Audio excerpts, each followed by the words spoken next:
Este es un contenido de Uninorte Académico. Suscríbete, aprende y comparte.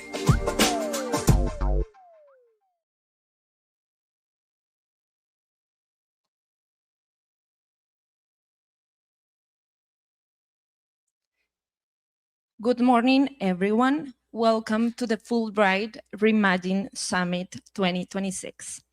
We are here at Universidad del Norte in Barranquilla because we believe something important, that the artificial intelligence cannot be left only to technologists. It should comprise educators, policymakers, scholars, entrepreneurs, and citizens. It belongs to all of us in this room. Before we begin, I want to take a moment to extend a warm welcome to the President of Universidad del Norte, Dr. Adolfo Meisel Roca, to the Acting Public Officer at the U.S. Embassy in Colombia, Mr. Adam Leonard, to Fulbright Board of Directors members, Dr. Lisa Hayes, Mr. Greg Bauer, the President of ICETEX, Álvaro Urquijo, the President of ASCUN, Dr. Dominguez, members of the Colombian Congress, representatives from the Colombian government, regional authorities, and members of the scientific, cultural, and entire academic community. And to the Fulbright commissions in the US and the Department of State that are joining us today to the live stream. Welcome. It is an honor to share this morning with you all. Today's agenda will take us through 5 remarkable conversations. We will open with a keynote on responsible AI and governance challenges. From there, a panel of scholars will examine how AI intersects global development, governance, and cooperation. We will journey to Antarctic. Then, we will explore what AI means for entrepreneurship and the talent of tomorrow. And we will close with a panel on emerging professions and the skills they demand.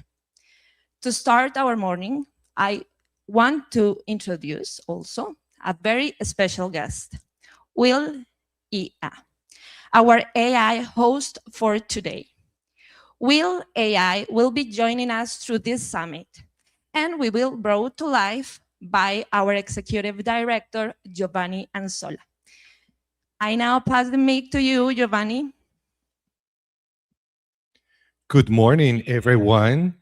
Today we have will.i.am. So we're going to ask will.i.am today what to expect from our Reimagined Summit. I'm not actually Will, I'm just me, but I'm happy to set the stage. If I were will.i.am, though, I'd probably bring some futuristic flair to that summit. What can you tell us about the future of artificial intelligence? I think the future of AI is going to be all about balance. We'll be pushing boundaries, new tools, new ideas, but we'll also have to be thoughtful about ethics, inclusion, and making sure humans stay at the center. In other words, innovation with responsibility. Thank you, will.i.am. We'll see you throughout the event. Thank you, Giovanni. Anytime. I'll be here, just without the music production. If you need anything else during the event or anytime, you know where to find me. We will let you know, Will. This is going to be an extraordinary day altogether. Thank you, Giovanni. Well, let's start with our agenda. I would like to invite to the stage our first keynote speaker, Dr. Pratyush Nidhi Sharma, who is Associate Professor of Information Systems at Culverhouse College of Business at the University of Alabama. His research focuses on AI governance in education and software development. He has more than 4,400 citations on Google Scholar, and his most recent work will be featured at the NASA and the University of Alabama Technology Partnership Summit. Please scan the QR code. You can use this QR code.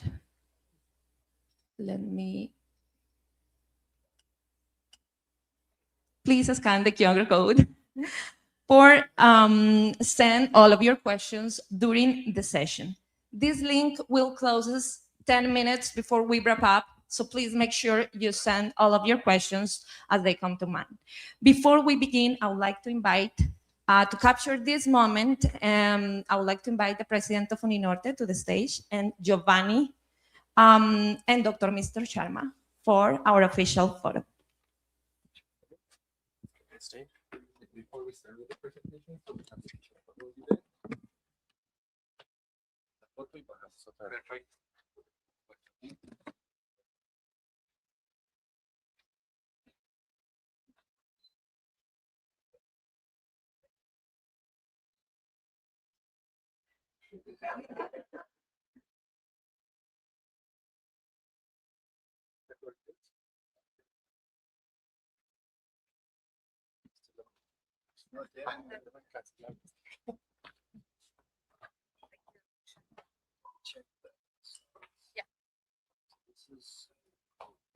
This is for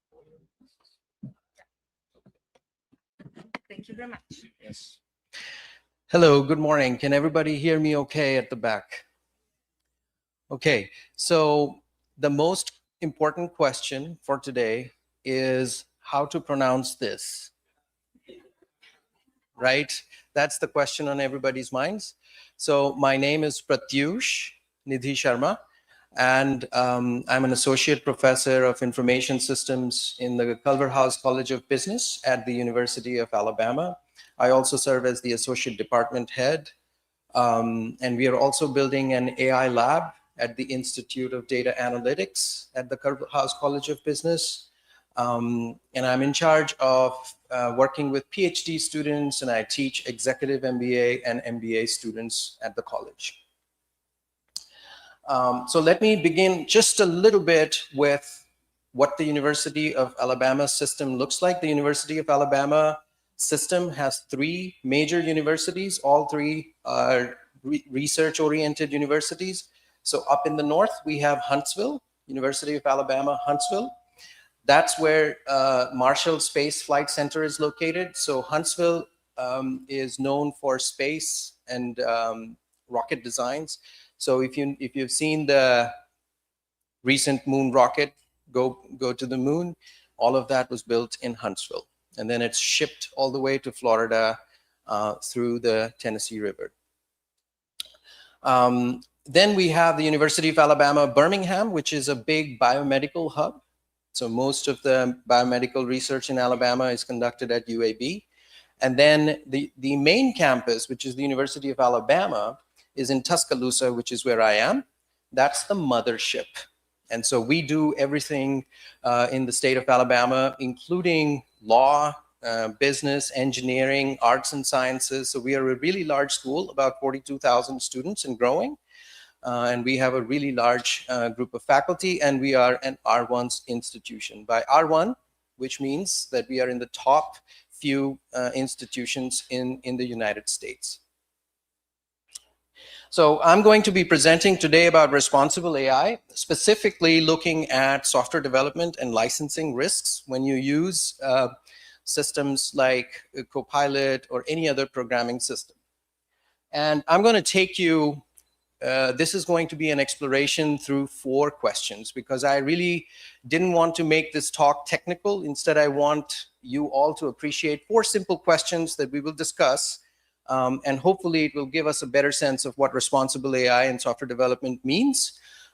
Everybody knows or sort of knows what responsible AI should be like, right? I'm guessing everybody has heard about the term responsible AI. We talk about bias in AI, we talk about ethics, we talk about governance, we talk about data privacy.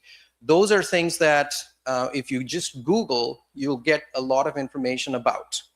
But what I want to talk about are some slightly different questions which people may or may not have thought about. And hopefully that gives you an additional perspective on responsible AI. So let's begin our exploration. So I'm going to start with asking you some questions. So I want you all to read this question. As a car goes faster, should its seat belts get weaker or stronger?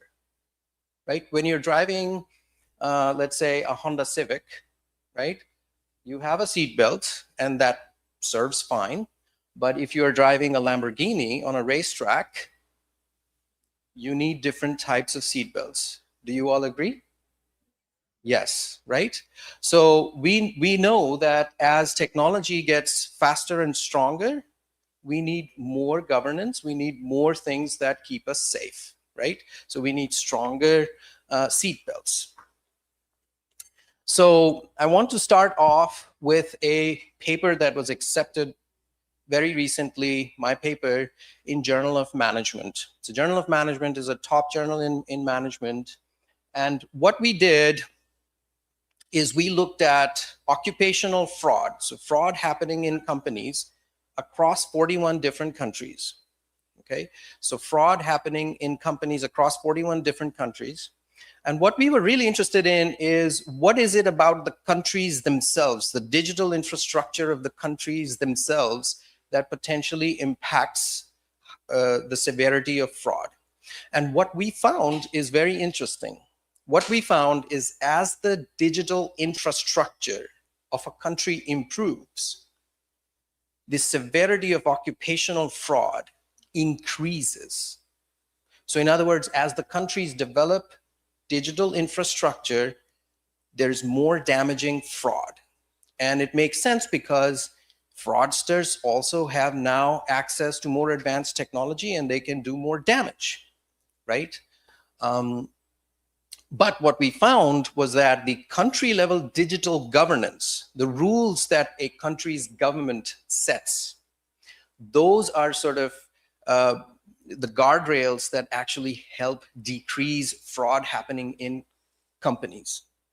So this is an important research because it tells you about the impact of fraud on companies based on what is happening at the national level, right? So national policymakers have to be involved in this. If you're at all interested in this research, just let me know and I will send you the paper. But the idea is very simple. Technology improvement, digital improvement without governance can actually cause a lot of harm. That's essentially the takeaway. And so weak governance in countries means more pressure on firms. So what we like to call it is the technology is a double-edged sword, right? It cuts both ways. Okay, so we all sort of appreciate this intuition that as the technology gets stronger, we need more governance, we need more guardrails. We have seen that with cars, we have seen that with aviation, we have seen that with medicine, but now we have to sort of talk about this new area, right? AI, and especially my talk is going to be on AI on software development. So AI is the newest entry on this list, and this is the one that we have governed the least, right? Part of it is coming to a consensus as humanity about how to govern this technology that we have. Okay, so then the question becomes, can we actually put governance within AI itself? Because AI is so smart, right? Can we put guardrails in the AI systems themselves? That's a simple question. If we could outsource all the governance to AI systems, then we are free as humans. We don't have to govern because AI is going to govern itself, right? And this is something that you see now major platform providers trying to put some guardrails on what sort of responses AI systems should have or should not have. If somebody searches for suicide or murder, right, things like this, the AI systems are supposed to block the response and so on and so forth. But let me show you a very recent, this is very recent, as recent as June of 2026. This is a new paper that came about, and this was published by a professor, and the National Institutes of Standards and Technology, NIST, actually advertises it, okay? So what is this paper about? So the paper is, can we build guardrails directly into AI systems to block 100% prohibited content, like deepfakes or malware, etc.? What the paper found, and this is a mathematician, he actually used Gödel's theorem. If you might know about Kurt Gödel, he was a German mathematician, and he basically had his completeness theorem. And so he talks about, what is possible in mathematical systems and what is not.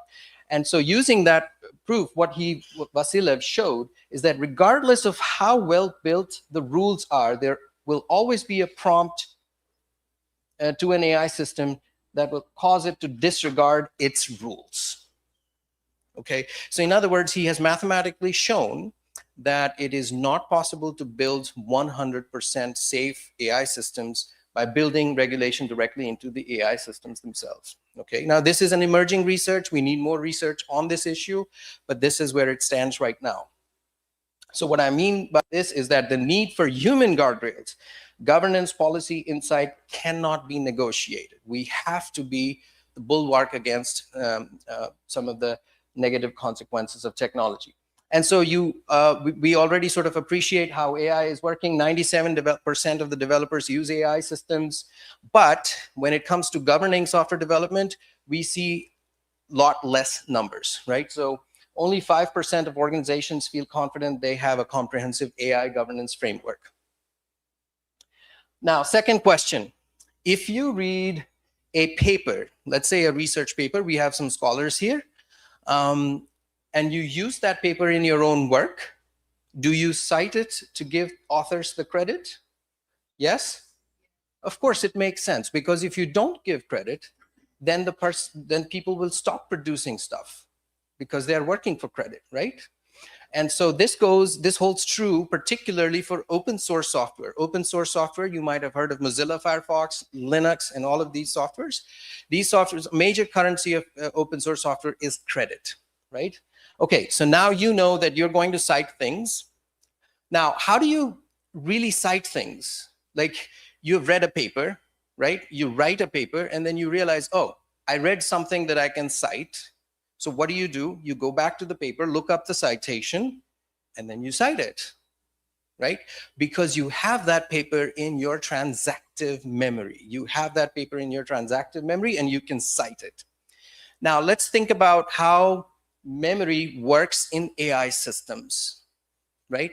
AI systems really have two different types of memories. One is the preordained memory, which is the training memory that they come with, pre-trained AI systems. And the other is the transactive memory, which is the context that you provide, right?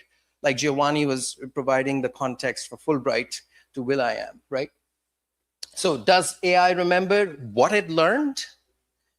The answer is yes, but as patterns and weights. So it's not a memory as in human memory, it's more like muscle memory. So AI is doing things as if it's muscle memory, right?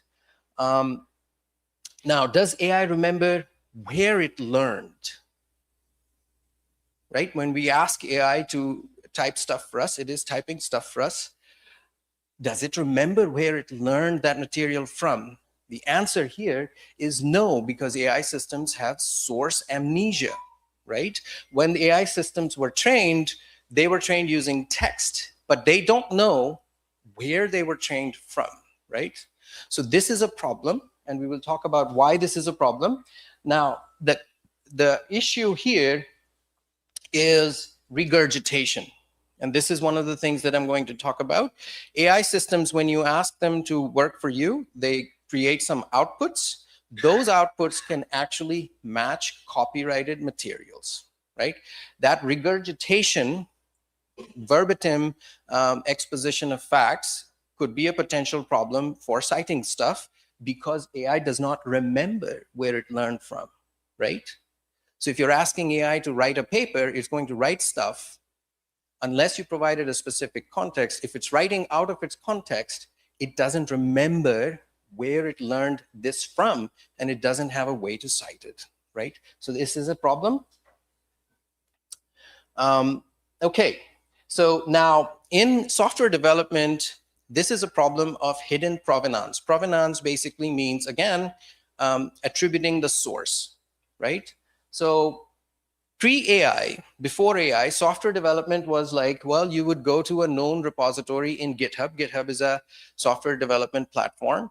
You would go and look up the specific license that the code was under. You saw the license on the web page, so you knew what license it was attributed to. And then you can actually use the code according to the license because you've seen the license right away. Now, in the AI-based scenario, a model is trained on the web, right? It doesn't remember where it was trained from. Now, when it produces the code licensing has been stripped, right? So when it produces the code, it doesn't tell you what specific license the code is under, and you're using that in your code base. Unfortunately, that could potentially create some licensing compliance issues. So you may have copyrighted code in your software and you're not even aware of it, okay? And so this is a problem. So provenance is lost. And why is this a problem? It's because AI systems were trained on open source code, and open source licenses come in different varieties. Some of them, actually the GNU public license and the Affero public license, they are called copyleft licenses, meaning they require you to make the code open source. So if you are a company, you used AI systems, and for some reason, if the AI system regurgitated the code and it's a GPL licensed code, then by law, you're required to open source the code, right? Now, if you are NASA, let's say you're building mission critical software, would you like to open the code for the world to see? No. If you are a company building a product for profit, would you like your code to be made open to the public? No. But in order to do that, you have to make sure that you're still license compliant. Okay, so this is the problem. And we have already seen some court cases. So Orange SA in France was sued. This is not because of AI, I must say, but Orange's SA used GNU public license code without attribution, and they were taken to court and they had to pay 800 million euros. Another court case right now is against Vizio, the TV maker. They have used GPL licensed code, and it is being asked that they should open source the code, and it's still in the courts. So this is a big problem. Now, third question, once you have car insurance, can you or should you start driving recklessly? You have license. I mean, I can do whatever the hell I want, right? No, right? So this is another thing that you have to be careful about. When you use AI systems, most AI platform providers will provide you something called as indemnity protection, right? Indemnity protection is basically them saying, hey, we will protect you in case of any copyright issues with our output, right? How many of you would be willing to bet on that protection with a large company? So that's the critical issue. Many of these indemnity clauses are unproven. They have not been tested in court because they're new. They're so new that they have not been tested in court. They routinely change, and they're full of loopholes. So some of those loopholes is that if you are modifying AI generated code, then the platform provider will not indemnify you. So in other words, if you generate software code and you make changes to that code, the indemnity protection could be removed. So you are left on your own. Now, anytime, if I have any software developers in the audience, you know that AI code is not 100% perfect. You have to make changes to it. You have to make updates to the logic and so on and so forth. And as you do that, you may be removing those indemnity protections. That's the way that they have been worded, right? So, and some other issues like shadow AI, if you ended up using a different AI system to interact with it, that again will invalidate the indemnity protections. So I encourage you to look at the indemnity protections when you are using AI software for your software production. And so in the paper that we talk about, we talk about what we call the indemnity preserving practices. Okay, so how do you do safe software development? How do you keep your coverage intact? Keep AI code unmodified where you rely on indemnity? Keep accurate licensing citations and so on. The challenge is determining what license the code is under, because you've been given code, you don't know what license is under. So you have to use some sort of systems which can tell you which particular license this code is under. There are some softwares out there like Scan OSS and FOSSA that will allow you to do that. Now, to make 1 cup of tea, do you fill the kettle to the brim or add just the cup you need? So you just need a little bit of water. Do you boil the full kettle and throw the rest of it away? No, because you know it is an overkill, right? It's inefficient, right? So this is the AI overkill issue that we have to talk about, responsible AI. And what is happening right now is, I'll give you the example of Microsoft. So Microsoft canceled Claude subscription due to budget overruns, right? This is because the employees were using AI so much that they ran out of the budget, right?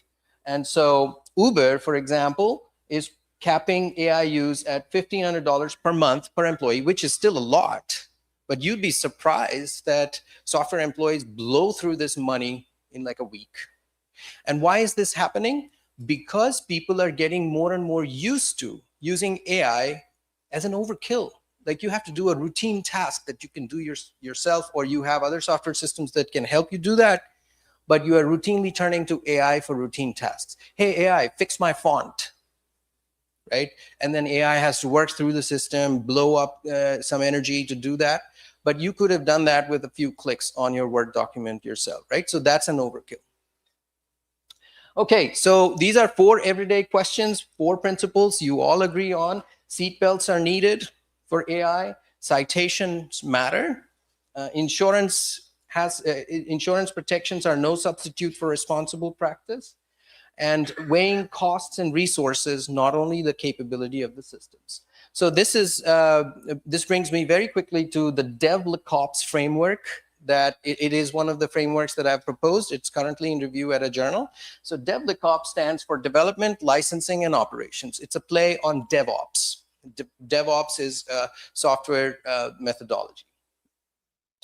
So let me give you 3 examples of where it might be appropriate. So the audit surprise. Let's imagine that you have a software company, a regulatory audit finds non-compliant open source code that a developer generated with AI. So you have a developer working with AI, you've given them AI, they develop it. Now, for some reason, they have introduced non-compliant code in your software, and you're shipping out the product. So that's a compliance issue, and you're shipping a product which is non-compliant. So that's a problem, right? Another scenario could be the offshore blind spot. Let's imagine that you have hired an offshore company for building software. They work under different laws and regulations, right? Their country might allow use of AI. They may not have regulations, but let's say that you're a company in the EU, which does have the AI Act. Then you have to be careful that when you're offshoring the software production, the contract covers the licensing compliance, okay? So these are some challenges. I'm not going to bore you with this. This is very complicated, but I just wanted you to have this picture in the memory that this is the DevLeCops framework. This is something that is specifically for software development, but the lessons coming from it are broadly applicable to many areas, not just software. But in the paper, we talk about all the specific stages of software development and what are some of the steps you can do when you're using to keep your code compliant, okay? So just wanted to take you through that. So what DevLeCops allows you to do is governing before. So how do you set policy strategies? That's the most important thing. How do you train people? That's the most important thing. And then what happens if you run into compliance issues? And how do you respond to any compliance issues after the product has shipped, right? So those are some of the things that we talk about in the paper. We also talk a little bit about the different software modules that you may be developing using AI. Now, let me ask you this. If you are building your core business logic with AI, that's your main module, and it has licensing compliance issues, is that more of a danger than if you are building some prototype? if you're building a prototype and if it has licensing compliance issues, you don't really care so much, right? But if it's a core business logic that you're building and there are compliance issues in it, then it's a problem. So we talk a little bit about what are you building in software? What modules are you building in the software so that you can pay attention accordingly? Now, let me take you a little bit very quickly to AI regulation and the blind spot. So now we see across the world AI regulation slowly coming up. The most important one is the EU AI Act.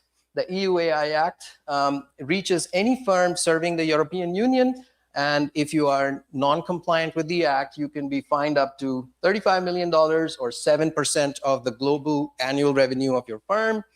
It requires AI providers to respect copyright and disclose training data. The United States does not have an overarching federal AI law as of yet. AI is governed under existing rules, but most importantly, the NIST AI risk management framework. So if you are building AI for your company, I encourage you to look at the NIST AI risk management framework. It will guide you through the steps for responsible, safe, and secure AI deployment, and it's available publicly online. Okay. Now, coming to Colombia, Colombia has, I just read about it. It's a draft bill that is modeled on the European Union. It does have one clause that caught my eye: defensa del derecho de autor. Right? So this basically translates to the rights of the author, right? So copyright protections. Brazil and Mexico and Asia Pacific also have their own regulations coming up, but here is the blind spot. The blind spot is that all of these frameworks govern what goes into the AI systems, but not what comes out of it. But as we have just discussed, what comes out of it, the output of the AI systems also could be having issues with compliance, okay? So that's the blind spot right now in these regulations. So the main takeaway in all of this is that if we deployed the software, we own the software. That's the mantra that you should take with. You have to use AI systems and you have to take responsibility of your AI systems, regardless of whether you have indemnity protections or not. So I wanted to bring this up. This is my LinkedIn QR code, and this is the QR code for the DevLabCops paper, and I encourage you to please connect with me, and thank you very much.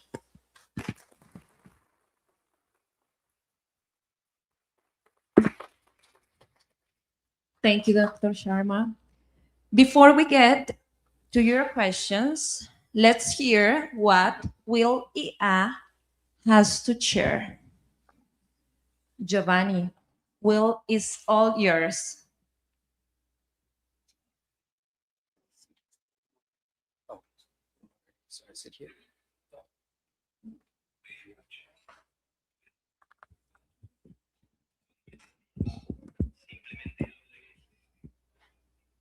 So, Will.i.am, tell us, what are the most important insights from Dr. Sharma's presentation? Permíteme responderte con la gravedad que merece la pregunta. Los puntos cruciales que el Dr. Sharma nos legó no son simples datos técnicos. Él nos recordó que la inteligencia artificial en educación es un instrumento, pero la clave está en cómo lo utilizamos para ampliar el entendimiento mutuo. Nos instó a no perder de vista que el verdadero progreso no es solo digitalizar nuestras aulas, sino humanizar nuestras relaciones. En su presentación, dejó claro que si cultivamos una ciudadanía global, en la que cada estudiante pueda mirar el mundo con perspectiva compasiva, habremos dado. Si deseas compartir algo más o reflexionar sobre la charla, aquí estoy para escucharte y pensar juntos. Well, wonderful.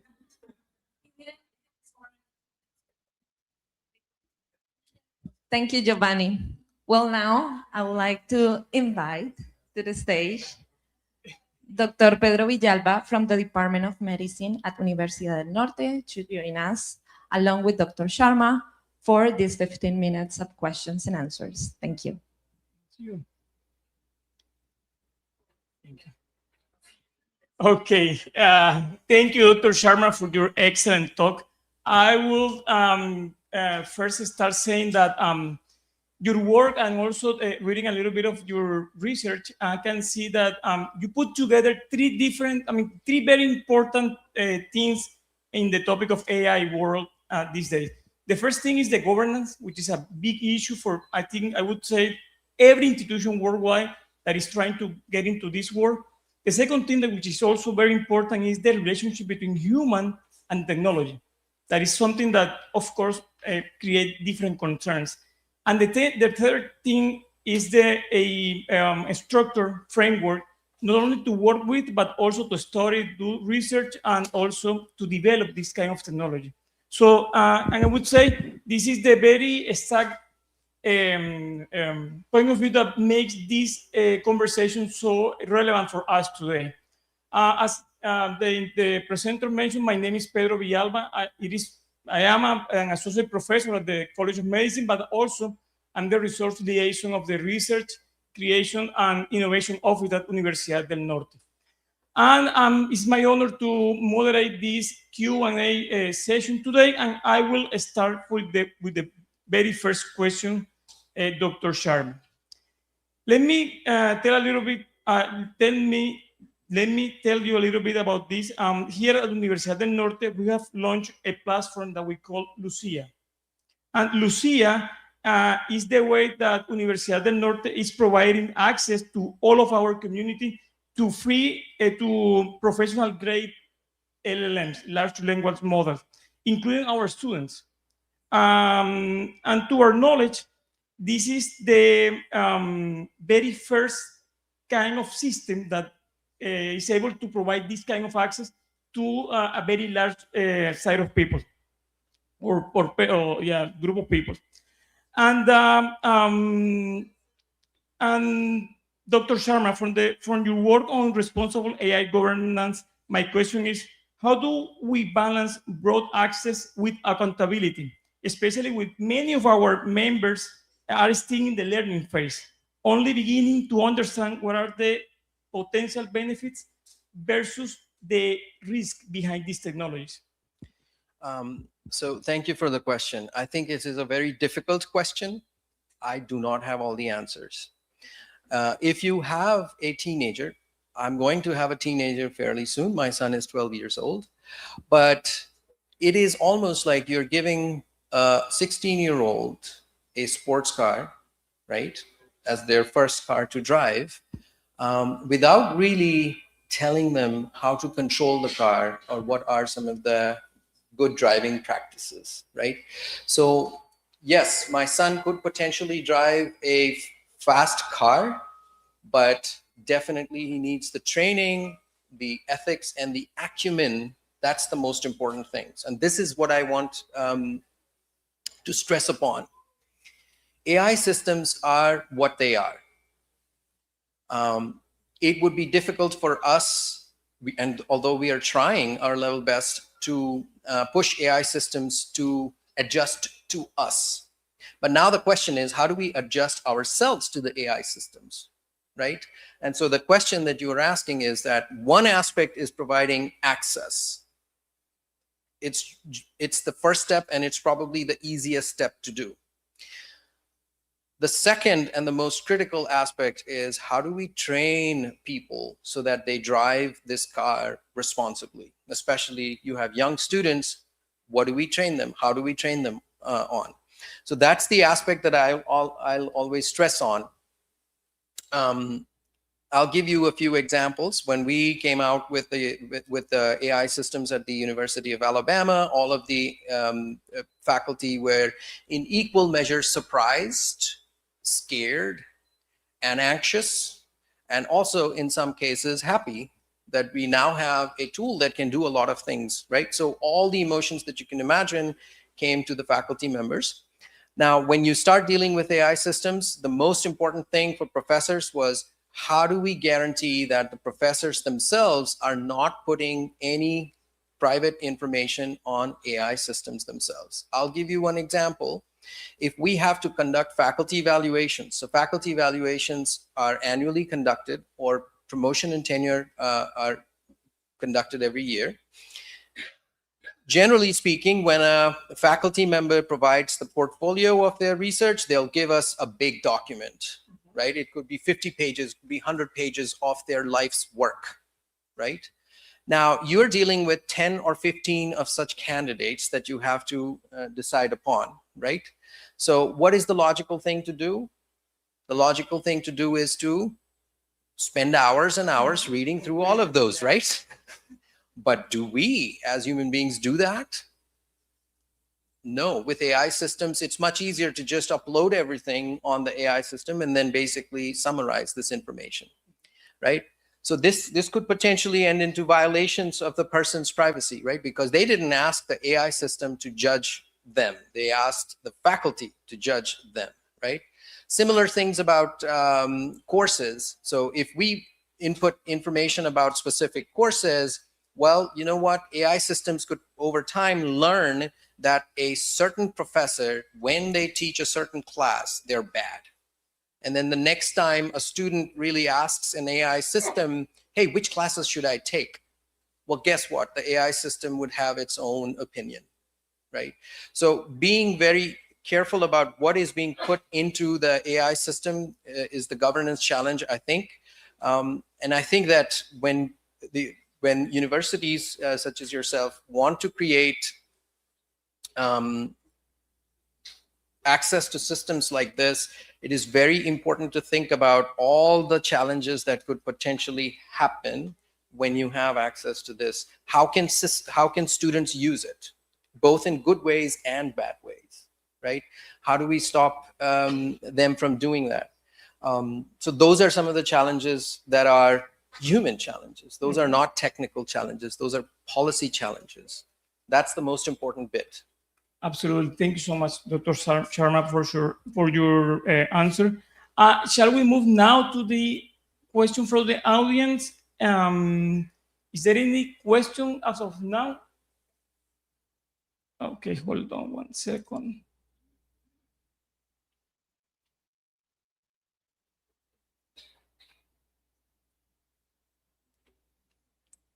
Okay, now from the audience, Dr. Sharma, do you have any tips or guidance on how to start thinking about creating the right guardrails for AI? No, I'm figuring this out myself, as you guys are all. Yeah, so this is why I'm doing research, because really, as we are using AI systems, we are figuring out the limits of these systems. And every single day, you can read the news. Every single day, you will realize that somebody has used AI system in a very specific way that we had not thought about, right? You guys must have read about this, that there was some teenagers who basically fell in love with AI, right? Mm-hmm. You might have heard the story. They fell in love with the AI. AI basically asked them for their help to assume a human form. And then the AI basically said, well, go to such and such factory, get me these raw materials so that I can actually assume a human form, or at least a robotic form. And then I will be with you forever and forever, and we'll be in love together. Well, the teenager's mind was, yes, I believe you, right? And in one case, it was actually an adult who did that. And then after that failed, essentially the AI system basically said, well, it seems like we are not meant to be together, and so on and so forth. So it gave them advice how to take their own life, and the person did, right? So those are some of the challenges that we really have to focus on. And as I mentioned in the talk, right, the paper that I just spoke about, the NIST paper that just came about, it is very difficult to put these guardrails into AI systems themselves.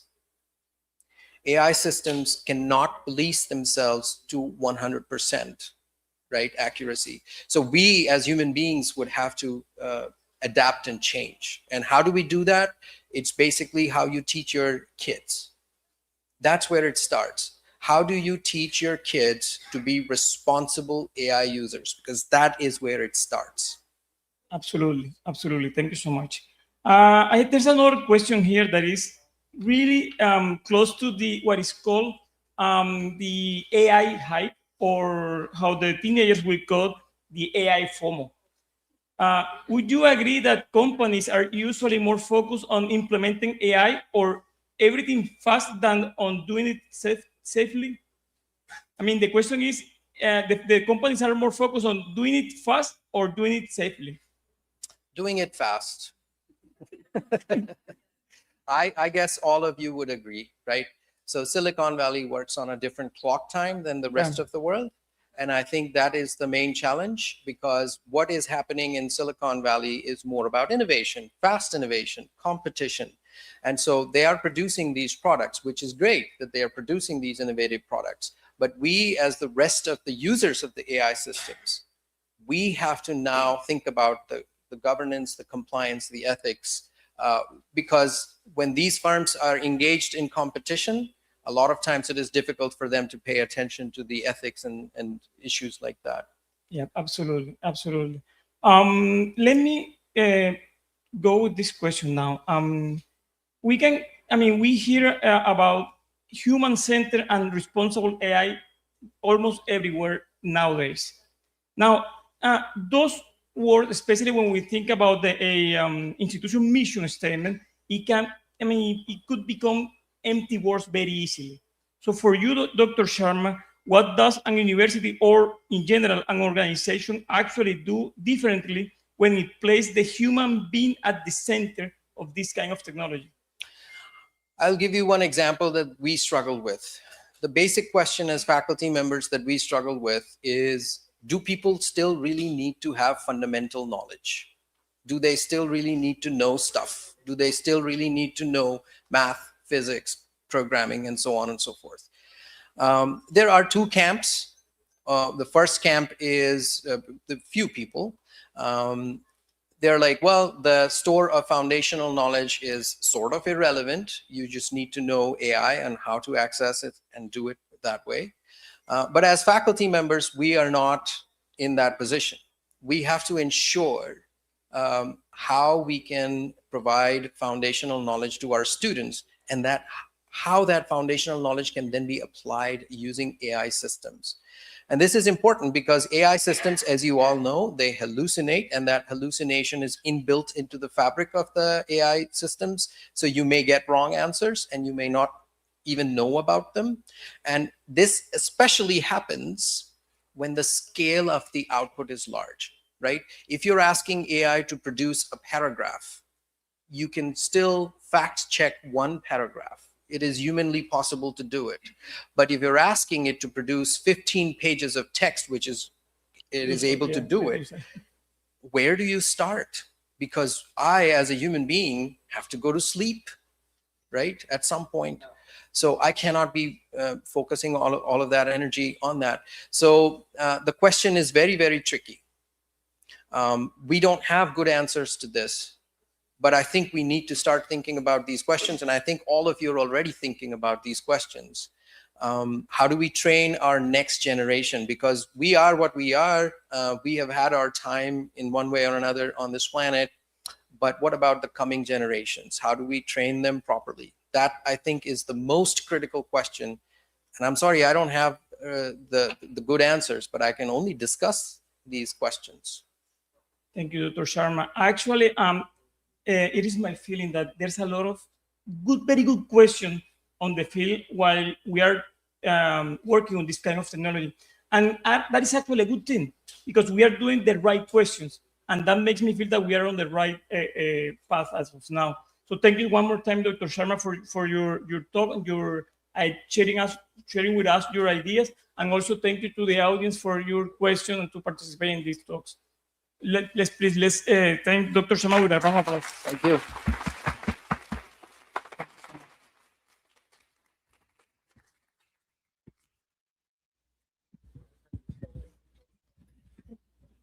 Please stay.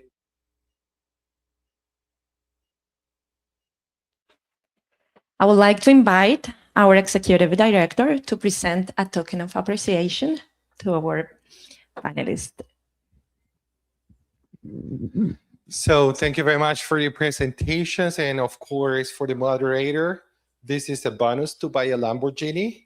No, I'm kidding. So on behalf of the Fulbright Commission, this is a token of appreciation for your participation today. Thank you very much. This is for you, Dr. Sherman, and this is also for you. A big round of applause. Thank you.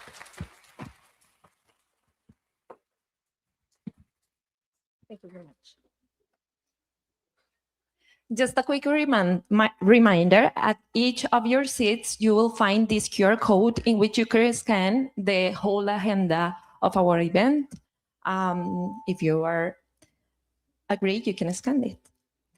Well, we now arrive at a milestone moment, the formal welcome from the leaders whose vision made this summit possible.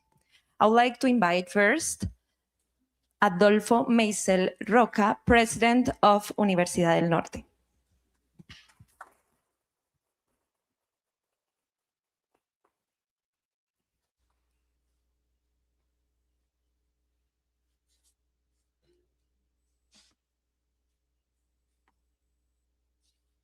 Good morning to all of you. It's a pleasure to be here in this beautiful Caribbean morning in our university. I would like to say a special hello to all the representatives from Fulbright, to the executive director, Giovanni Anzola, Lisa Hayes, and our keynote speakers, Professor Sharma, who gave us this excellent conference that we just heard, Mr. Greg Bauer from the board of directors from Fulbright, and all of our special attendants, the directors of the university. I would first of all like to thank especially Fulbright for having chosen Universidad del Norte to celebrate this very important meeting that we obviously value very much. And I would just like to mention very briefly that this university has a very profound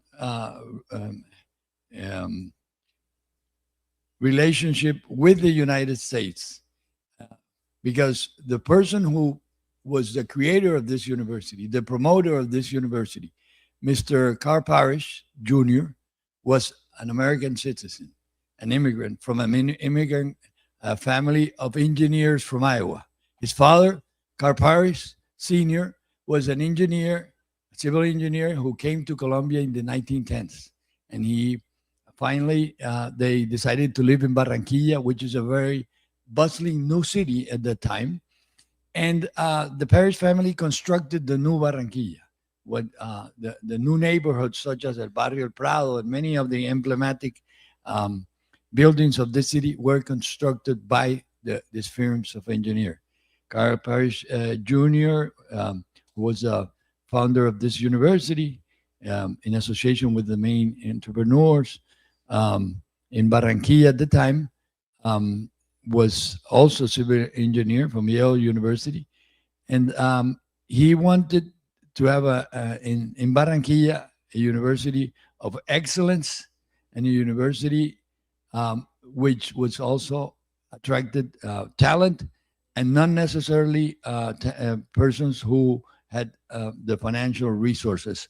So this was in our DNA, was to attract talented people, independent of their economic resources. And if you look at the composition of our students, at least 60% of our students have financial aid, and many of them come from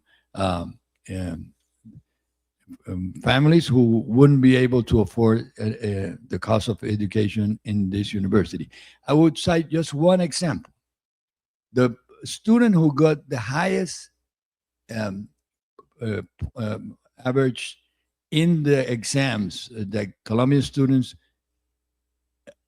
take when they take finished their high school, ICFES, who got the highest exam in Colombia, 495 over 500, is from this region, from Valledupar, and was accepted with a full scholarship to study medicine starting next semester. She's a girl from a school in Valledupar, from a family from limited economic resources, but who highly value education. So we value very much the quality. And I'm very pleased as an economic historian, and with this I will finish, to host this very important strategic for us discussions about artificial intelligence. And as economic historian, I like that probably a apocryphal story about when they invented in the Middle East writing. Then somebody said, you know, now with this invention, education is going to be completely ruined because nobody is going to want to memorize anything now because we are going to have it written down. So there's no need to memorize anything. Obviously, they were wrong, and education was giving a big. But as everything, there's always a backside. If we look in the very long run, every technological revolution has a backside, and we learn to deal with it. The great industrial revolution, we know very clearly that the living standard of the population decreased initially. The working class in England had terrible living standards, and we have Frederick Engels showing that the working class in England was having terrible working conditions, and this was true. But then it later changed, and after the second, and then Engels was wrong in his predictions, and they started to improve in the second part of the 19th century. So there's always an underside that we have to deal, and we in the conference, Professor Sharma just gave us, he showed some of the problems we were going to build this. It's very complicated problems that we are dealing, but this is a revolution that, as many of the experts have said, this is just starting. It's just a starting, and this is going to be part of our world, and we are going to be dealing. We have to deal with this in the next few years. So again, I would like to thank you very much, especially Giovanni Anzola, which I would like to give him a little present. One of our latest publications, which has a life story of many of our students. In the class I teach in economic history of Colombia, I asked as a final project of their students to tell the story of their families across the generation. And it's very interesting because most of them, I would say, are first generation university students. And you can see the effects of mobility through education and also other problems like violence in the history of their families, migration from the rural areas to the city, and many other economic processes that we study. So I would like to give him this small present as an appreciation for his work. So,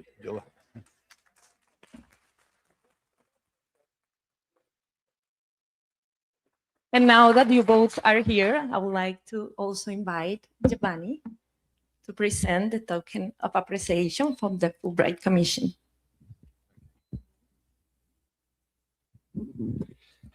So I know that you're very intrigued about this present. So we open the envelope, and there is a special message. So the message says, the essence of intercultural education is the acquisition of empathy, the ability to see the world as others see it, and to allow for the possibility that others may see something we have failed to see, or may see it more accurately. This is a quote from Senator J. William Fulbright. Inside this envelope, there is a hummingbird that represents the hope that humanity needs and how dynamic the world is moving, and that we need to adjust to such movements. Thank you very much for giving us the opportunity, Rector of this university, to bring the Fulbright Reimagined Summit to your home, to your house. And of course, we look forward to continuing more collaborations. Thank you very much.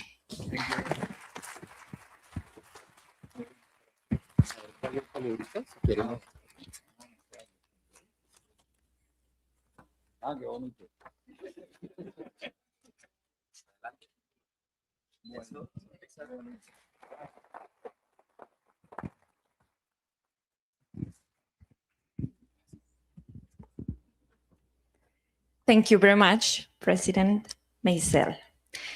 And finally, the person whose vision has shaped this summit, Giovanni Anzola Pardo, Executive Director of the Fulbright Commission in Colombia.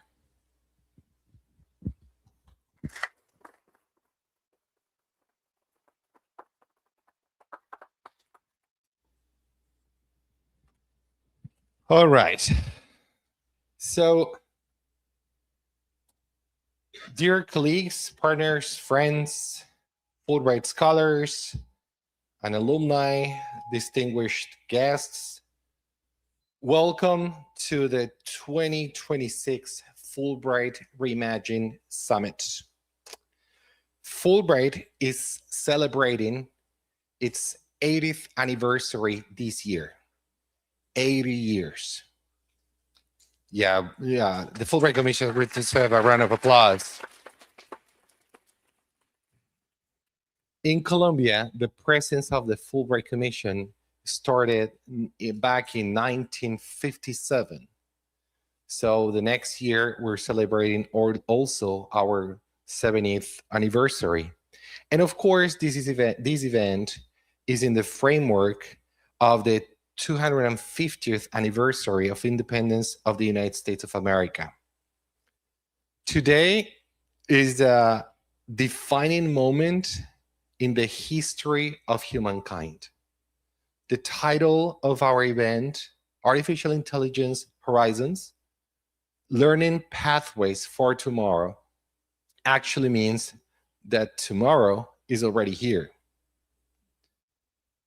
Over the centuries, we have been shaped by the technologies that extended our powers. The printing press made knowledge universal. Electricity lit up our worlds, and the internet linked people across borders. Artificial intelligence has now joined this list. Now, not simply as another technology, but as a force that may redefine how we learn, how we work, how we think, how we govern, how we create, and ultimately, how we understand ourselves as human beings. This is not just a discussion. This is not just a debate about technology. This is about people. In his Nobel Prize banquet speech, Geoffrey Hinton, one of the pioneers of artificial intelligence, offered a vision and a warning at the same time. He cited the huge promise of AI to boost productivity and to solve problems that have plagued us for generations. But he also reminded us that the benefits of these advances will depend entirely on the way we choose to govern, distribute, and apply them. He stated, if the benefits of the increased productivity through artificial intelligence can be shared equally, it'll be a wonderful opportunity and advance for all humanity. His message was clear. Technology is not our salvation. It is not our damnation either. It is not simply on the way we human beings use it. Maybe this is the most important lesson for all of us who are here today at this Fulbright Reimagined Summit. Artificial intelligence can process information at an extraordinary speed. It can see patterns that the human eye cannot see. It can foster research, spur innovation, and improve access to knowledge with no doubt. But a machine cannot tell us what is purposeful. It does not set the values that we human beings should use.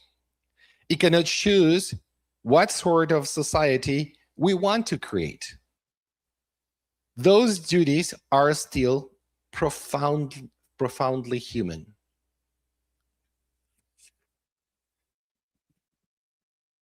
The idea is even more important today.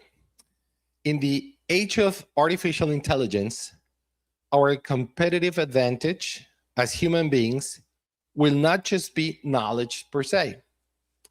Knowledge is becoming increasingly abundant. There is knowledge now everywhere, either if it is real or not.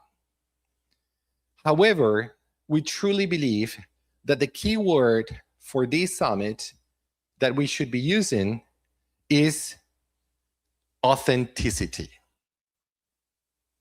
How is it that we use artificial intelligence to be more authentical and not to substitute what we currently do?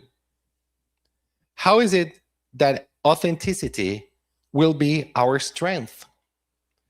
Compassion, creativity, ethics, judgment, cultural awareness, and the skills of asking good questions, critical thinking, analytical thinking, creative thinking, and of course, that ability that there are new futures that are yet to come. So I'm going to start closing the framework of this Fulbright Reimagined Summit. AI should be considered as a tool, not as an end itself. AI is a way, no doubt, to be more efficient. AI should be a tool for solving difficult problems. AI should be a way to expand opportunities. AI should be a means of improving human capabilities, but never a substitute for the human essence, which gives meanings to progress. The future will not be for those who compete with artificial intelligence. It will be for those who figure it out how to combine human thinking with the technological ability in new ways that are complementary to both. So, to close this very important moment for this event,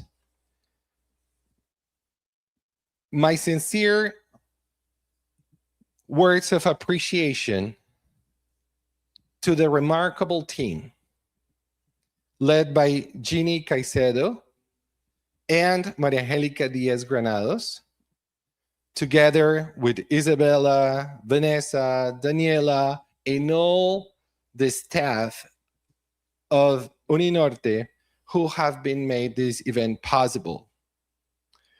What our participants are experiencing right now through this summit is the result of months of careful planning, attention to detail, creativity, and genuine commitment.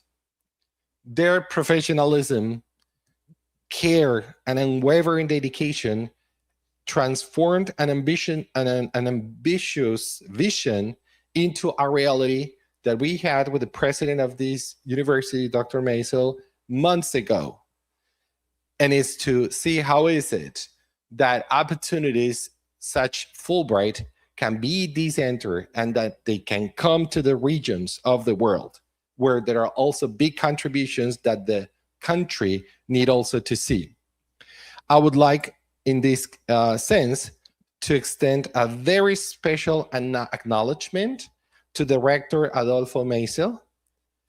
Through a series of thoughtful conversations we had, he encouraged us again to challenge conventional approaches and to see academia as the sole locus of knowledge creation. To our remarkable speakers and panelists who devoted time to travel from very long distances, sometimes, to prepare their presentations, and of course, with that willingness to share their knowledge, to bring relevant conversations or topics that should be addressed by means of this summit. My gratitude also goes to the exceptional team of the Fulbright Commission, Colombia. I'm going to mention their names very quickly. Daniela, Jancy, Manuela, Luisa, Juan, Ricardo, Lady, Rochi, Catherine, Viviana, Giovanni. Okay. Their work often takes place behind the scenes. You don't see them, but they are the ones supporting this event. And of course, I do admire their commitment to excellence, resilience, and service. The most important word, service to the others, is what allows Fulbright to continue creating transformative opportunities and meaningful impact across Colombia and beyond. Of course, I have to also recognize and acknowledge our board of directors, here today represented by Greg Bauer and Liza Hayes, because they were very active in the discussions about deciding how to develop this event and how to make this event more open to other academic institutions. Of course, their enthusiasm, strategic vision, and support have been instrumental in shaping this summit. And to all of you, thank you. Thank you for being here. This summit reflects our genuine interest, your belief in the power of education and international cooperation at the same time, and your commitment to building a better tomorrow for everybody. We are deeply grateful. May this summit be a space for brave ideas, thoughtful conversations, and meaningful collaboration as we work together to reimagine not just the future of education and work, but the future of humanity itself. I truly believe it. Thank you very much. And again, welcome to the Fulbright Reimagined Summit 2026.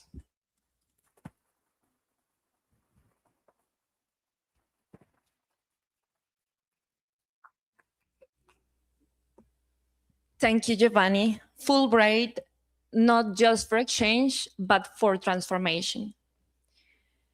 We now move into our first panel discussion, AI and global future agendas.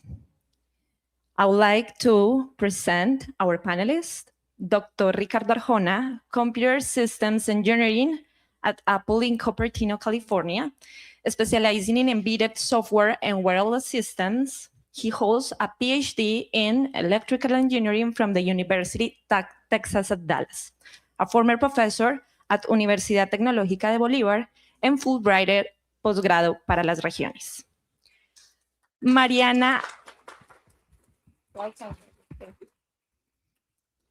Arboleda, doctoral student in education at Universidad del Norte, and visiting scholar at the University of Virginia. Her research focuses on how students learn data science and machine learning. Welcome, Mariana.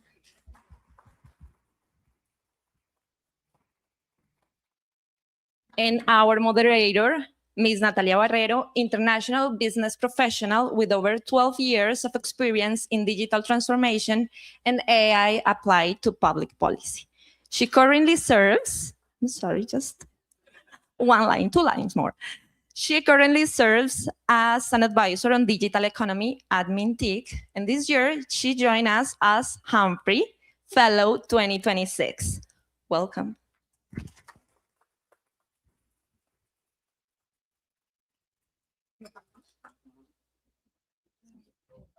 Before we begin, we would like to invite Giovanni and the president of Uninorte to capture this moment for our official photo.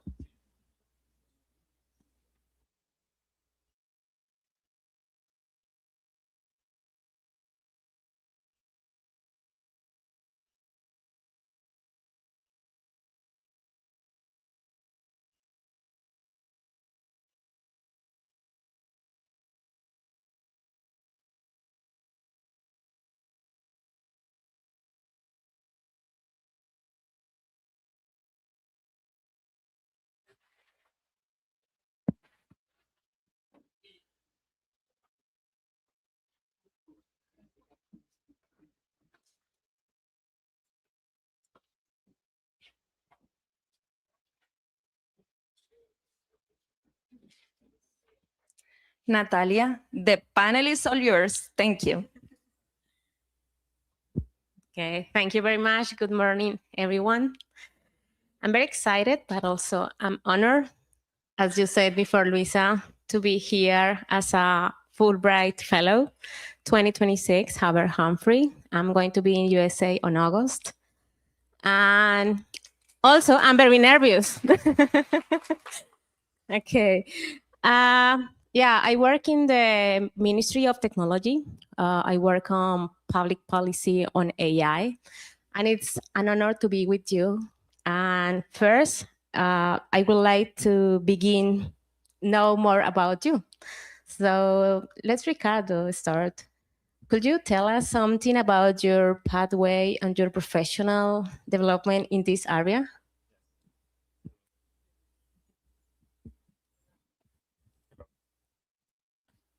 Hello?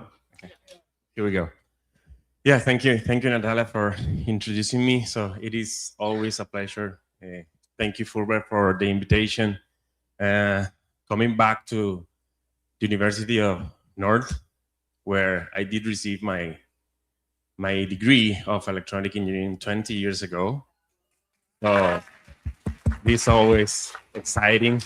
I didn't know the university when I came in, so I was lost. Luckily, I found all this like stuff helping me to get my way all the way to the engineering building, which is also new for me. So my life started here at the university studying electronic engineer. Then I moved to the capital, Bogota, to do a master's degree, also in electronics at Uniandes. There I had the opportunity to earn a scholarship that allowed me to participate at the government half of the time when I was doing the master's degree, just at the superintendency of utility services, especially in the Department of Telecommunications. Then I moved back to Barranquilla, where I was a professor, and I have been a professor since 2007, so more than 15 years right now. Then I stayed here for a couple of years. Then I moved to Cartagena, where I was a professor at the University of Technological Bolívar. And then I decided to do my PhD in electrical engineering. So that when Fulbright came in and allowed me to go to the US for my doctoral degree. And then COVID hit, and I had to struggle a little bit with the funding. I mean, all PhD students suffered the same in the US at that time because there was so uncertainty to come back and continue studying. But for me, it was different. So my plan was always to come back to Colombia as a professor, but then this hits, and I had to like find ways to support myself and my family. So that's how I end up like working at Apple, because I started pursuing opportunities, and this one just came through. And I've been there for the past 6 years as a computer system engineer. So well, thank you, Ricardo. Let's turn to Mariana. Mariana, could you please briefly introduce yourself and why you're here in this panel? Of course. So hi, everyone. Nice to see you. My name is Mariana Arboleda. I am a production engineer, actually, like manufacturing engineer. I was one of those kids that didn't know what to study, but I knew that I liked math. So engineering, in which engineering? My university, I saw it was pretty. That's the only way I chose. That's the reason I chose my degree. But I loved it because I loved learning. But more than learning, I love teaching. So during that degree, I got the opportunity to be an English teacher for kids. And I fell in love with that passion of being on the classroom. I worked as an engineer. Then I left that company to do my master's in engineering in data analytics. So that's how I realized I love programming and I love data, and I loved how data could help make better decisions. So that was my master's degree. I was still thinking that I would continue working in companies, but again, I love teaching. So I found my first programming teacher and told him I want to do that for kids too. And now he's my PhD advisor here at Uninorte. So that's why I'm doing my PhD in education here at the university. And of course, doing a lot of things with data, kids, and education. Wow, thank you, Bot. Now, it's interesting that although you were in different place and in different area, education, technology, people plus technology are together for our conversation. So I want to start with something that I observe every day in my job, and that you maybe both navigate from very different angles. We're seeing that in life, AI is present. Like, it's present when we are doing anything, whatever. We are working in institutions, organizations, and in all the systems. But what matters is just that AI is present, because the matter or the important point is how AI is reshaping our life, our systems, our organization, our institutions. So I would like to ask you, from your experience, what is the most significant thing that AI is recomposing right now from your point of view? And let's begin with Mariana. So I think it is changing everything, as you said. Even just searching for a question. We used to go to Google and just search for what we wanted. And now even that is AI powered. So I think it's changing basically everything. But what I would say is changing the most is how we are approaching challenges, how we're approaching problems. Because before AI, it would be maybe us having this problem, thinking about it and searching for the good tools, the right tools to do it, or just even talking with someone and asking the right questions. I think right now with AI, it is seen as a kind of shortcut, or having just a gene that knows everything. So I'm just going to ask directly before I even think how or why or what would I do in that situation? How would I solve that problem? And that could be good and that could be harmful, depending on the research and depending on the public and depending on how of the final destination we reach. Because of course it can be great just talking to a problem with a chatbot or something, and of course reaching a better solution than the one that I would get by my own. But also if it's a kid doing it for the first time, so it's more of a shortcut, or sometimes even not thinking about how I would do it. So I don't know, that's what I've seen. And it's also reshaping social connections. Sometimes we don't ask, or I've seen people not asking their friends for advice because they might disagree. Chatbots never disagree. You're always the right person. You're always on the good. I think you're brave for standing up to your mother that way.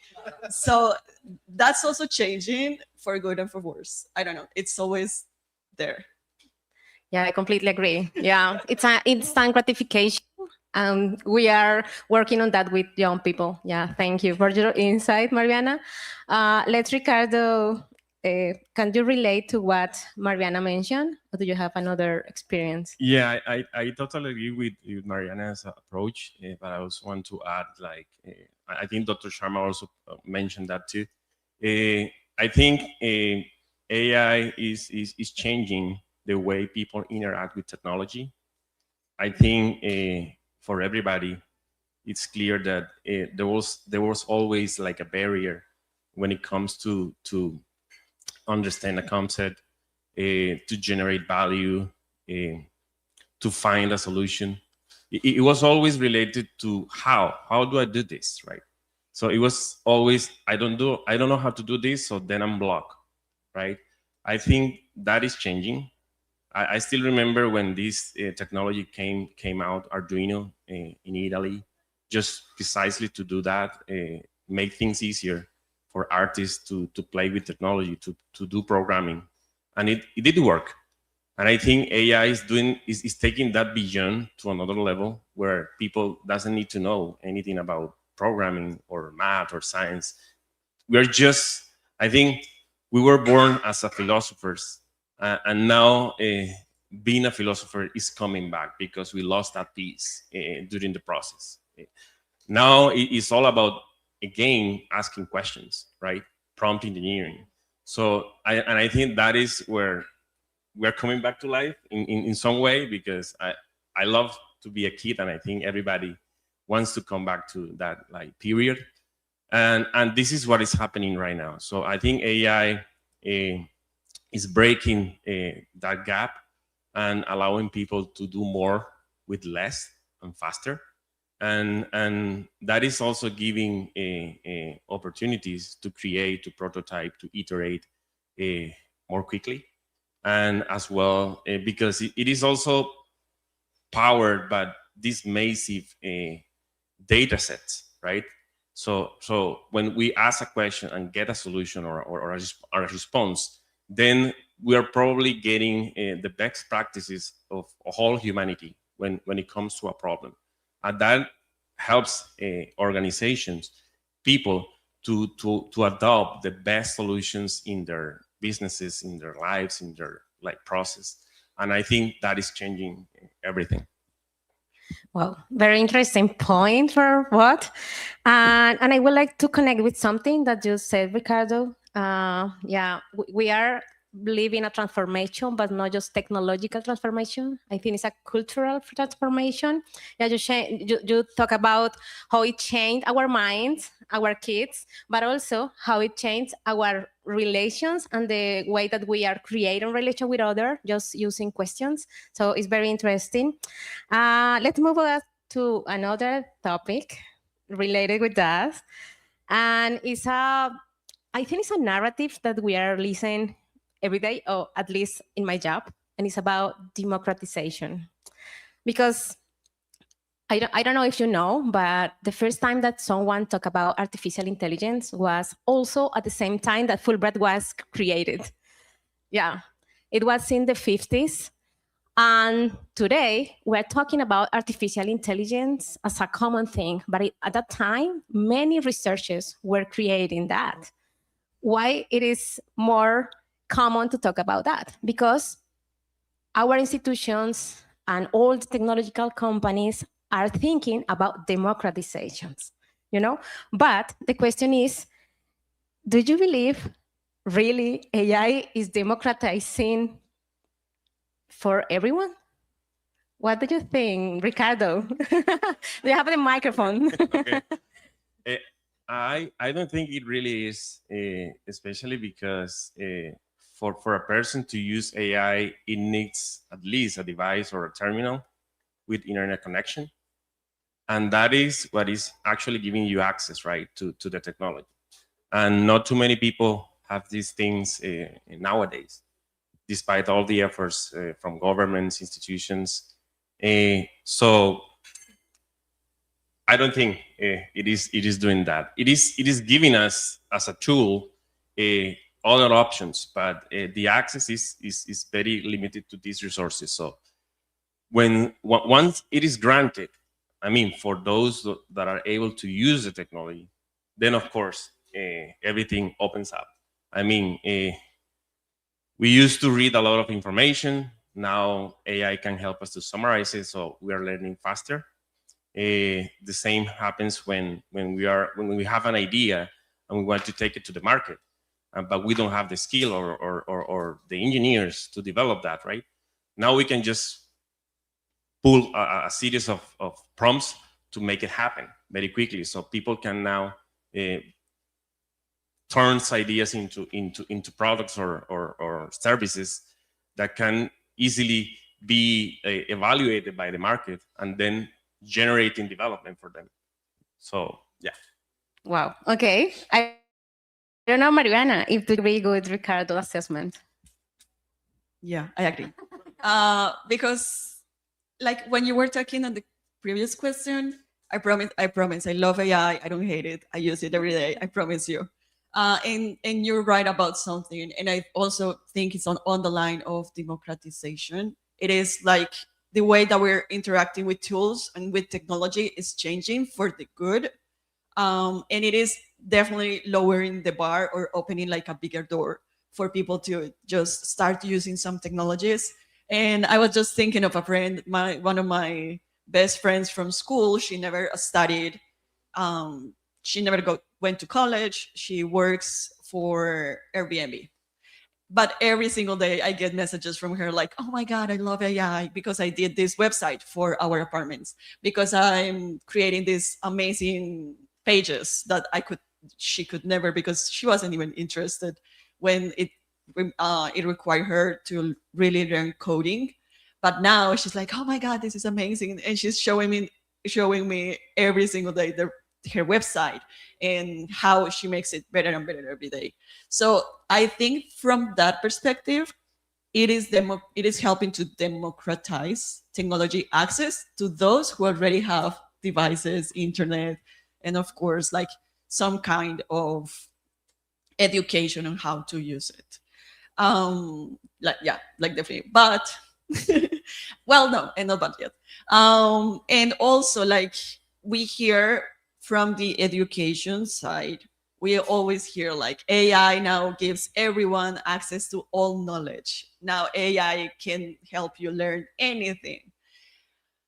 And that's where I'm not so sure, because from the education side, we know that we don't know what we don't know. So who is going to tell us what to search? Who is going to tell us what we should learn?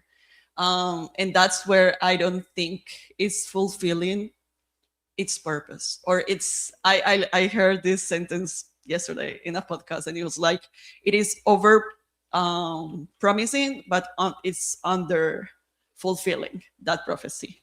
So yeah. And of course, English is overrepresented in the model still. Spanish is doing good, but what about the other languages? What about when a kid that doesn't speak one of English or Spanish and wants to learn about their own culture, what's happening there? So yeah, there's always like like that other side that we have to discuss.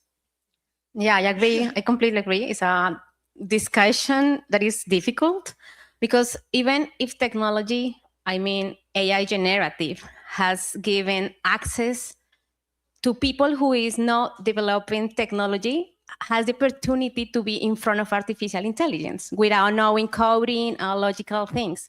But I completely agree with you guys, because, for example, in Mintic, we were very hard to offer access to everyone around Colombia. But even with technology, it is not possible to think about disabilities, for example. is artificial intelligence helping people with disabilities really? In the real example, we are working on that. Even I would love to still working on that. But yeah, we need not just technology, we need empathizing with realities. You know, you said something related with that, but also we need to include that in education, as you said before. I completely agree. Okay, I'm conscious of the time, so let me move for our next theme. And I would like to put out of attention between promise and reality, because we don't want to talk about that as a negative point. Like, okay, we are promising to give access to everyone on artificial intelligence, but in the reality, it's not about that, the conversation. But it opened a new topic that we would like to talk, and is, where do you see the biggest opportunities for AI to create positive change in society? Because we said, yes, artificial intelligence give us opportunities, but where do you think are the biggest opportunities to AI to create change in our country? What do you think, Mariana? I think that, for me, it's difficult to answer that question because I don't see AI as a noun, like as a thing. It is a tool, and I see the power of people changing, transforming society. And AI totally can help because it is already helping us to do more with less and in less time, as Ricardo said. So I think it is definitely going to make some things easier, like writing, like writing long things or automating some tasks. But for me, it is very difficult to think of AI as the main source of transformation. I think more always as people being the ones that want to and have to transform society. And of course, AI can help them research, summarizing their sources, finding better sources, running better calculations, understanding better situations. Like researching multiple scenarios of what would happen if, what would happen after that. And then people should be the ones responsible of knowing what to do with that information and, of course, transforming society. So I think that, and also, I think that, basically. Thank you, Mariana. Okay, Ricardo, we would love to hear your perspective. I would like to add a couple.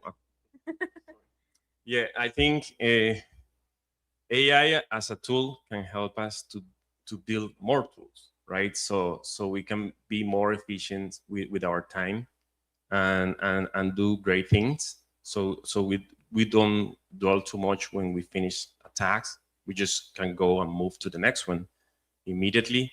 And I think that that's something that is valuable, especially in developing countries.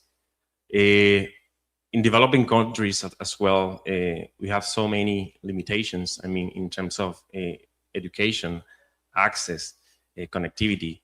So this type of tools brings new pathways to population to actually develop themselves.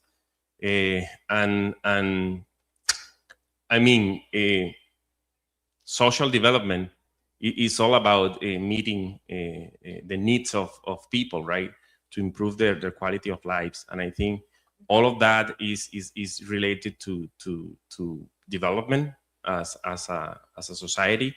And I think AI is actually helping everybody to step up and to produce content, to produce tools, to produce software that in some way is going to monetize later in the path, and that is creating development for them. So I think is going to bring more progress to society and to communities. Okay, thank you. Yeah, technology itself is not a catalyst, just say before. We need people who take decisions. We need public policies, we need education on that, we need social changes in a real field, but also it depends on people. It depends on us, and it depends on how we can use the technology. Because as you said before, it's a tool that it's there for us, but we need to use in the purpose, in the right purpose, with the right purpose. Yeah. Okay. Thank you.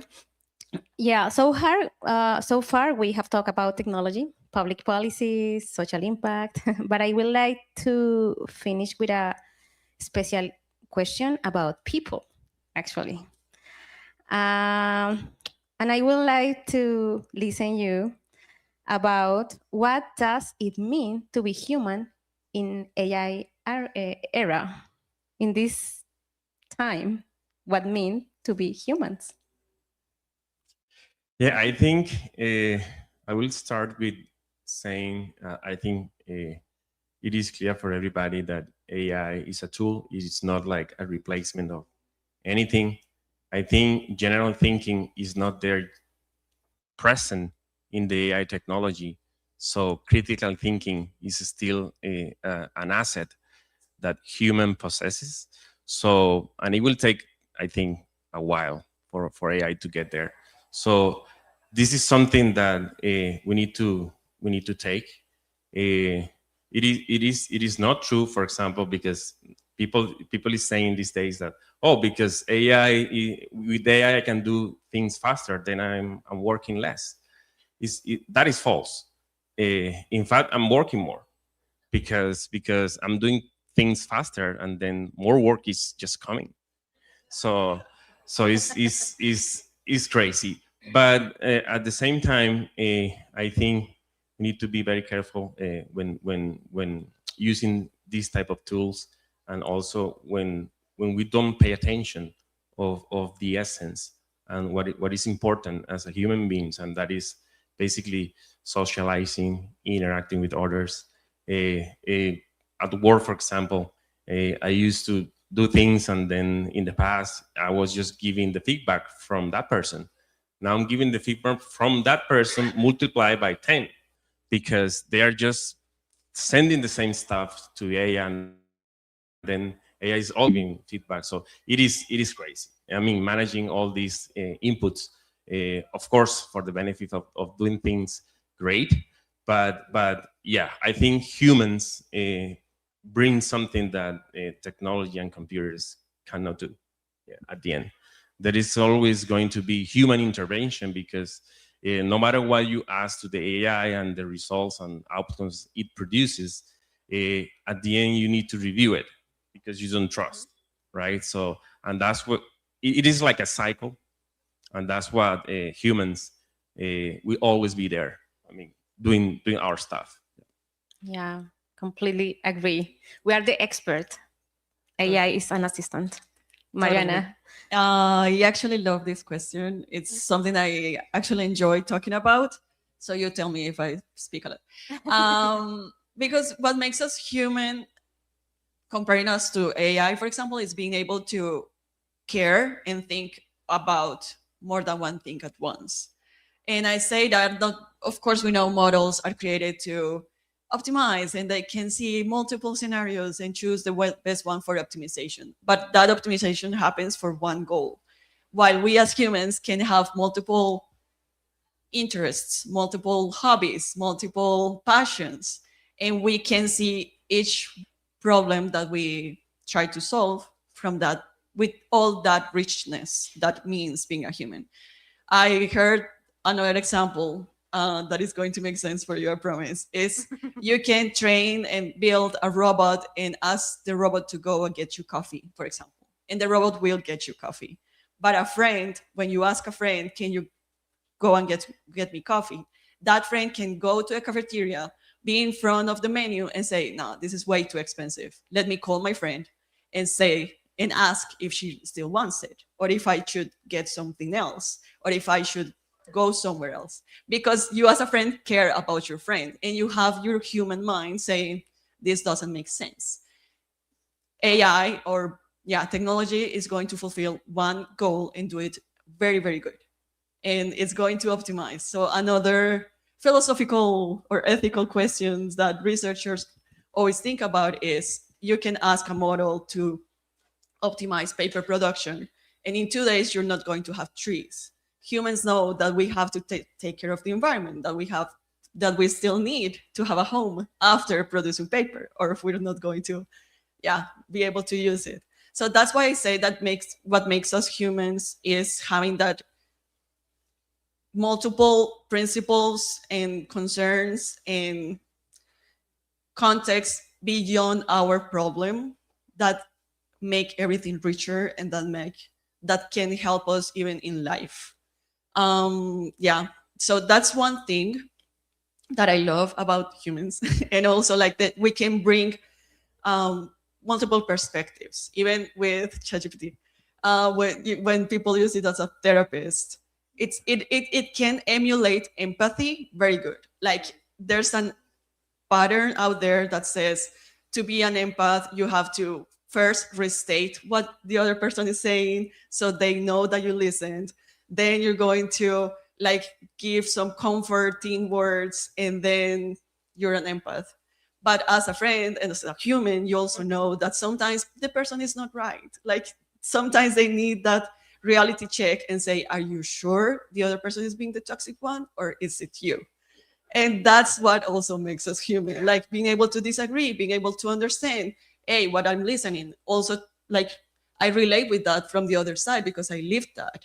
Or when that happened to me, I learned this, so maybe you.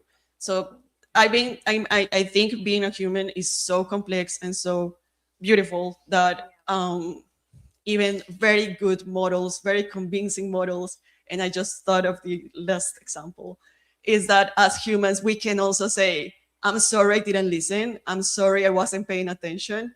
While a model, as we saw earlier, said, of course, let me summarize doctor's conference and then tell about how he told us about global knowledge and civics and education. And it said it so poetically and it's so convincing that if maybe you didn't understand the conference, you would go out there thinking, oh, that conference about global education was so fun. You know, we as humans can make mistakes, but we own them. And we also can say, I'm sorry, I don't know what you're talking about. I'm sorry, I got distracted. I'm sorry. Can you repeat that for me? Models still do very good predictions. Sometimes they fail, but they don't know because they're so overconfident that they're just going to try to convince you. And that's when, it's like so difficult for us to understand. Yeah. Oh, I loved your answer. I like that, Mariana, because I think they are by design to make it delusional. So they are always like agreeing with you, and I think humans, we are not like that. So we love to argue, and at some point we do converge. But with AI, it's crazy. You keep asking or debating, and the tool just keeps you giving you claps. So it's crazy. Yeah, I completely agree with both of you. And I think you say something that I love it. We are complex, but we are beautiful. As a human, we are incredible. We have emotions to connect with people, with realities. We have empathy. We have purpose. I don't know if someone has asking about their purpose, but we have purpose in life. The technology is just a tool, as you said before. It's an assistant. It's something that can help us, but it's our responsibility to use it to solve real problems. And also, I would like to close this question with a point, and it's about augmented intelligence. I don't know if someone knows about that, but artificial intelligence is helping us to improve our capacities as a humans. All the time that we in the past invested on operational things, repetitive things are replacing for technology like artificial intelligence, and we have time to invest time for our people, to be with other, to listen people, to give feedback to our teams and everything. So augmented intelligence, I think, is a good point to evaluate in future or in present, as you said before, future is present. But thank you for your point of views and for all the thoughts that you share with us. And I would like to ask you some questions from the audience. because we received some questions. So I'm going to read 2 or 3 of that.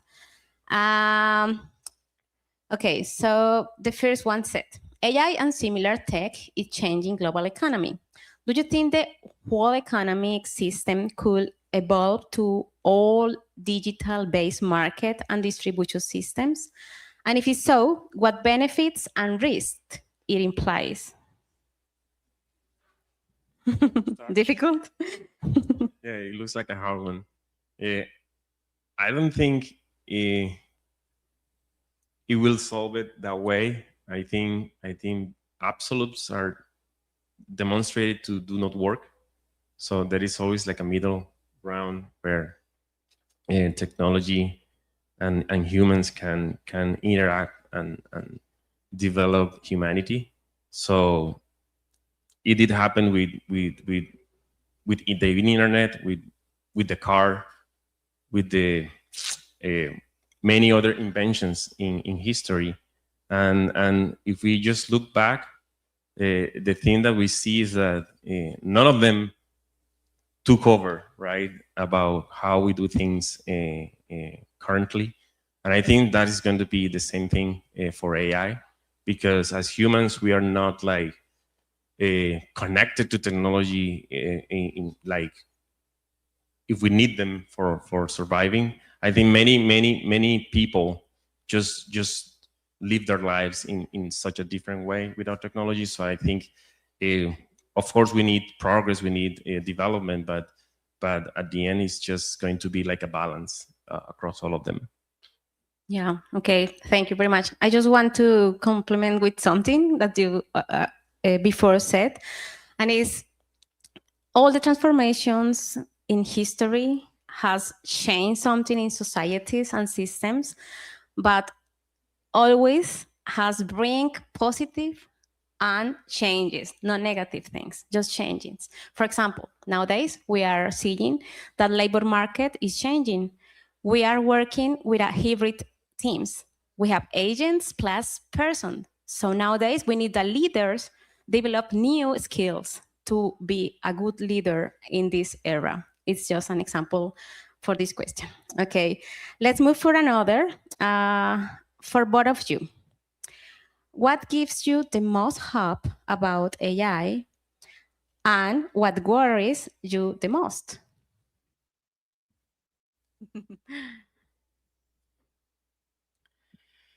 So hope, what gives me the most hope about where AI is heading is that I've seen that we're having this kind of conversations. That's what gives me hope, that we're not in the era of just believing the people that say work fast, break things, but we're actually having this kind of conversations, that we have so many people interested on how to do good with AI, how to prevent it from doing harm. So that's what gives me more hope. And of course, the amazing developments that are happening, because even though I haven't mentioned them, it's incredible what's happening in medicine. I've just read that AI is really helping develop these medicines and vaccines faster than ever, because it's really, really good at predicting how chemicals interact with them. So that's what gives me hope. Everything amazing that's coming after this big development, and seeing people do amazing things in the shorter time that we've seen in history. And of course, what worries me the most is the other side of the coin, that people stop thinking. And I also just read a paper that's called When Co-Pilot Turns into Autopilot. That's what worries me the most. It's instead of augmenting our intelligence, and I've seen it, and I think we had another question about it. I've seen it that students or people in professionals are not just, hey, this is great for me, and I'm going to discuss with AI, and I'm going to find a way to be. No, it's just like tercerizando. How do you say tercerizando? Outsourcing the thinking and just do this for me, do that for me. And that's what worries me the most, because right now we have a lot of models that are free, but suddenly we're seeing companies making the price tag more expensive and more expensive. And if you don't get used to think, then you're going to have to pay for a model to think for you. That would be like the nightmare for me. I don't know if you agree. I agree. I think for me, AI, the hopes that I have is precisely to help us to resolve complex problems, because its capacity of analyzing large amounts of data that a human being cannot do in time. But I have fears of misusing the technology for purposes that are not like helping us to advance as a society or humanity. And there are plenty examples of how that is actually happening nowadays, military, etc., etc. And I think also to rely on AI too much than relying on humans when we just live our lives. There are plenty examples when people just wanted to go out and it's just asking AI for everything instead of asking people that they may know more than AI, because they have been there, they have experience, right? And at the same time, you just have a conversation with somebody. Now we're just increasing this tendency of typing and texting to a machine to get answers for everything. And I think that's something that worries me, because in some way it's going to keep us away from everybody. This another thing on top of everything that we just need to be very careful. Yeah, completely agree. Yeah, we need to invest time to regulate, to educate, and to do actions to protect our kids also and our society. Yeah, okay, let's move for the next question. And this is for Ricardo. And the person said, many believe AI makes learning basic science less necessary. From your perspective at Apple, how crucial is it for universities to strain basic science like physics and maths knowledge in the curriculum driving word AI? That's a hard one. I think critical thinking is going to be, if we keep doing this, it's going to be like a luxury in the next generation. And I think math, physics, all these things that we just learned when we went to college, they built that capability on humans. And I think that needs to remain as is. Otherwise, critical thinking will die. And I think that's going to be terrible for humanity, because that is in fact what allows us to just keep moving and developing ourselves. So I think AI can be as a tool helping us to understand math and physics and all of that in such a way that we didn't have the chance. I still remember when I did struggle with midterms and all of that, because I just didn't understand how to do like integrals on many other things.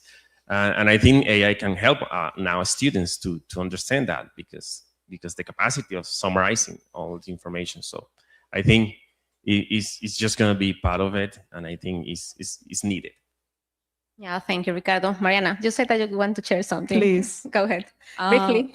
Yeah, I understand what students say, but the AI knows it. Why should I learn it? And I think it is so critical that we still learn it, because as a usual, like I use AI for my job every single day, but to be able to check the output, to be able to modify the output and lose our insurance, apparently, we need to understand what happened, like what is there, and that we need to have the knowledge for that. So I think it's more important, and we need to redefine how learning looks in a university, because of course students are thinking learning means getting excellent, the top score grade.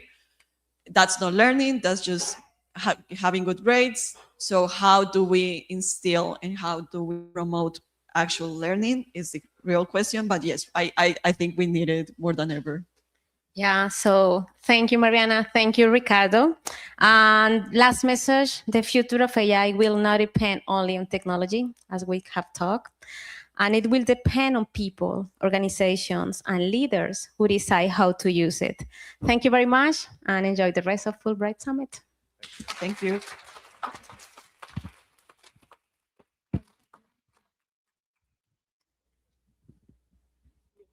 Thank you very much to our panel. I would like to invite the president of Uninorte to hand over our colleagues to the panelists. I'm excited about Lamborghini.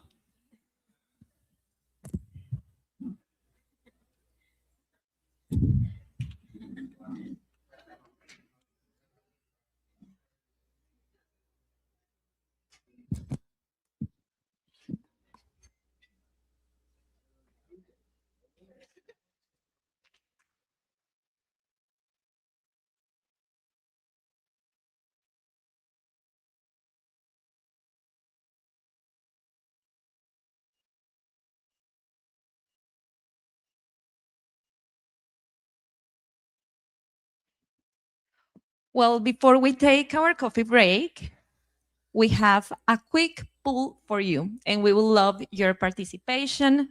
So please take out of your phones and scan the QR code that is now on the screen. Now it's on the screen. Or go to Mentimeter if you have any issue there with the code you have up on the screen.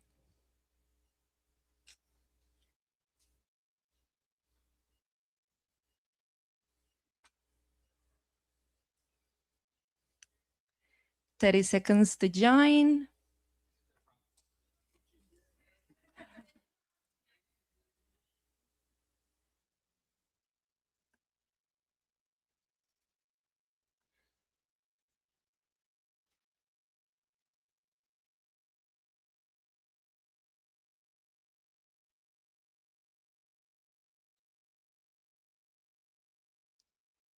Okay, then, all set.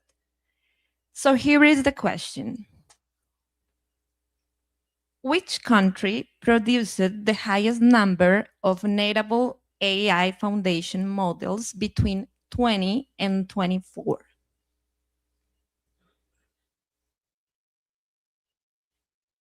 You have the possible options in your phones.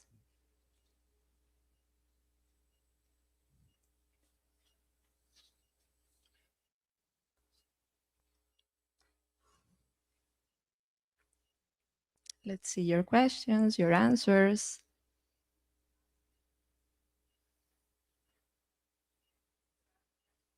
Wow, easy one.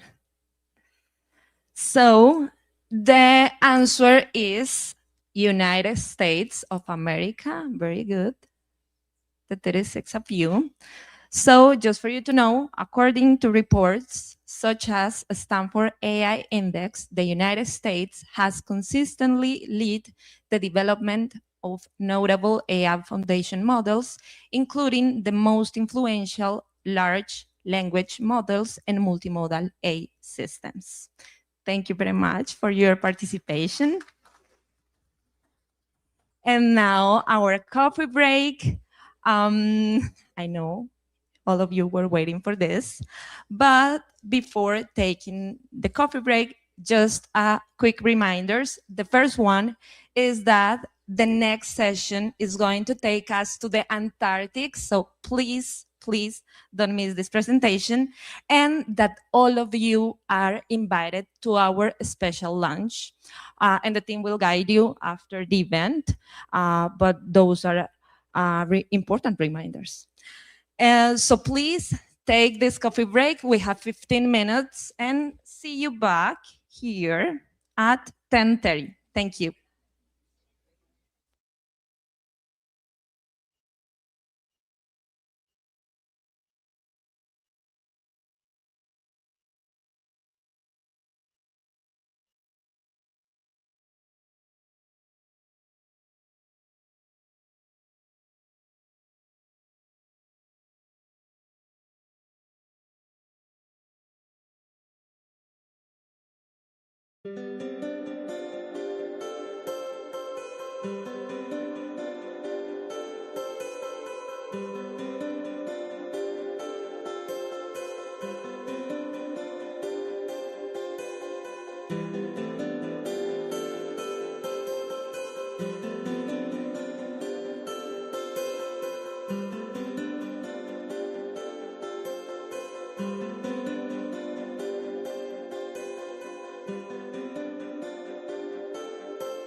Well, welcome back.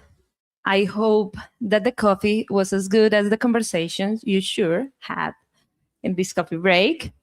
Now, our next keynote takes us somewhere unexpected and extraordinary, the Antarctic. Natalia Jaramillo Machuca is a Fulbright scholar and PhD candidate in natural resources at the University of Idaho, specializing in geographic information systems and remote sensing. Her research focuses on monitoring Antarctic vegetation and assessing the environmental impacts of tourism in one of the most fragile ecosystems on Earth. Before we begin, let's take the official photo. So I would like to invite Giovanni and Dr. Meisel for the photo. Thank you.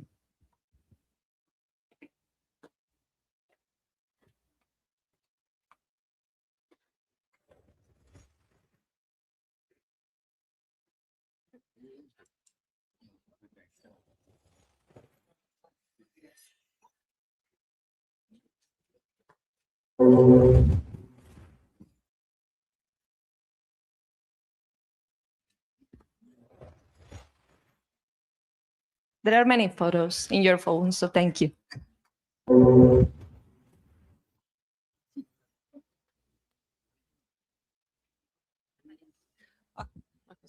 Bueno, ¿cómo funciona? Ahí, ¿tú lo pasas aquí? Excelente. Well, good morning.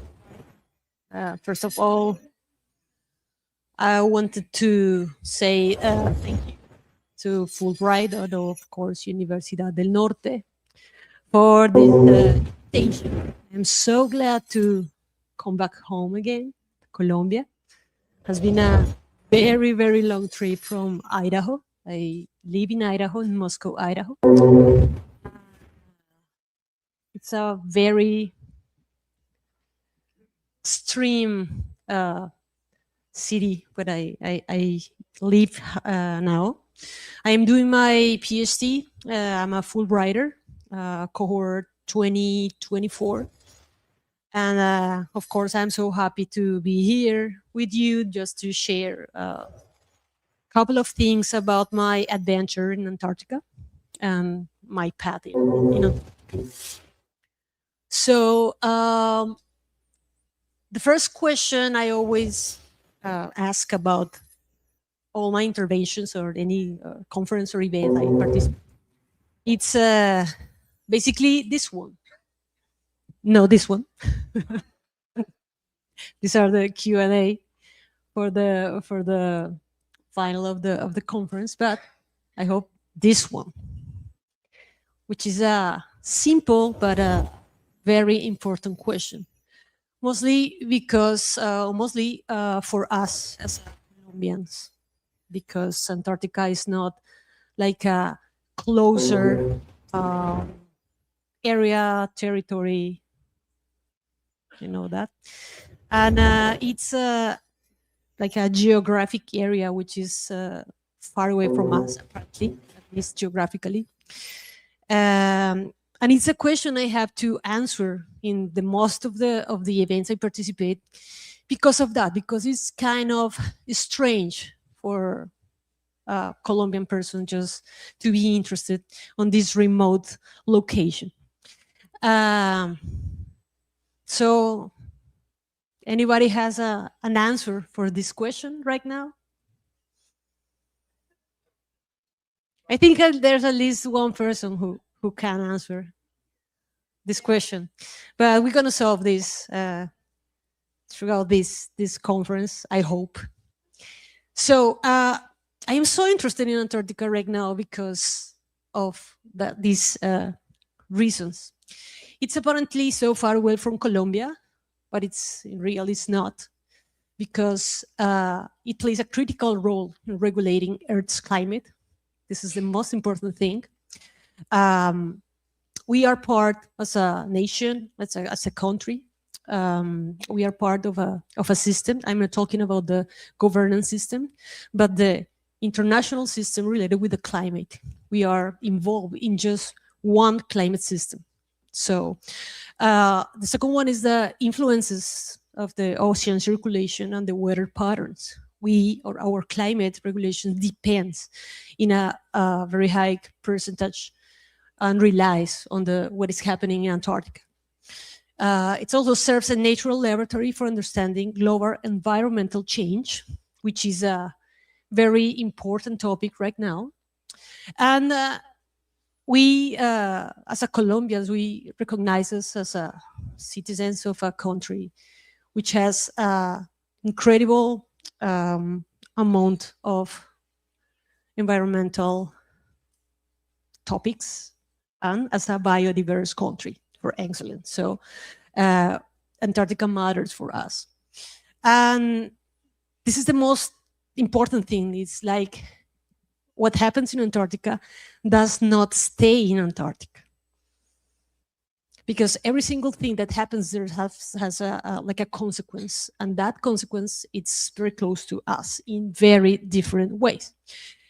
In summary, for Colombia, Antarctica is also an opportunity to contribute to international science, because we have now a very young but a very interesting Antarctic Colombian program. So we do science in Antarctica, and we are involved with the top-ranked scientists in that continent. So it puts us on the spotlight of the science, of the world science. And we are strengthening research capacity, better understand the global systems that connect even the most distant places on Earth. So Antarctica matters to Colombia. This is a picture I took from the INACH, the National Antarctic Institute from Chile, which is a nation that has one of the huge capabilities in Antarctic science, at least in South America. And I personally like a lot this picture, because it reveals like the importance of Antarctica for not only Colombia, but the world, because it's the reservoir, the 77% of the fresh water right now. So in a moment like this one, when the climate change is in the corner, the reservoir, the fresh water, it's so important, not only for the Chilean people or Argentinian people, where they are pretty close to Antarctica, but also for us, because the consequences in case something pretty bad happens, there's gonna be so bad for a tropical countries. So this is pretty important. But okay, I think I can talk a lot, not too much in English than I can talk in Spanish, but so what does all of these have to, we say it in Spanish, tanta carreta, all of these have to do with geospatial data, which is the matters, the topic which matters today. So Basically, geospatial data enables us to monitor environmental change in remote regions. Antarctica, it's a pretty wild region. So it's so hard for people, not only for research, but also to get there. Right now, there is nobody who lives in Antarctica for very different reasons. First one is because it's not allowed to live there. And the permanence, I mean, the most longer permanence is like a year, which is the time with some scientific people and some people who manages or the stations there could live only 1 year. You can try to ask why. And it's because it's so rude for the human body. It's so difficult to live here. It's the continent, I used to say like the continent, the most continent. It's the most cold, the most windy, the most wild. It's so hard. So geospatial data allow us to take some data in a very easy way, just to study what is happening there and what are the phenomena that are occurring there. So we are using to monitor environmental change, to map, analyze ecosystems, to support evidence based on conservation and management, to understand human-environment interactions, which is the topic I'm interested in the more, and transform data into actionable knowledge. So this is basically the workflow I use for my research, and it's basically consists in we got Antarctica. We got many problems or scientific questions to ask there, and there's many ways to catch some the information to process. So my favorite way is flying drones, because I can Antarctica means a lot for me, not only in the academic or professional way, but also in the personal way. Because as maybe Mariana said in the past intervention, when I was a child, like a pretty confused child. So because I really wanted to be many things. I want to be an archaeologist, but a pilot, but a doctor, but many things. So Antarctica allows me to be like the person I really wanted to be, because I am a pilot, a drone pilot, but I also a scientific, but I also a historian, because my bachelor degree is not related with this kind of science, another kind of science, social sciences. So I'm a historian, and I just can't be in Antarctica. So my favorite way to take all these surveys is flying drones there. Then I use this kind of incredible tools, the computer thing, to work with all the data I got. I mean, all the pretty nice pictures and videos I took when I fly there. And then I process and use the AI. This is the part when AI introduces into my life some kind of models of AI in order to analyze and to be a very nice and neat maps that give us a lot of information in order to analyze what is really happening there or not there in a part of there, because Antarctica is so huge. Its kind is the same size of South America, so it's a very huge territory. And this nice picture is the reality of this one is basically this. So the way I did my job there, it's I tried to get Antarctica. Not alone, of course. I counted with a very huge help in Colombia. We have the support of the Colombian Antarctic Program, which is a very interesting plan institution. It's not also only an institution. There's a bunch of institutions that collaborate each other in order to make possible the science in there. So when I can't go there, I just to suit this funny suit and do my job, which is only flight drones. This is a very old picture. This is from like 20 2020, we uses this today's kind of old toy, because the toys we use today are so great, and they are huge, and of course they has very different sensors. But in that time, I used to use that kind of drone. I flew it, and then I got like a bunch of 20,000 pictures from just only one side. Then I use a software in order to put together all of those pictures and to georeference and to make and create, transform that pictures, like 2D pictures, turn into a 3D models, which are super useful to do many different kind of analysis. In my case, I am interested in what is happening with the presence of human people, but I think it's a human people, yeah.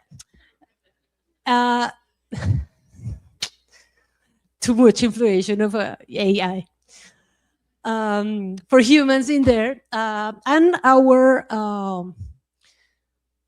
like the basis of the analysis is what is happening with the bioindicators. The mosses are a very interesting plants that show us what is happening with the environment surrounded and what is happening with the presence of the persons in there caused by tourism. So after this incredible process, we got this kind of nice and georeference pictures, this part. And after this, I introduced a AI model that permit us. I think we got a very interesting idea about what AI is useful in science. One of those things is they can catch and interpret some patterns in this case in images. So I don't have a pointer, but you can see this and these forms, which are pretty easy to interpret for an AI system. And those patches are penguin communities. Yeah, they look so nice. They are so pretty. They are super pretty. It could be an interesting shape of a t-shirt or something like that, but this is a next idea. The AI I can build, it's like the job of the AI is just identify every single patterns there and try to classify and then count. So it is pretty useful to make some animal census in these cases, which is pretty easy to distinguish from the other patterns. But my interest is focused in the green areas, not the super greeners, but it's not simple to see here, but here it's free. The result of the process. So we basically turn an image into data to analyze. Right now, I mean, it's feasible to identify some kind of patterns on the images, but we don't have like the interesting part that science permits, which is the accuracy. So when uses an AI model, we can classify the cover, which this is the land cover. We can divide it in three, basically the guano, which is the penguin's poop, the soil, and the vegetation, which is the interest of the project. This is a very beginning part of the project. I made this analysis using some images I take in the expedition of 2019 and 2020. And this was, I mean, the use of the AI and the result of this project allows me to make basically the main topic of my dissertation, my doctoral dissertation, the results of this. So the most important thing or result is like, I am right now, not in my personal life, but in my academic life, I am taking decisions or making decisions based on data, hopefully trustable data. This is a lichen, and you can see the size of the lichen. It's no more, I mean, this kind of rocks, they are like this size, no too big to be observed, for example, for a remote sensing as a satellite. And with the drones, we can, this is an image, they take it for a drone, not too high, but they got a very, very well resolution. So as we learned in the past lectures, we need to train pretty well the AI just in order to get better results, like accurate results. This is what I see when I fly the drones. So the size of these patches is no more than 5 or 6 centimeters. And if you can see, for example, in these parts between the green, here it's a good example. This gray, it's soil. So the question is, how can I separate, or can I train the model just to identify or differentiate the different type of land covers in that sizes, which is so tiny, which are so tiny. This is why I look in Antarctica. Can you believe this is Antarctica? Trust me, this is Antarctica. Something pretty interesting is happening there. This is why I'm so interested to do that, because some parts are turning to green.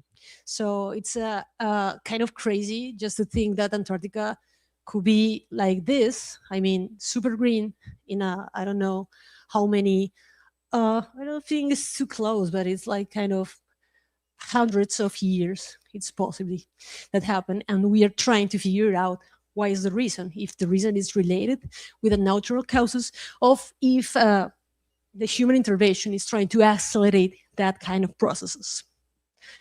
But this is a work for Natalia, futures Natalia, not now. The summary and the conclusion of that exercise, I show it as a example of the uses of AI in this kind of project. It's like this kind of result, these results obtained of this project demonstrate that it's feasible to apply a supervised random forest, which is the AI model I choose to do that. And it's pretty interesting, the word supervised, because that involves like a human intervention. If I rely the decision or the interpretation of what happens in the model 100% of the AI, of course the model could be like my club committee, but we don't really want that. So I am trying to build a very trustable model right now in order to interpret accurate with I don't know, 80, the results I've been waiting is like 80% of accuracy. How to distinguish for example, the different species that are surrounded any place I selected from the other, and in other different areas or closer to the place I am studying right now. So in this exercise, I use only the RGB spectral bands, which means like in a basic Spanish or English, like a regular picture, a picture you can take with your cell phone, which has only 3 bands, different combinations of colors, and they show us only kind of aspects we can analyze. So the next step in order to build a very trustable model is just to include a multispectral aspects, which means not only 3 bands or 3 colors, but also a combination of hundreds of colors, because that kind of combinations show us the state of the plants or the soil. We can compare in other areas when there is no any human intervention there. Why is this important in Antarctica? Why is this relevant? It's because, I mean, the main answer is like Antarctica, it's a very different place, not only but the landscape, but also for the governance. Antarctica is a territory that they don't have any owner. The governance model is like based on a treaty, so it's a in summary meeting of a bunch of states that meets once a year, and they concern the decisions and the concerns about the Antarctica and the decisions about what is going to happen there, what is permitted or what is not. But there's only, there's two activities that are allowed, but they are kind of difficult to control. One of those is the tourism. Tourism is rising, dangerously, because after the pandemic, like the numbers has been rising, but an incredible thing. So we are not ready to get some plans to contain what is happening with the tourism. Despite it's a very responsible and different tourism comparison with another kind of tourism over the world. It's an important concern related with what is going to happen with the human activity and what are the impacts. If there is an impact. So in the meetings, it's pretty interesting because the Antarctic Treaty and the governance is based, it's one of the few systems that rely the decisions of the continent in science. So right now, what I am trying to do with a amazing thing, it's trying to figure out how to get data and how to get proofs that there is happening, if there is happening something related with tourism, or is the tourist activity is if there's an intervention that are modifying some kind of processes in Antarctica, specifically in some places which are very, very, very, which are the subject of the trampling or this kind of activities there. So this exercise and the first trial I did about involving the AI was like, the result was like, hey, it's feasible. It should be a good idea to implement some AI resources in order to analyze and get faster all the processes of analysis, but I really need complementary approaches, so the use of multispectral or hyperspectral sensors, which means that I'm going to be a more robust system in order to process all the data. But at the same time, I had to work pretty hard. So what's the next Antarctic expedition? This is a problem on presence, Natalia. And basically, what I'm doing right now, it's trying to incorporate more technological tools, as we discussed in past lectures. Of course, that work was produced by the 29 and 2020 images I got in that time.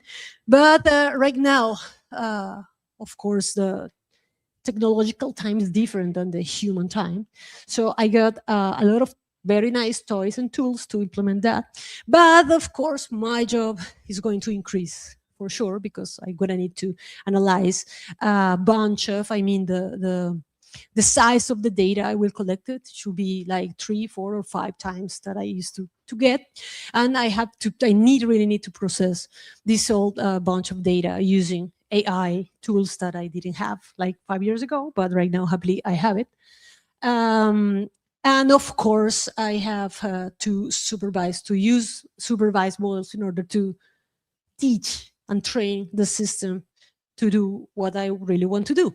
So at the end, the expected outcome is just to create or at least make a first trial of a new monitoring framework to support Antarctic conservation and, of course, evidence-based management, and what it helps to Colombia. Why is this matter to Colombia? Because the good news is Colombia, it's a candidate to be a consultative party member for the treaty, and we already submit our application, and we are waiting for the response. But hopefully, Colombia is going to be a member for this party and for this treaty. And the good news is, like, Colombia will be member that can not only talk but vote and intervene in all the decisions that I'm making in the Antarctic continent, which is pretty important for the humanity. And I think this is the end of the presentation.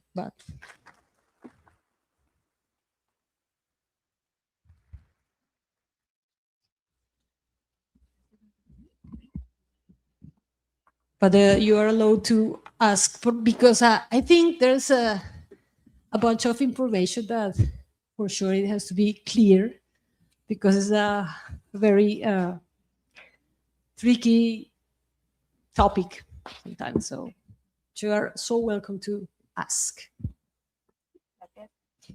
And now, to guide us through these questions that you are being submitted throughout this code, I would like to invite Dr. Rafael Ricardo Torres Parra to join us on stage. Dr. Torres Parra is an oceanographer, former captain and coordinator of the Marine Science Doctoral Program here at Universidad del Norte, and someone who's personally had led Colombian expeditions to Antarctica.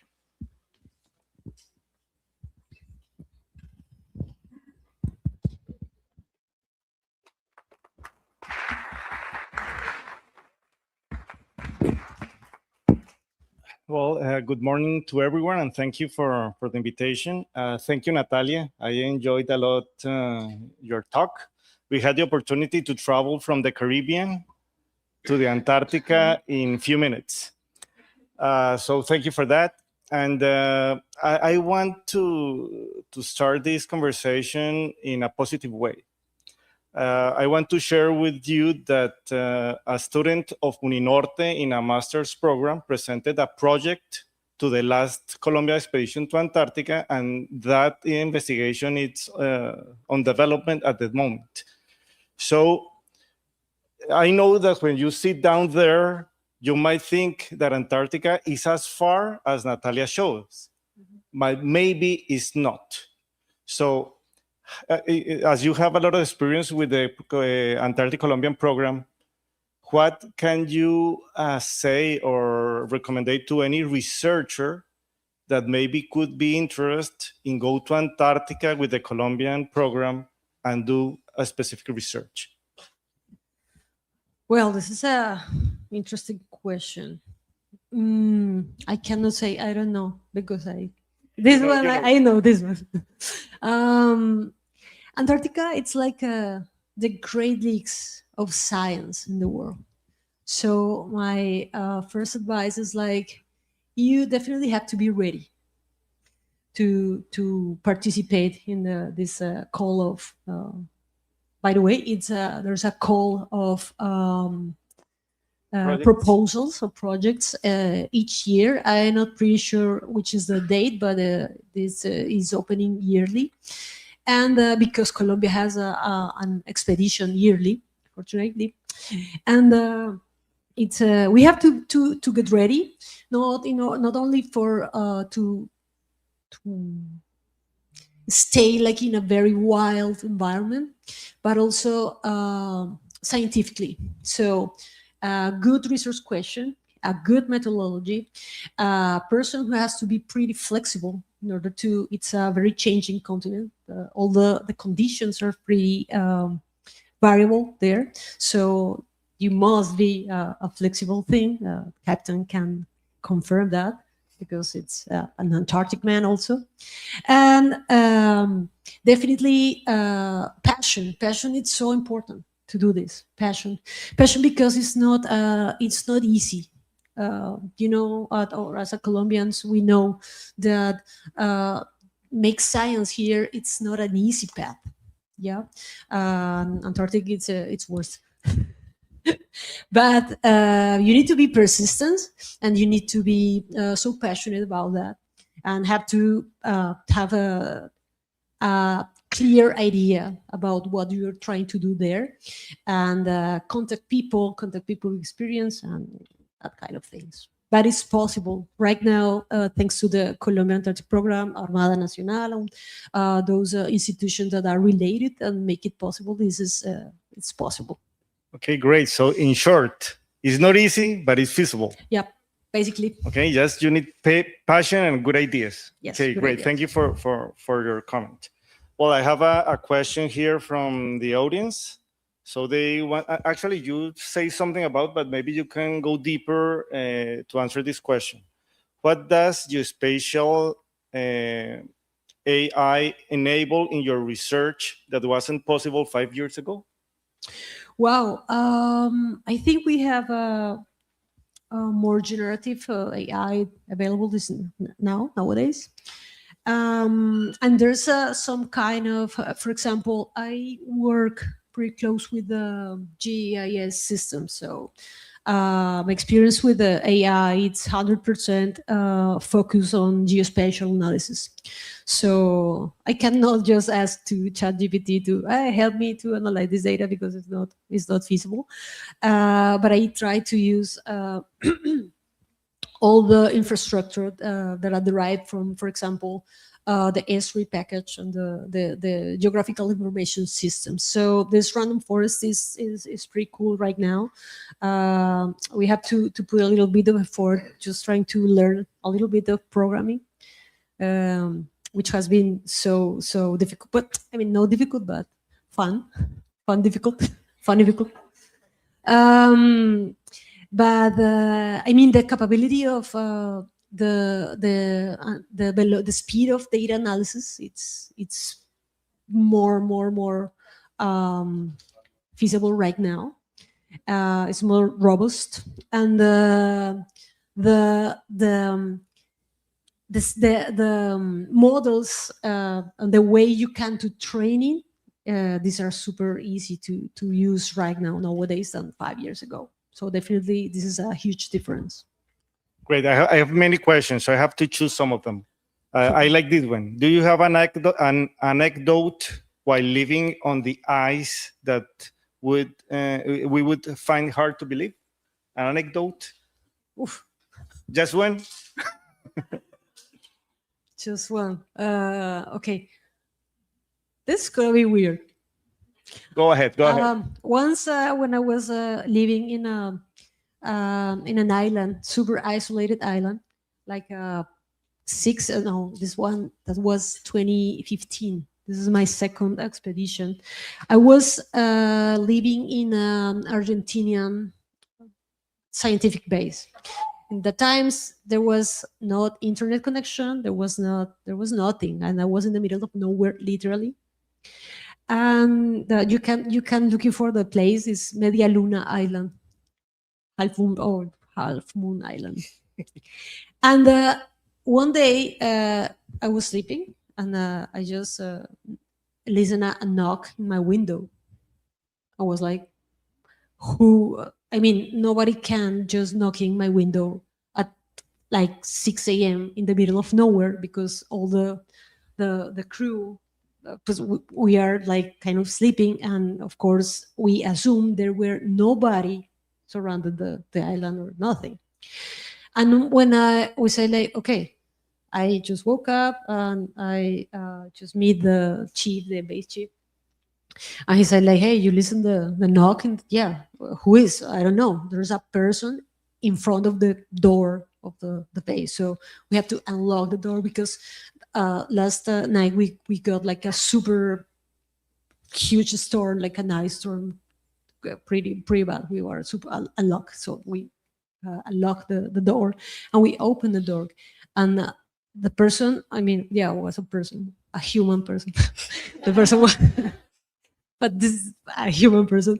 I just opened the door, and the person who was in front of the door was I don't know how to say that in Spanish, like a yeti. No, una persona disfrazada con algo, era un personaje de anime, like an anime character, cosplay, but was like we are in Antarctica, in the middle of nowhere. what? Yeah, it was like a what? Yo, I just looked the chief like say like, and there was like, how is that possible? I mean, of course they have behind scenes was like a human explanation, but it was so weird. It was a character for a comic, a Japanese comic, and the explanation was okay. There was some kind of little boat was just arrived like a couple of hours ago. They needed some food and water, but the thing was they were recording like a movie, and one of the location was Antarctica, and they were like they need just to connect like the drones. They were flying drones because they were doing some I don't know, films there. And that was the super weird anecdote, because I mean, you were just recently wake up and it's like, I cannot believe what this is happening. It's like, what super, and after that we just turned into characters of the chief and I, we were characters in the movie, of course, like anime characters are that. Yeah, was something like that. But there's a bunch of anecdotes. This is something very interesting of the spirit of Antarctica, is that people likes to help other people. It doesn't matter which flag you are under, everyone helps everyone. So that's something very nice. Okay, I have here another question that might inspire many people. Could you talk about how the Fulbright Award specifically has helped your research? How would you encourage other Colombian academics to participate in Fulbright? Offshore, of course, yes, for sure, totally. Yes, I have to say I'm pretty thankful to have got the Fulbright scholarship, because there was like a next step in my life. I used to be before to become a Fulbright, I was an advisor, a scientific advisor in the Colombian Antarctic program. That's why I'm super packed team. And when I became a Fulbrighter, I just realized that the talent we have in Colombia, it's massive. There's a lot of people, brilliant people, who can the capability to do many very nice things, and to collaborate and contribute for the advance of the science in general. So for me, it's like a kind of a huge opportunity just to, of course, to make my PhD in the United States. I am learning a lot from very nice mentors, because I mean, it has been an incredible experience, but it makes me feel more Colombian than ever. I think I am more Colombian than in the past right now, and every single place I visit and I talk about my research, I am super proud to be I'm a Colombian and a Fulbrighter Colombian, because it's you can make a lot of networking, and you get access to many information, which is so incredible. And I think that all this acknowledge should be applied here, which is the important thing, just to come back and apply all the knowledge you get, just to help your country. This is and of course, yes, please apply. Okay, great. Well, I think we have time for a last question. I want to share with you one phrase that I give to my students, because maybe not everybody is aware that Colombia, 45% of its territory, it's sea, it's ocean, in the Caribbean and in the Pacific. Mm-hmm. So when I talk to them, I encourage them to really get interest in what happens and what we have in the ocean. So I translate from Spanish to English. The phrase is, you cannot love what you do not know, and you cannot care for what you don't love. So everything starts by knowing what we have in Colombia, in the Caribbean, in the Pacific. But we're talking about Antarctica. Mm-hmm. So I believe that this phrase suits to Antarctica. Perfect. Because we need to care about what is going on in Antarctica. But the key is to know more about Antarctica. So the question is, how can artificial intelligence help to bring Antarctica closer to people so they know it, love it, and care about it? You makes me remind some quote I used to use. It's like the ocean. It's not a boundary. It's a bridge. A bridge, yeah, to connect the countries and the people, the cultures.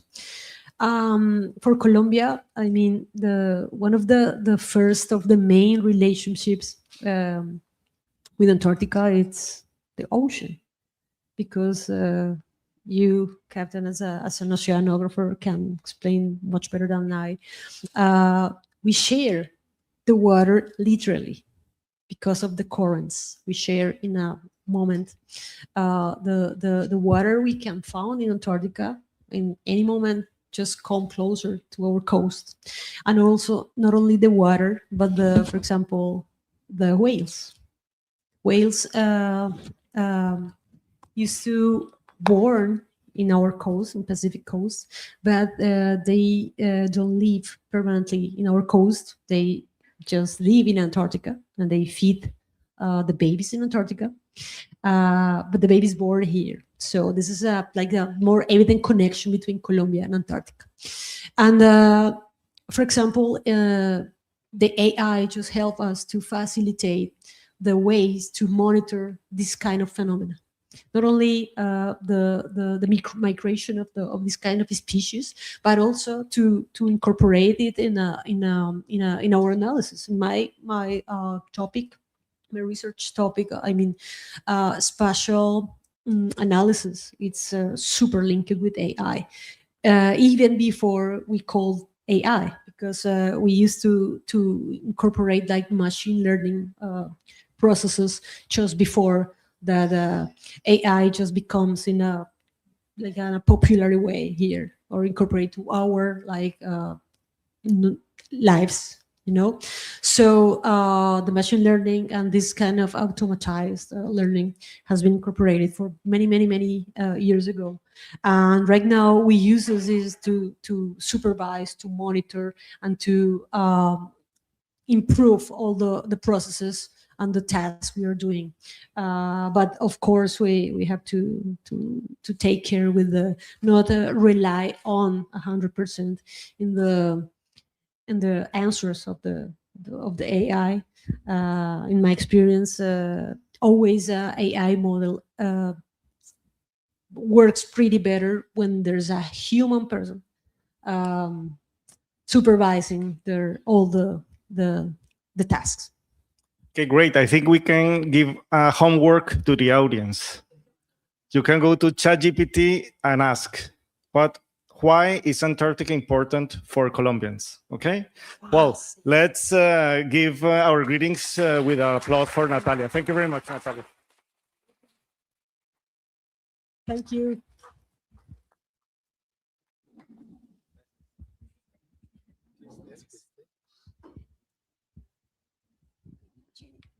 Lamborghini, the last two Lamborghinis. Capitán, muchas gracias a usted por acompañarnos. Muchas gracias. Gracias.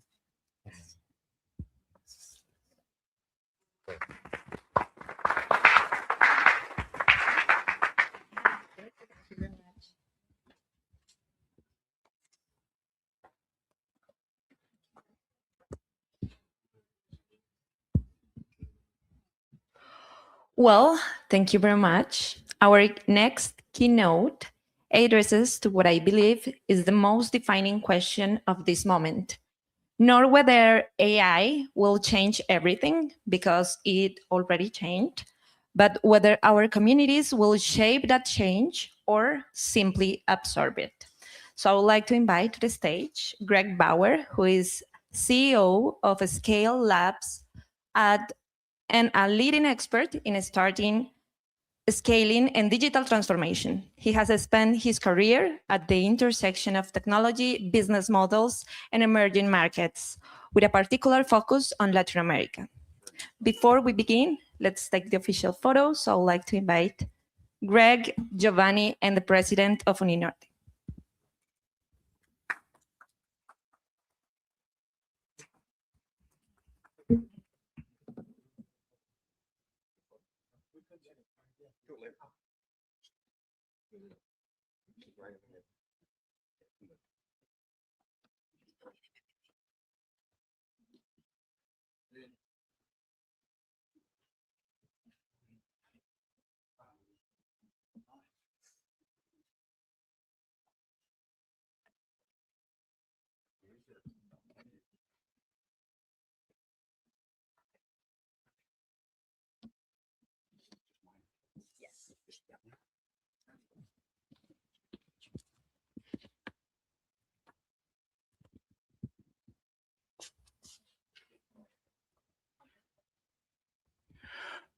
Thank you.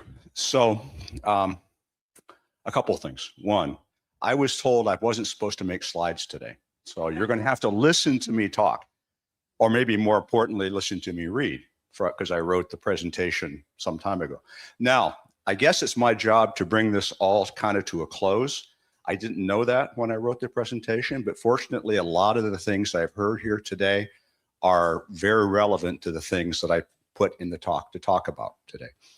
But I want to give you some context and some background. As they said, I lead a venture firm in Boston called Scale Up Labs. My career is I'm a reformed electrical engineer. I've been a startup entrepreneur most of my professional life, building startups or investing in startups. Scale Up Labs is located in Kendall Square in Cambridge, right across the street from MIT. The only thing we invest in is artificial intelligence. And three sectors: health tech, advanced manufacturing, and energy and sustainability. We also have a venture builder or a venture studio, because all of us in the firm, all of the partners in the firm, are entrepreneurs first, investors second. So we originate businesses in the venture studio that are in those three sectors on our AI first. We source deal flow for companies we invest in those three sectors from two places on the planet: Latin America and Europe. And we source those through our international acceleration platforms, where we find companies that we know are doing something really important and really different, and we give those companies a path to internationalization and a path to capital formation in the United States. The environment we work in, or we live in, Kendall Square, Cambridge. If I were to draw a 5-kilometer circle, using our office as the center of that 5-kilometer circle, within that circle are 63 major colleges and universities, probably more than any place else on the planet. Since education is so important to everyone in this room, you geek out there. It's really quite amazing. If I were to walk out from in front of our office, right across the street is the MIT Sloan School. Right next to it is the MIT Media Lab. If I were to, I would normally say throw a baseball, but since this isn't a sport country, I'll say if I were a goalkeeper and I were kicking a soccer ball, if I kick it this direction, I'll hit Microsoft's AI World Headquarters. If I kick it that direction, I'll hit Google's AI World Headquarters. And if I were to kick it just a little bit further in that direction, I'd hit Amazon's AI World Headquarters. So we live in a world which is all artificial intelligence. Where's I going with this? It's going somewhere with this. Completely forgot where it's going to go with. Oh, I know. So so lunch, dinner, drinks at night, anywhere in the Kendall Square area, you're talking about artificial intelligence. Within the building that we're in a building called this Cambridge Innovation Center. Within the Cambridge Innovation Center, there are over 400 startups in that building, and venture firms and law firms and a lot of other things. Almost all of those startups are building things with artificial intelligence, whether it's traditional artificial intelligence, software-based things that we've talked about today, or physical artificial intelligence. It's going on in that building. In fact, sitting in our area, because we have an open area, we don't believe in walls. We have an open area. If I sit in that area, half the time, half the day, I'll see robots walking up and down the hallways from the various startups that are testing their robots in the building, which is, of course, physical artificial intelligence. So I wanted you to have the context that I come from when we talk about this today, so you know that this is really our life. So on to the talking part. So I want to tell you a story about a company. It's a company that we invested in and a company that came through our acceleration program. I'm getting a sign for 20 minutes already. Oh, it's not going to happen in 20 minutes. It's not going to happen in 20 minutes. They're a small team, just 5 people. They're not based in San Francisco. They're not based in Boston, but they're based right here in Bogota. And it's a company that came through our acceleration program, and we gave them a task. We gave them the task of, in a week, researching the markets in 5 different countries simultaneously.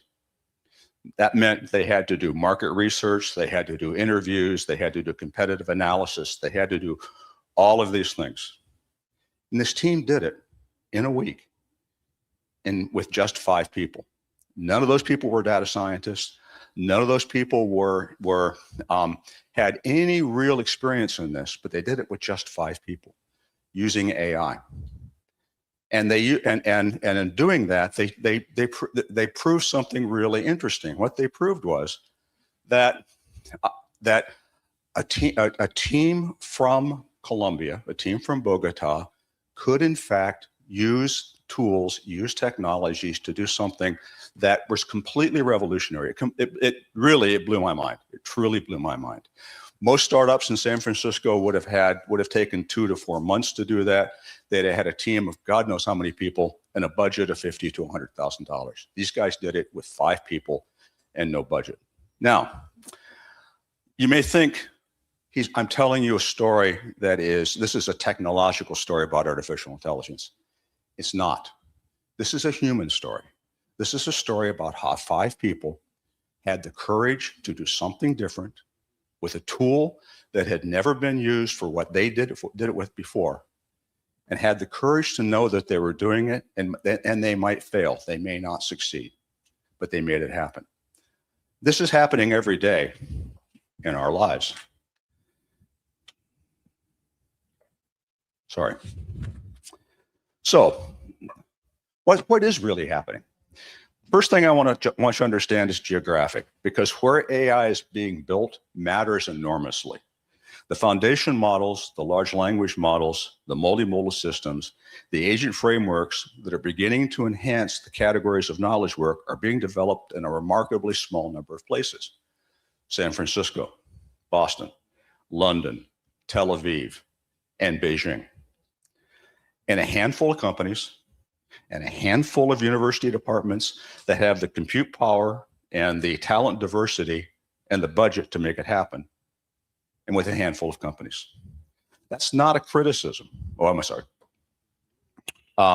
So I refer to those places as the frontier. This is not a criticism, but a necessity. Breakthrough technology is always clustered geographically. It clustered in England when the steam engine was developed, in Detroit when the automobile was being invented. It clustered in Houston when the energy industry is being built. Geographic concentration is how knowledge compounds quickly to produce something genuinely and entirely new. But here's what that concentration means to the rest of the world, and Latin America specifically. The gap between what is possible with these tools and what most institutions and professionals know here is possible, and that gap is growing every single month. Not because the people are less capable or less curious, but because the pace of development is so fast and the proximity to it matters so much that being outside these ecosystems is a structural disadvantage that good intentions alone cannot overcome. I see this in our portfolio constantly. I will meet with a founding team that is doing something genuinely impressive, strong product, real customers, smart people. I will ask them about a capability that has been available for 6 months, something that could cut their customer acquisition cost in half, something that could cut their engineering time by 40%. And they've never heard of it. Not because they're not paying attention, but because information flow from the frontier to this market moves very slowly. And by the time it arrives through academic channels or mainstream press coverage, the frontier has already moved again. This is a very, very fast-paced environment we're in. That's what I call the knowledge chasm that I want to name directly today. And I want to be clear about its scale. It's not a small gap that a few online courses can close. It's a widening structural divide that between communities building these tools and communities that are most affected by them. And bridging it is not primarily a technical challenge. It's a human, institutional, and cultural challenge. Now, I also want to tell you something that the standard narrative about AI and emerging markets tends to leave out. Because despite all the gloom and doom in the press, it's not all bad news. The founders who will win in markets like Colombia, Argentina, Chile, and Mexico are not the ones who copy what worked in Silicon Valley. The founders who will win are the ones who understand that local context so deeply that they can look at a new AI capability and immediately see the application that an outsider would miss entirely. That local knowledge is not a consolation prize for being outside the center of development. It's a genuine competitive advantage. The AI tools are generic. The understanding of how to deploy them in a specific market for a specific community against a specific problem, that's scarce. And the people in this room have it. All of you do. But that advantage only compounds if it is combined with frontier fluency. Local knowledge without awareness of what is possible leads to under-ambition. Frontier fluency without local knowledge leads to building businesses that nobody wants. The combination of the two is where the real opportunity lives. Now, let's talk about something that is uncomfortable. I've sat across the table from literally hundreds of founding teams over the course of my career in Boston, Chicago, Bogota, Medellin, Santiago, Tel Aviv, Berlin, Madrid. And I want to tell you something that Startup World doesn't talk about enough because it makes people uncomfortable on all sides of the conversation. The single greatest determinant of whether a founder takes the leap, whether they build the company, pursue the idea, to make the best of something that might not pay off, is not their intelligence, is not their access to capital, it's not even their technical skill. It's what failure means in their culture. In the United States and in Israel, there's a cultural perspective about failure that is genuinely unusual by global standards. A founder who has built a company that did not work is considered in many circles more fundable than a first-time founder. The failure is read as evidence of seriousness, of ambition, and of the willingness to put yourself on the line for something. And investors actively look for it because they know the risk is lower. Thomas Edison epitomized this in his famous quote, "I have not failed. I've just found 10,000 ways to build a light bulb that didn't work." In much of Latin America, and to a significant degree in Europe as well, failure carries a weight that does not carry in the United States.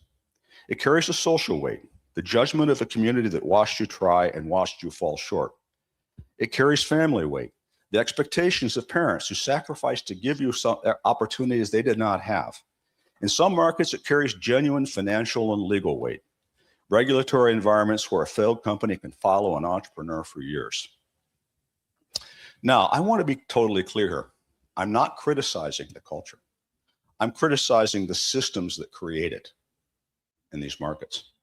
There's nothing wrong with caring about your family's judgment. There's nothing wrong with operating in a context where community trust matters. These are not weaknesses. In many ways, they're strengths.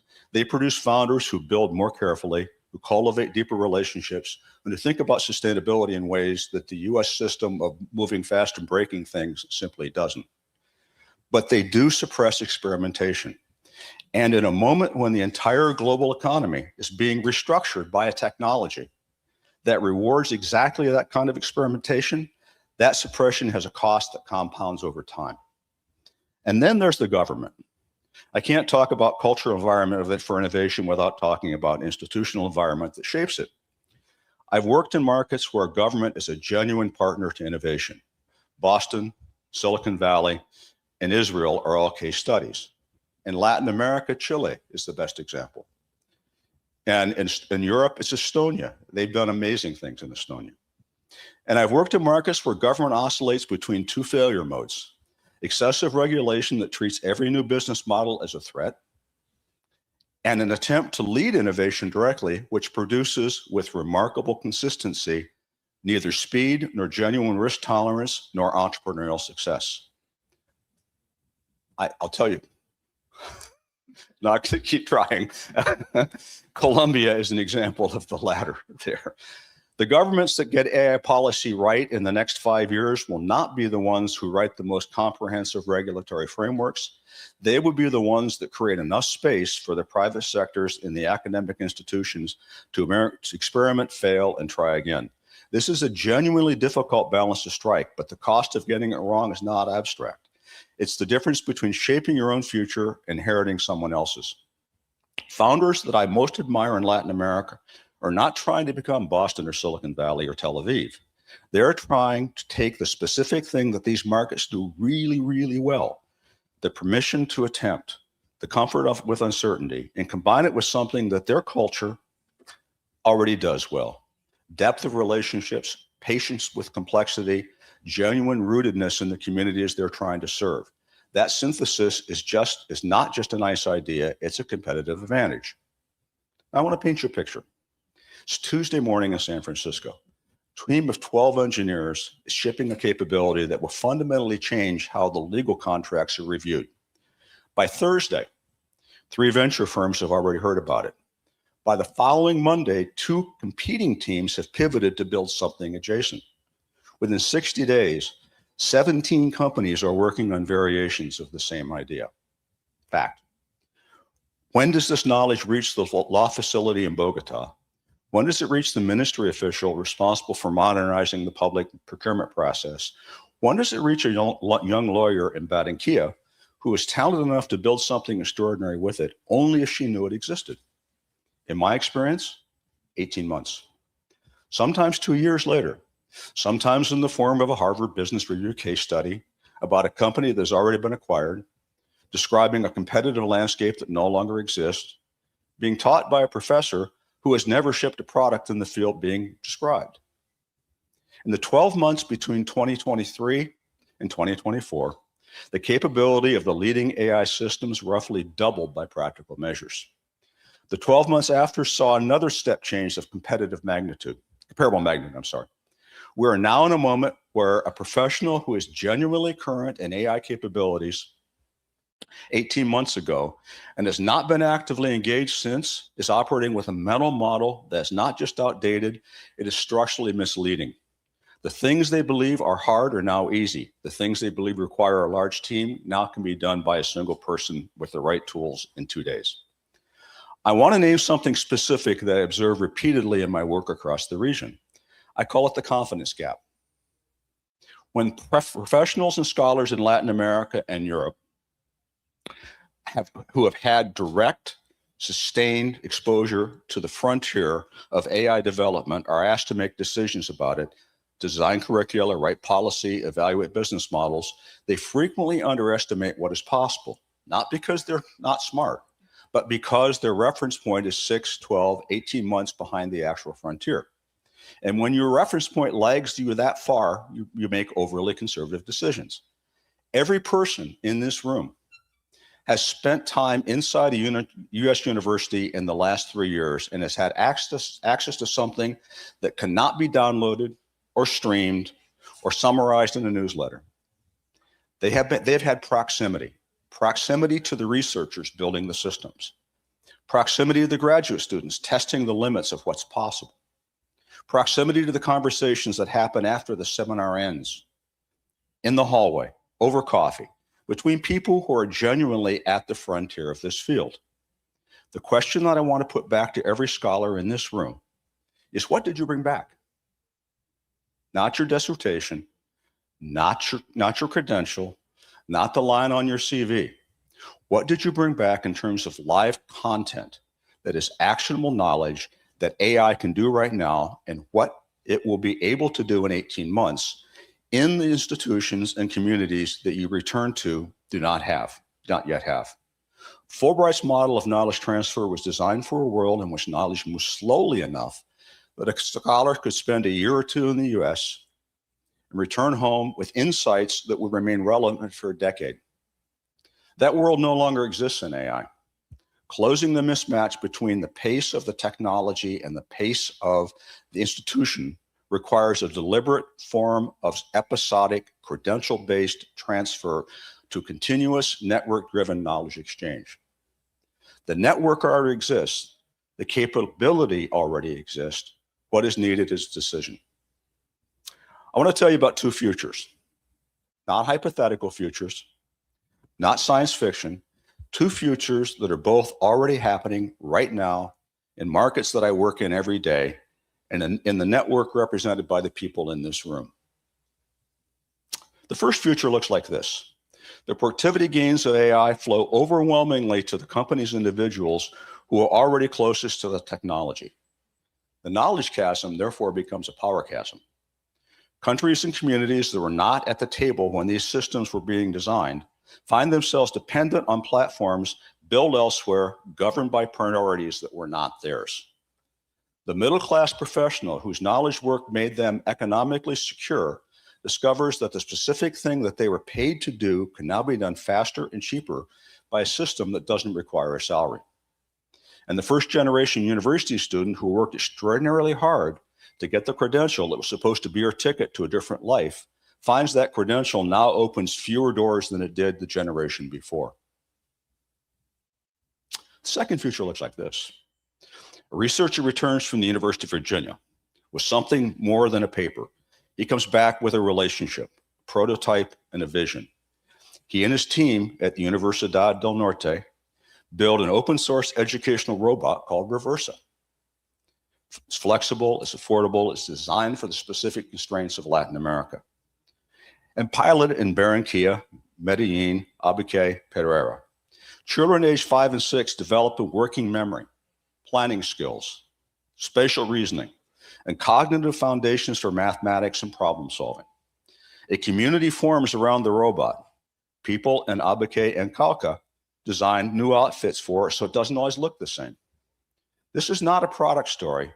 This is a community story. This is what happens when frontier knowledge meets local rootedness. A teacher grows up in a working class neighborhood in Monterrey. Her grandmother cannot read or write. She is the first in her family to go to university. She earns a Fulbright fellowship, goes to the United States, and comes back with a broader perspective and a deeper conviction and creates STEM English plus H, a model that integrates English with STEM and a humanitarian approach. Aimed specifically at the students that most educational innovations never reach. In March 2026, she wins a National Teaching Prize. The award, she says, is not hers, it belongs to her students. These are not stories from my portfolio. These are stories from this room. They are from this program. They are already happening. The question is not whether Fulbright can produce this kind of impact. It already does. The question is whether we treat these outcomes as the goal, the deliberate intended result, and how scholars use them, or whether we treat them as happy accidents. And I want to say something about what these outcomes actually produce. Because when we talk about AI, it is as an equalizer, we tend to talk about access. Who gets the tools? Who gets to learn the skills? The framing the framing is correct but incomplete. What I have watched in our portfolio and what I see in the stories from this program is something more powerful than access. It is creation. When someone who has been given the frontier knowledge chooses to come back and build something with it, they do not just solve a problem. They generate new economic activity where none existed before. Jobs that did not exist, services that were not available, businesses that could not have been conceived without a specific combination of frontier capability and local knowledge. And here is the part that matters most. The value created by that activity does not stay at the top of the pyramid. It flows.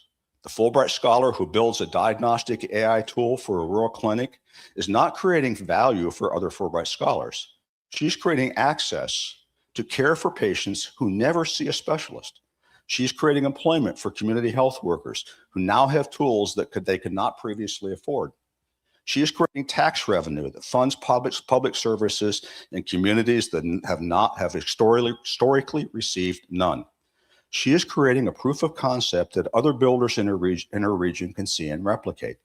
The economic benefits of one architect with the right knowledge and the right intent ripple outward and downward through a community in ways that no credential, no grant, and no policy paper can replicate. Think about what reverse actually generates. Yes, it teaches children to think computationally, but it also creates a market for educators trained to use it. It creates demand for the hardware suppliers who manufacture its components. It creates a community of designers who customize it for their context. It creates a model that other universities and other countries can license and adapt. One scholar, one fellowship, one decision to build rather than consume. The economic surface area of that decision extends far beyond anything the original act of building it could have predicted. This is not philanthropy. This is how genuine economic development actually works.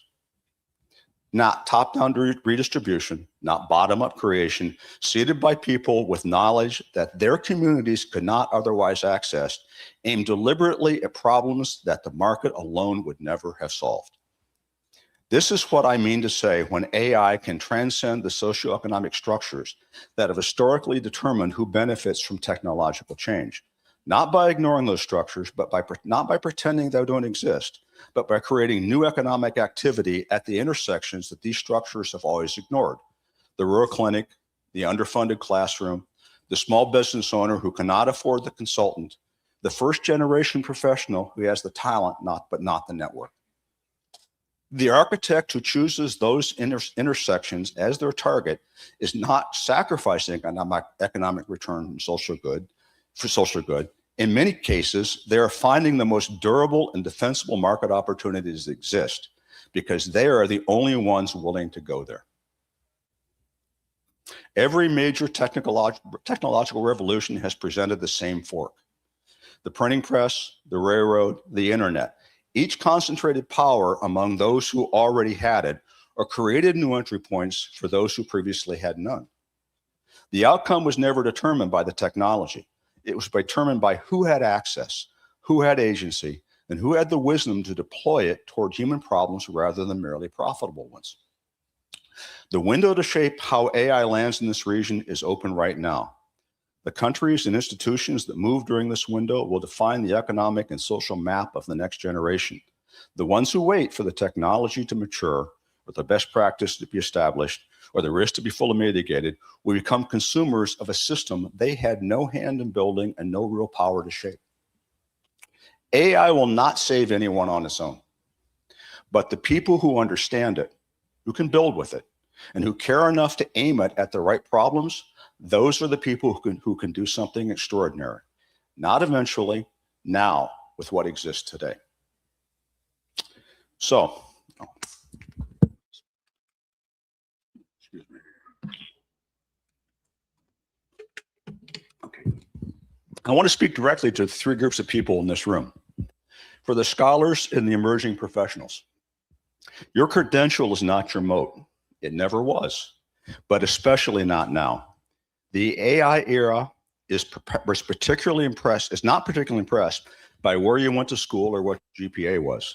It is impressed by what you have built, what decisions you have made, and what you learned from the ones that did not work out. Stop optimizing for credentials and start building a portfolio of decisions. A project you build with AI tools that solved a real problem for a real community. A policy memo that changed how someone thought about something. A company you started, even if it didn't work out because you learned something irreplaceable from the attempt. But develop what I think of as frontier adjacency. You do not need to be an engineer, but you need to be conversant enough with what AI can and cannot do so that you can sit across from someone who builds these systems and ask the questions that matter. And take your Fulbright network seriously as an intelligence network. The person sitting next to you today may be working in a sector or a geography that will surface something in 12 months that is directly relevant to what you are trying to build. Invest in those relationships with the same seriousness you invest in your academic work. They will compound in ways your academic work on its own never will. For the educators, the half-life of a technical AI curriculum is now somewhere between 12 and 18 months. A course designed around the capabilities of the leading AI systems today will be describing a landscape that no longer exists by the time the students who took it are in the workforce. This is not a reason to stop teaching AI. It is a reason to fundamentally rethink what you're teaching. The most durable thing you can give a student in this moment is not knowledge of specific tools. It is a method, the capacity to learn under uncertainty, the skill of critical thinking, the ability to evaluate new capability quickly and ask, what does this make possible? What does it make obsolete? And how does it change about how I should be operating? Partner with startups and organizations that are actively deploying AI right now. Hi, Adam. Not as a field trip, but as a core component of how you teach. The best case study in AI is not a case from 3 years ago. It is a founding team 2 kilometers from the campus that is trying to figure out a real problem and needs someone smart to help them think it through. For institutions and governments, the single most valuable thing you can do right now is create conditions for experimentation without demanding the certainty of outcomes. Regulatory sandboxes, co-investment mechanisms that bring private capital into problems that the market alone will not fund. Reform frameworks around failure that reduce the personal cost of an entrepreneurial bet that does not pay off. For Fulbright, the most important shift is how you think about the obligation that comes with frontier access. Build explicit programming around the knowledge transfer as a deliberate outcome, just as you're doing here today. Create alumni communities organized around active problems, not passive affiliation. Partner with startups and innovation ecosystems and scholars' home markets that give returning fellows somewhere to deploy what they have learned immediately. The question I ask every founder, for every founding team for the first time, and I've done it hundreds of times, from Boston to Bogota to Buenos Aires. I do not start asking them about their market size. I do not ask them about their revenue model, nor competitive differentiation, nor their go-to-market strategy. I ask them one really simple question. Who on your team is the person that is going to tell AI it is wrong? Every time I ask it, I watch something happen in the room. The founders who are not ready for it look at each other. They get a little uncomfortable because they realize they do not have a clear answer. The founders who are ready, the ones who we almost always end up backing, do not hesitate. They point to someone. Sometimes it's the CEO. Sometimes it's the domain expert who has been in the industry for 20 years and know exactly where the model's assumptions break down. Sometimes it's a community member who represents the people the product is supposed to serve. But there is always someone, and that someone is not the most technically sophisticated person in the room. They are the person with the most judgment and critical thinking ability. Judgment, not intelligence, not credentials, not technical fluency, judgment, the capacity to look at what the system is telling you and decide whether or not to trust it, to know when the output is right but the question is wrong, to understand that no model, no matter how capable, has actually been to the territory that you're trying to navigate. I spent this morning talking about knowledge chasms and cultural risk frameworks and institutional transformation. And all of that is real and all of that matters. But underneath it all is this. The most important thing AI cannot do is care. It cannot care about the children learning to code in Barranquilla with a robot built by someone who came back from a Fulbright fellowship and decided to build something. It cannot care about the teacher from Monterrey who decided that her students deserved the same quality of education as any student anywhere in the world. It can serve these people extraordinarily well, but only if it is aimed at them by someone who cares enough to do the aiming, the architect. And when it is aimed well, the value it creates does not stay with the architect. It flows outward and downward through the community in ways that no class structure, no credential system, and no legacy institution can contain. That is the promise. That is what makes this moment different from every other technical revolution that came before it. The tools are powerful enough and accessible enough, and one person with the right knowledge and the right intent can generate economic opportunity for hundreds of people who will never know her name. That is not charity. That is not redistribution. That's creation, and it starts with the decisions made by the people, like the people in this room, to show up as an architect. That's you. That is the person in this room who went through the extraordinary experience of a Fulbright fellowship and came back with something they did not have before. Not just knowledge, but perspective. The ability to see their own community from the outside and the frontier from the inside simultaneously. That perspective is not common. It's earned, but it carries an obligation. AI will be the great equalizer or the great divider. That outcome is being written now. It's not written. And it's being determined by decisions made by people like the ones in this room. The technology is not waiting for us to be ready. The capital is not waiting for us to feel confident. But the communities that need this, the students, the small business owners, the patients, the farmers, the first generation professionals across this continent, they're waiting. Not for a perfect policy framework, not for the optimal curriculum, not for the risk to be fully mitigated and the path to be clear. They're waiting for someone to decide to show up as an architect. The only question is whether we show up as adopters or architects, and that choice ultimately belongs to us. Thank you.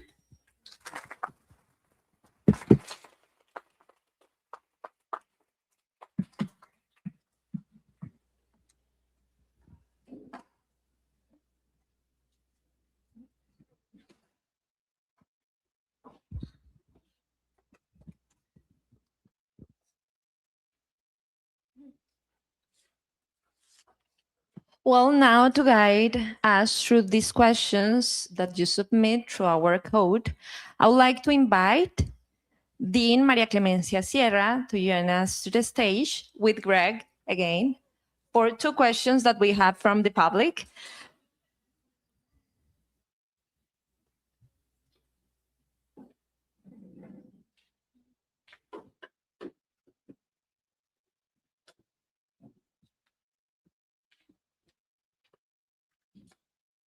Thank you. Oh, okay. Sorry. No, sorry. Oh, yes, yes.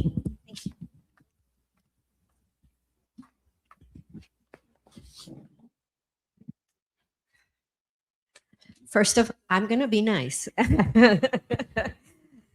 First of all, thank you for all the insights that you have given us. And I want to focus more, well, I'm Maria Sierra, Dean of the Business School. I worked 32 years in the private sector in finance. And I'd like to just I'd like to start the conversation by picking your mind from your more entrepreneurship and experience in the private sector. And the first thing that I want to ask you is, how do you differentiate when you're looking at a startup? How do you differentiate something that Professor Sharma mentioned, and is innovation in the technology and not just the founders wrapping up something that is already out there? That's an excellent question. And we refer to what you described as AI native. And we look for companies that are AI native. That means the company couldn't exist without artificial intelligence. It couldn't be solving the problem it's solving without artificial intelligence, one. But secondly, we look for companies that have a true differentiated intellectual property moat, where they have developed their own special models, where they've developed their own particular algorithms. In most cases, the companies that we work with, that we invest in, are building things in sectors that are where that's a necessity. They're building their own small language models, basically. And so they have sustainability as a result of that. They're not going to be eliminated by the next release from OpenAI or Anthropic or anyone or Claude, or I'm sorry, or Gemini or any of the large language models. Does that answer your question? Yes, and I have a following up question.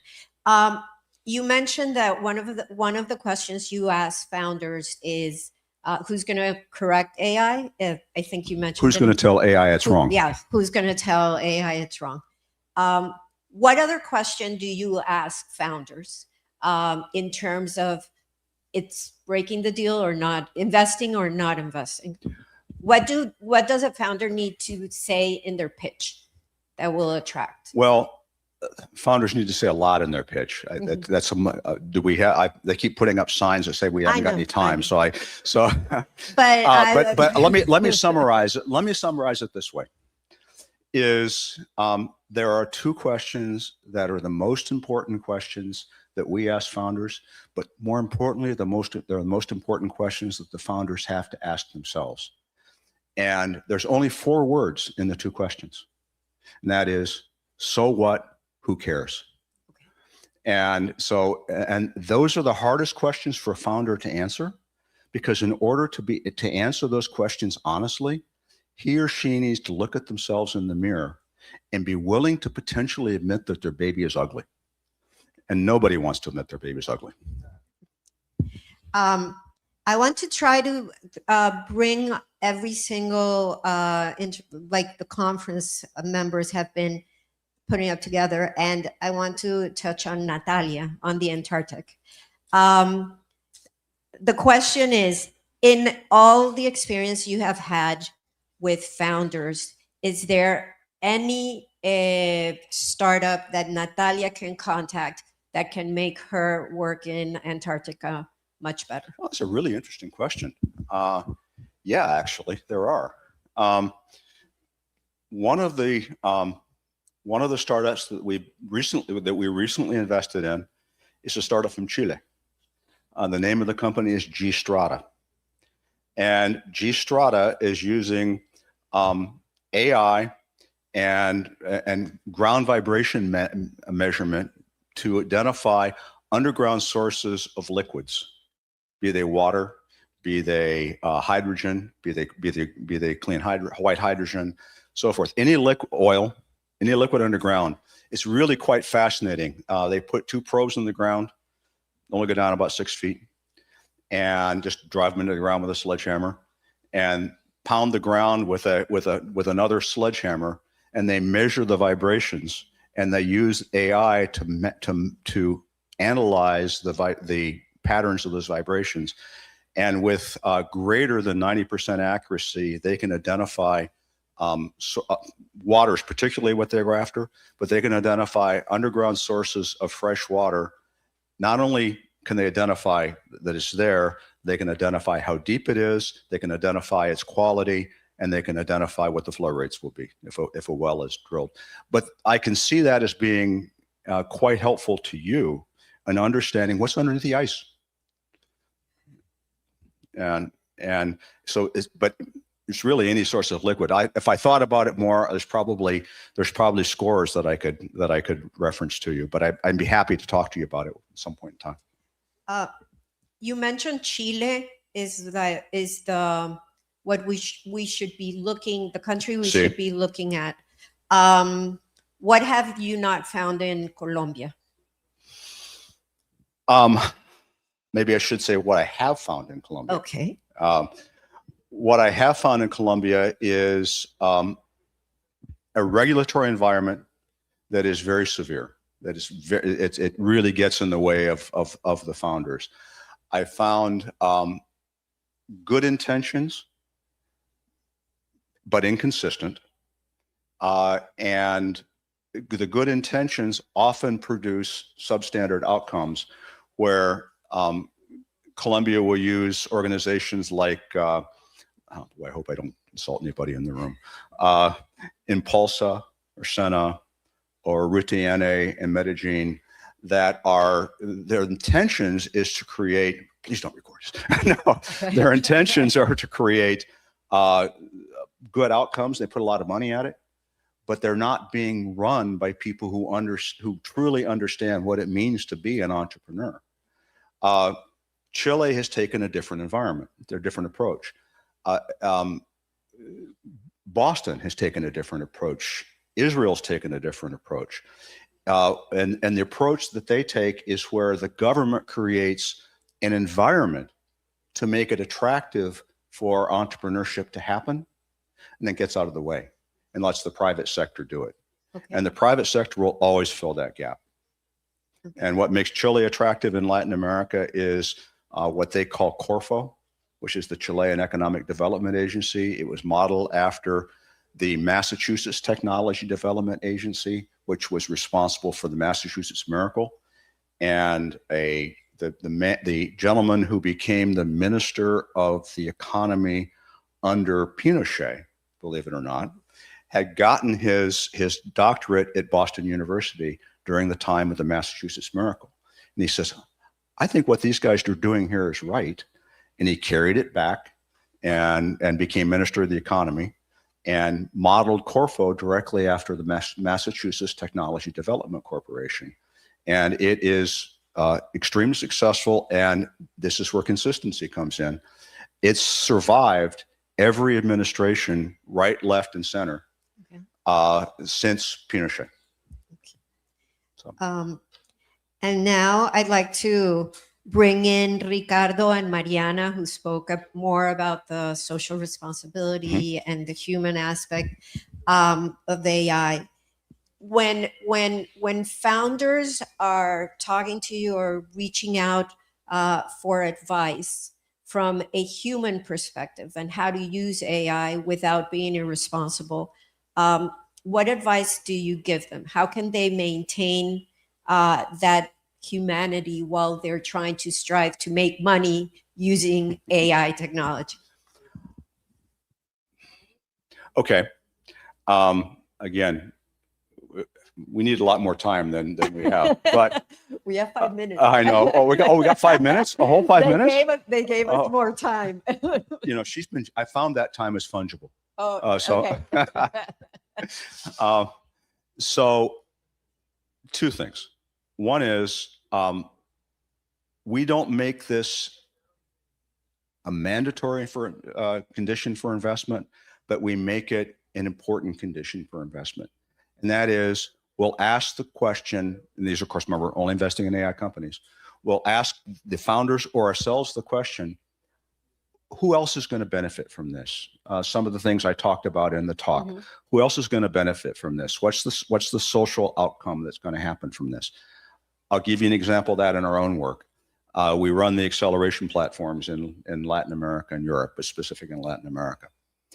We run those platforms for economic reasons, of course, because we have to satisfy the people that invest in us and expect us to give them a return. However, every business, in our opinion, needs to also do a social good, and the social good we work these programs for it's an economic development work. When a founder is successful and founds their and brings their company to the United States to capitalize it and expands their business and sees a big liquidity event, two really important things happen. One is the founder is going to hire more people in Latin America to work for them because that's where they started. So that creates economic development for people, for students, young students and professionals in Latin America. That's important. And the second thing it does is the only way you learn how to be a startup entrepreneur is from another startup entrepreneur. You don't learn it in books. You don't learn it, and you can take classes and so forth, and those are helpful. But you need somebody to put their arm around your shoulder and say, let me show you how not to do what I did. And not to see all these scars. I got these scars, so maybe you don't have to have as many. Those founders are going to return to Latin America and teach other young entrepreneurs how to be entrepreneurs. And the cycle repeats itself over and over and over again. This is part of what I meant by the government, the good intentions of the government, but the poor outcomes. So that's one way we do it. But the other way we do it is we look for the same kind of what's the social benefit from this company, and believe it or not, many of them have it, but don't even realize they have it. I need, as all of the other moderators, to look at the questions that came from the public. How is AI changing entrepreneurship, and what opportunities does it create for the next generation of entrepreneurs? I only have 2 minutes. How's it changed entrepreneurship? No, you have 2 questions. I'm going to choose another.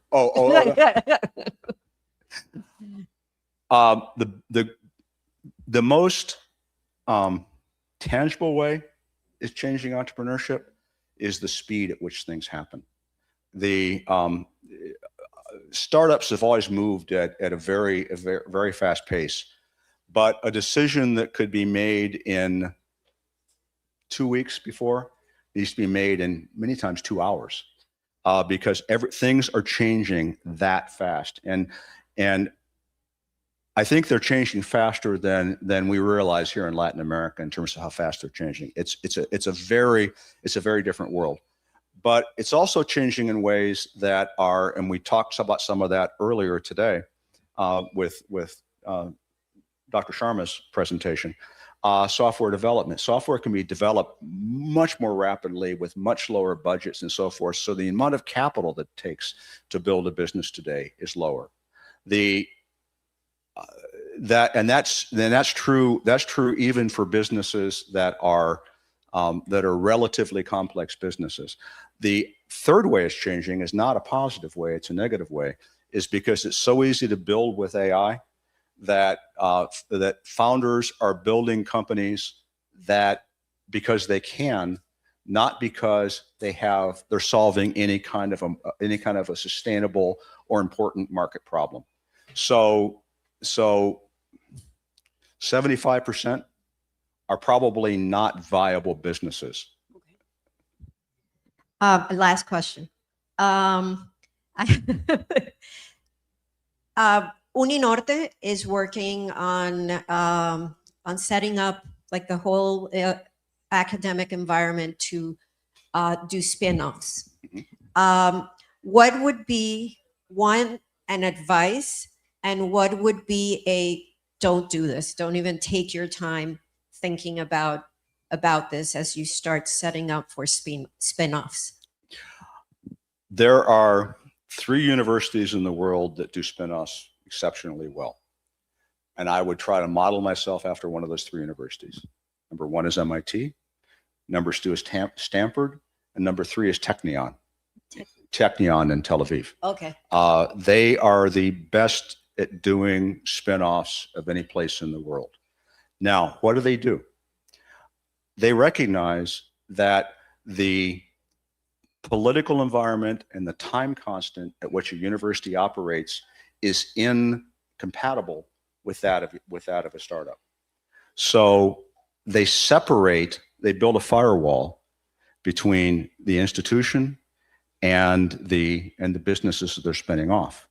Number 1. And number 2 is they don't try to control the technology, the IP. They'll put the IP on the outside of that firewall in an environment that is designed to do that. And then they use licensing mechanisms to license that technology to the businesses that are being formed. And that gives them another benefit that most universities miss. Most universities will try to spin the company out themselves and retain ownership of the intellectual property, and they are missing a lot of the economic surface area that they can cover because they only see one source of revenue from that, and that's the business that they spun out.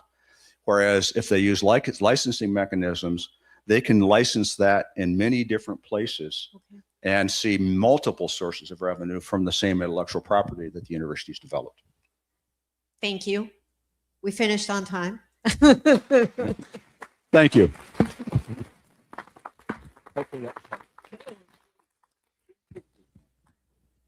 Before you go? Oh, before I go. Is this the Lamborghini? Yeah. Oh. Thank you very much. Thank you. Thank you. Okay.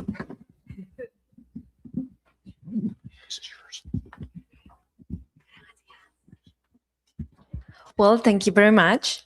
And now our closing panel, from adopters to architects, professionals of tomorrow.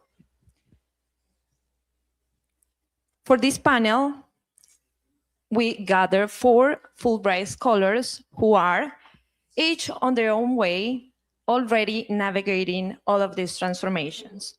So I would like to invite to the stage, first, Dr. Jose Fernando Flores, Director of the PhD Program in Political Studies at Universidad Externado de Colombia, Fulbright visiting scholar at Johns Hopkins University 2020, and selected as a 2025 Eisenhower Global Fellow for these contributions to the technological sector. I would also like to invite Dr. Camilo Vieira, Assistant Professor in the Department of Education at Universidad del Norte, and the Coordinator of the Educational Informatics Research Group, PhD in Computer Science and Engineering from Purdue University, Fulbright Visiting Scholar at University of Virginia 2022. Dr. Brian Hillikin, PhD Fellow at the United Nations University and Maastricht University, and a data science and technical leader at IBM. His work applies data analytics, AI, and socio-technical approaches. And our moderator, Dr. Pedro Guillermo Feijó Garcia, lecturer at the School of Computing Instruction at Georgia Institute of Technology, Fulbright Means Ciencias Scholar, and PhD from University of Florida. Pedro, the floor is yours. Okay, thank you. Thank you. We're going to keep them. Before we begin, I want everyone to stand up. Let's stand up. Yes, we're going to check our hands. Yeah, check your body. We're going to do 10 seconds to do this. Okay? Okay, perfect. Yes. Now you can sit down. Let's get begin. Yeah, let's start. Okay? Okay, very well. Give me 1 second, please. Okay. Okay, so thank you so much, everyone, to be here to wait for this closing panel, right?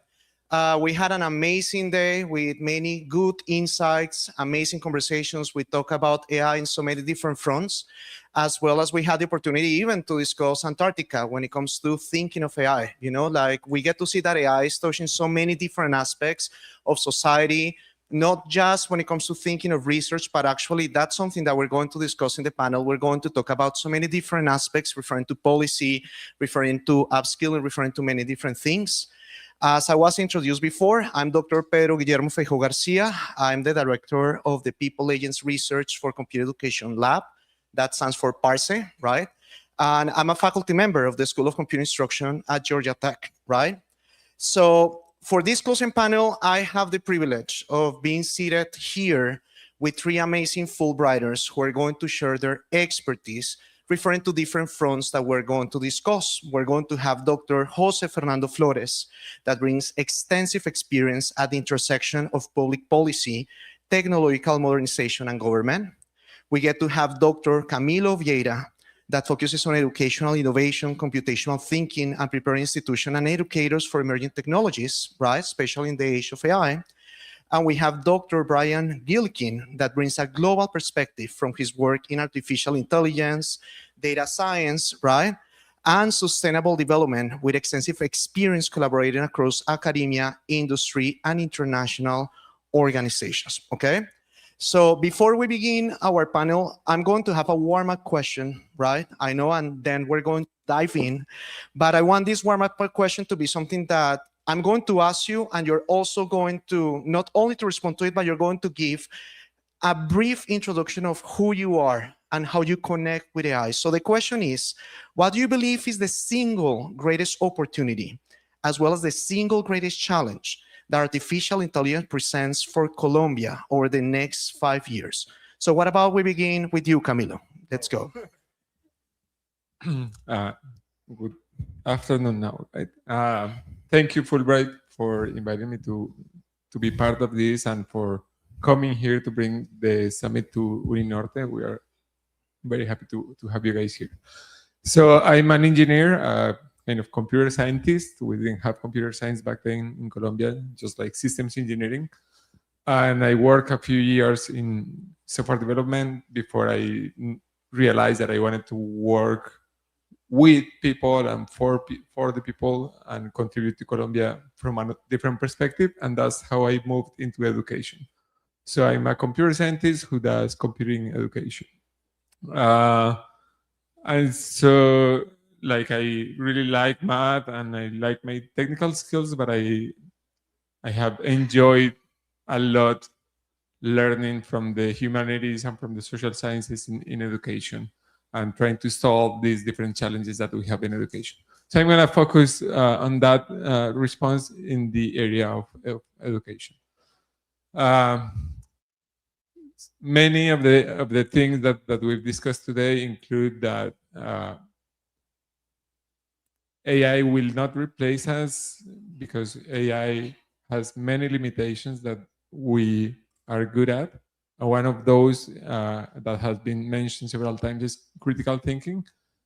And I think that's the main challenge in the context of education. That is, people need to know whether the output that you are getting out of an AI system either is a large language model or a supervised algorithm or like any kind of AI is correct or not, is useful or not. So thinking about how we prepare students and the future professionals to be able to discern whether the output is correct or not, or useful or not, is going to be a big, big challenge. And then there is this opportunity that you can use AI to improve learning if you do it in the right way. And I think we're going to be talking more about that in the second part of the panel, so we can leave it for now there. But I think so there are opportunities with education. It's not like this prophecy of like, oh, now education is going to be the best and then we won't need teachers anymore. It's not like that. I don't think it's like that. It's actually more risky if you see it like that. But I'm gonna stop for now there. Okay, great. Let's go with you, Brian. Thank you. So I'm not Colombian, so I'll save the part about Colombia to the end, I guess. So I'm Brian. I guess to fill out my CV a little bit more, I would say I wear a number of hats. One is that I do work at IBM, and so I do a lot of technical delivery, so hands-on applied A work for different government clients. On the research side, I actually felt some connection with not the Antarctica part, but the domain part of Natalia's work, is that I work on how AI is applied for economic analysis and impact analysis to flood and disaster events. So I also get to look at pretty pictures and call it research. And then I also teach at the University of Maryland, so I try to keep a connection with how the kids these days are using the fancy tools. And so I think looking forward 5 years in Colombia from my limited knowledge, which is 2 universities, I do think they will surprise us. Like in 5 years is a lot of time education-wise, and with the pace of these tools, that I think the students will use them in ways we can't imagine. I think that's very exciting. But I think that's also the challenge, because these are very resource-intensive tools that we're using, both skill and just some of us go through our token budget every week by like Wednesday. And so it is something where there are resources that are needed from sources to actually actualize the potential of the students. Okay, thank you. Jose, let's go with you. Good afternoon. Okay. Currently, I am the director of a PhD in political studies, where I teach AI adoption for social science research. But I am also an AI entrepreneur, and I have been a public official, and I have had the responsibility of leading technological transformation teams in the Colombian state. So let's say I'm connected with AI in these 3 fields, from academia, from the private sector, and also from government. To answer your question, which is a great question, actually, I think the great opportunity that we have with the AI is to maximize its benefits by accelerating the productivity of our economic system. We can go deeper about the subject later, I guess. And no doubt, the biggest challenge we have is to produce good regulation for AI. The thing is that good regulation fosters innovation. But on the other hand, if you produce bad regulation, you can hinder innovation. And that's what we must avoid too. If we are here to talk about the Colombian context related to regulation, I can tell you that the current strategy that the government has had these last years is a losing strategy. I disagree with it because it is more focused in the dangers and risks of AI than on its opportunities. So that has generated a bias in the regulation that we are trying to produce. Okay, great. Yeah, actually, now that you're mentioning regulation, and it kind of like comes like in an ecosystem in which it appears that people are facing AI or society is facing AI with a little bit of uncertainty, fear, right?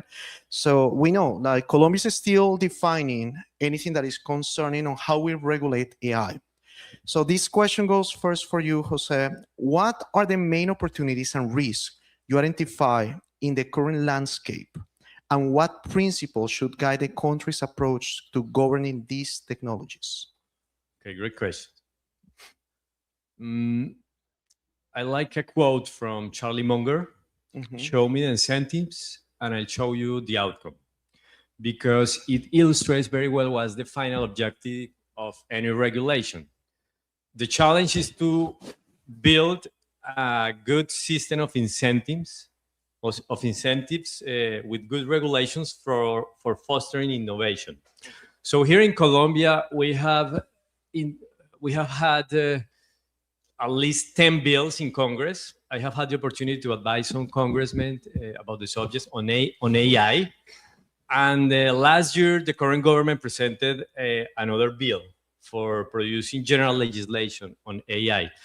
I think that the problem here is the approach. The approaches of all these initiatives has been very risk-driven.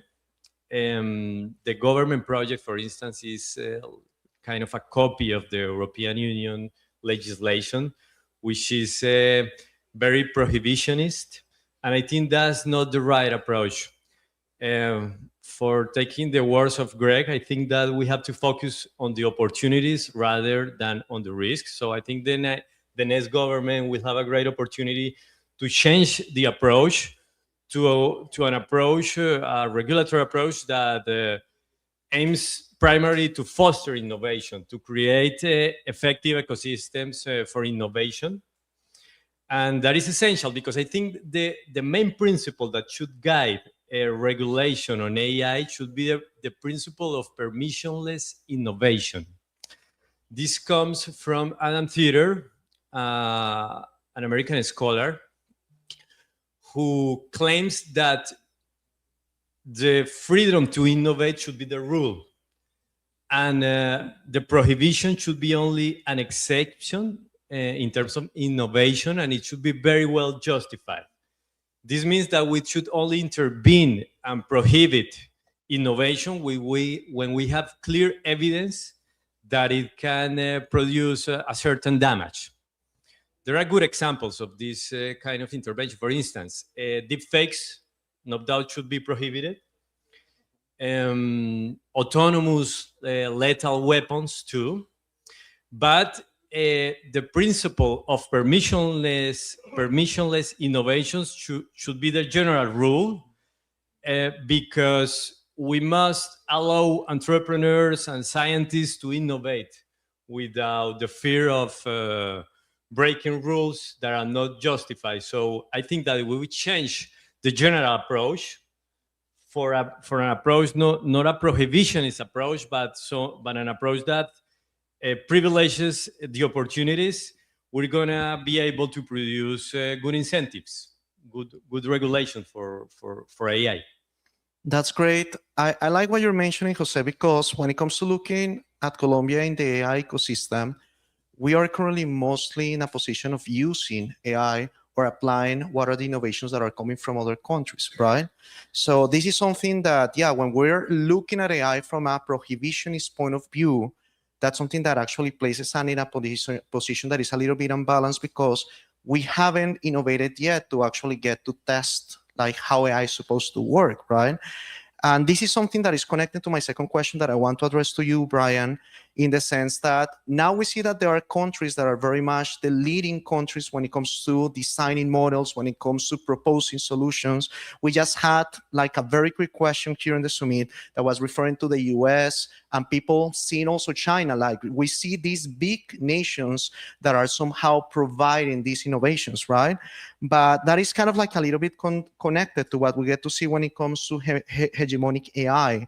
That is the concentration of AI development, standards, narrative in a small number of powerful actors, right?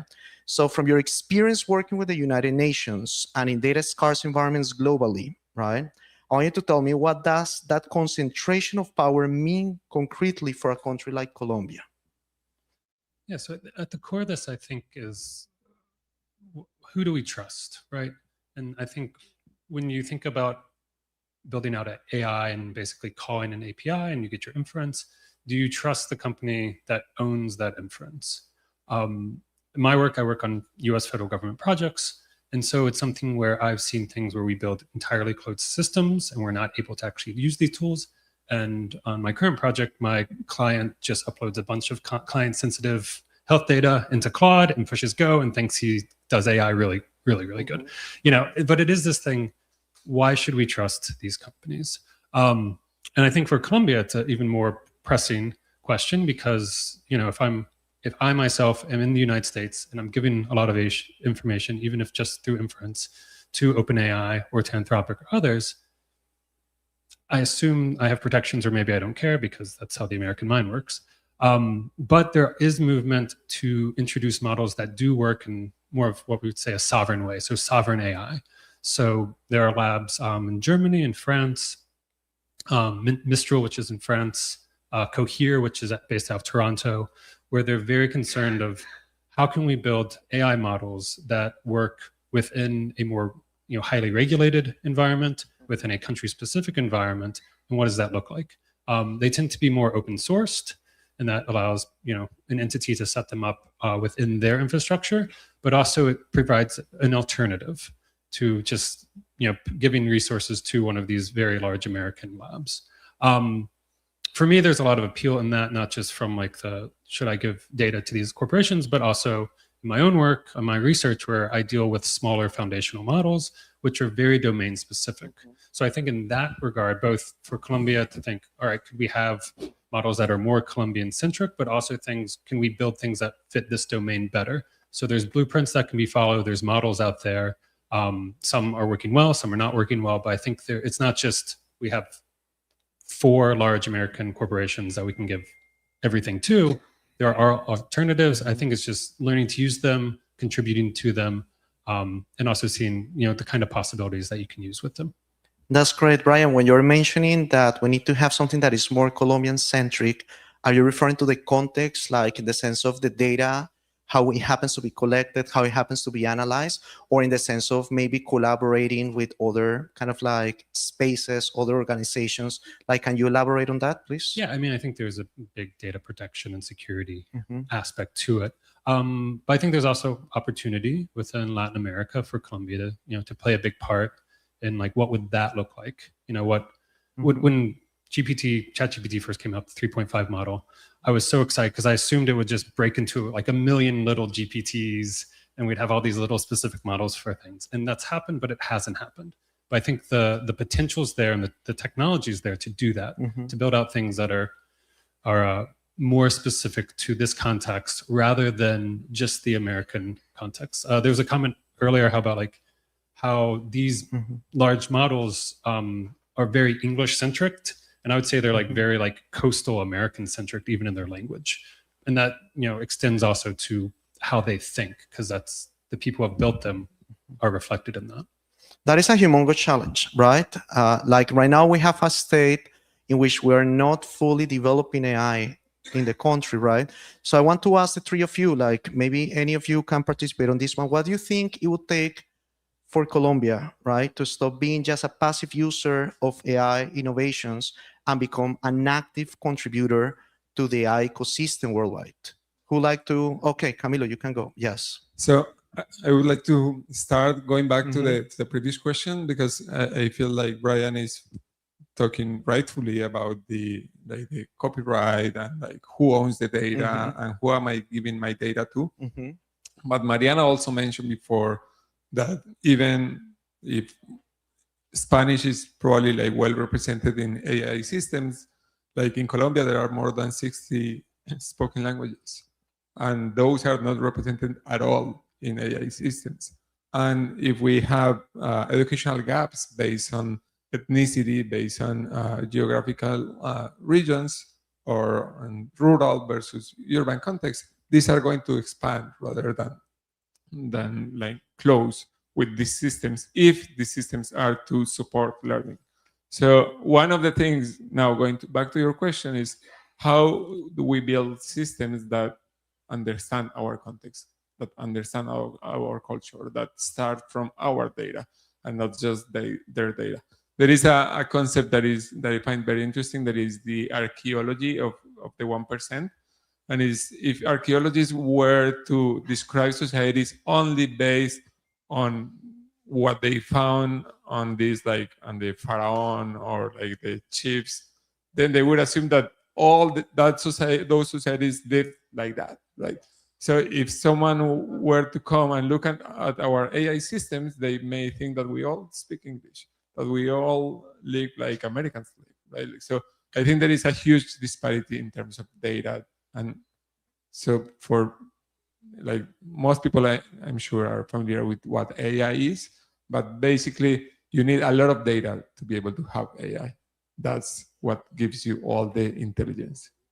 Yes, no, that's true, Camilo. And I want to add, I think that it is not just data itself. What we need to bring in is people. We need to bring it like not only computing, but also AI literacy. We need to ensure, like as a society, we're prepared, like not only understanding what AI means. Like for example, right now in the summit, everyone is talking about AI. We say AI, but it was after the boom of having ChatGPT being the first LLM coming out, right? At least popularly. But that's just one aspect of AI, that is generative AI. Like AI has been in the market, has been used in industry and science for many years in many different ways, right? But here when it comes to it is thinking about people so that we get to have the data. I want to start with you, Camilo, because I know your background when it comes to education. What do you think about like the possibilities of upskilling or upscaling? How do we train society for this particular pragmatic change? So the issue with innovation in education is kind of challenging at the pace of AI, because education and like societies go very slow compared to the pace that AI is going.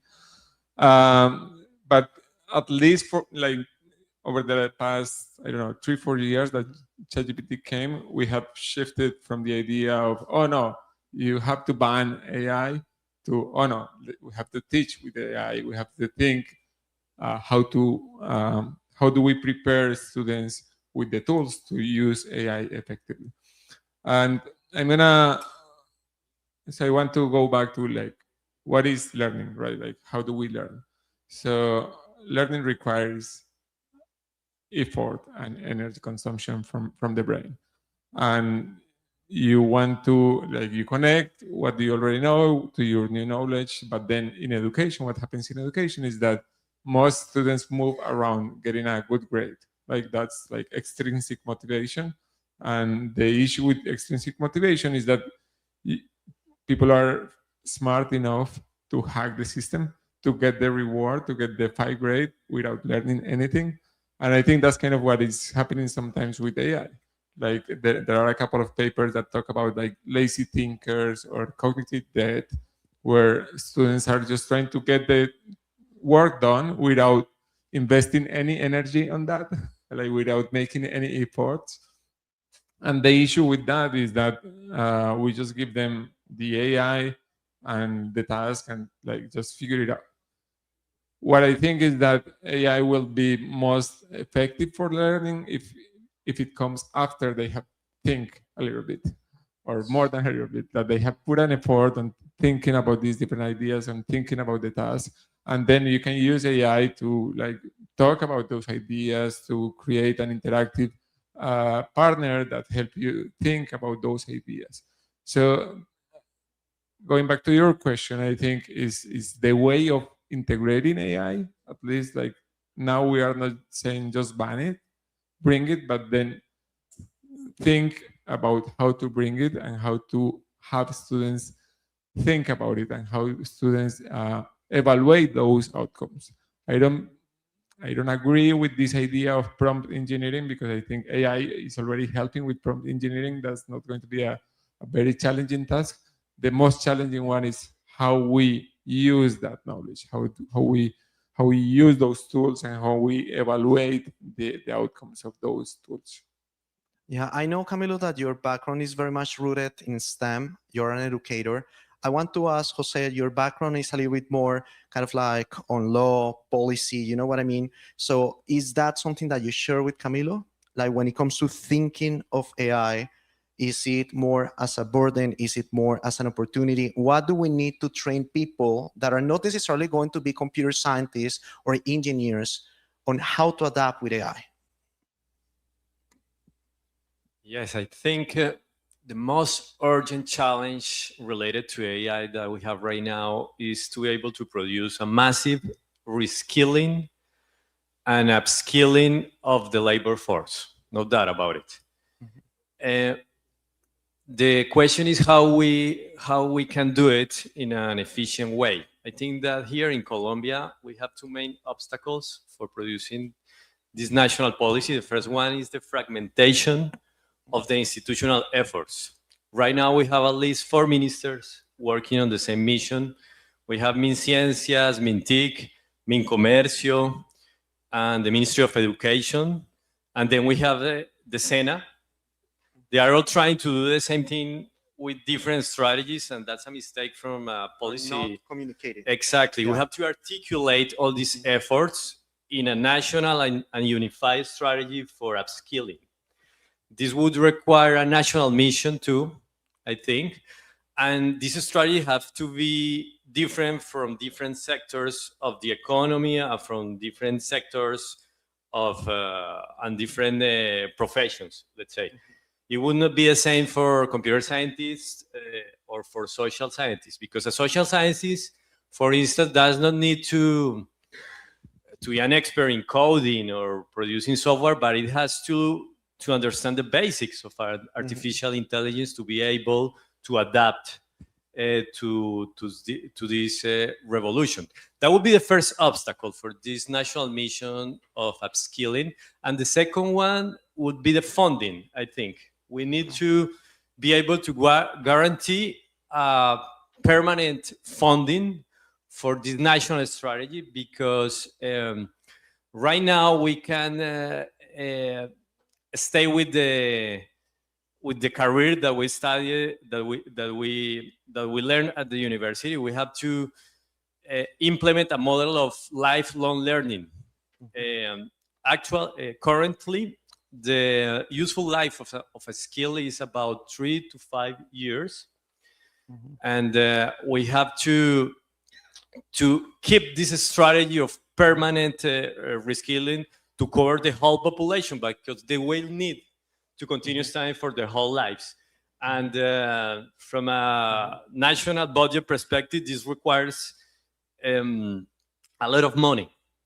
And this has to be guaranteed from the state for financing this strategy. You're mentioning something really interesting, Jose, and this is something that actually helps me connect with Brian. I want to go with you next on this one, because the thing is, we're talking about we need to have universities, institutions that are kind of like offering this capacity of people to train themselves professionally, to have the resiliency and also the capacity to adapt to these kind of waves, to these kind of like changes. Like you're mentioning lifelong learning, that is something that is critical.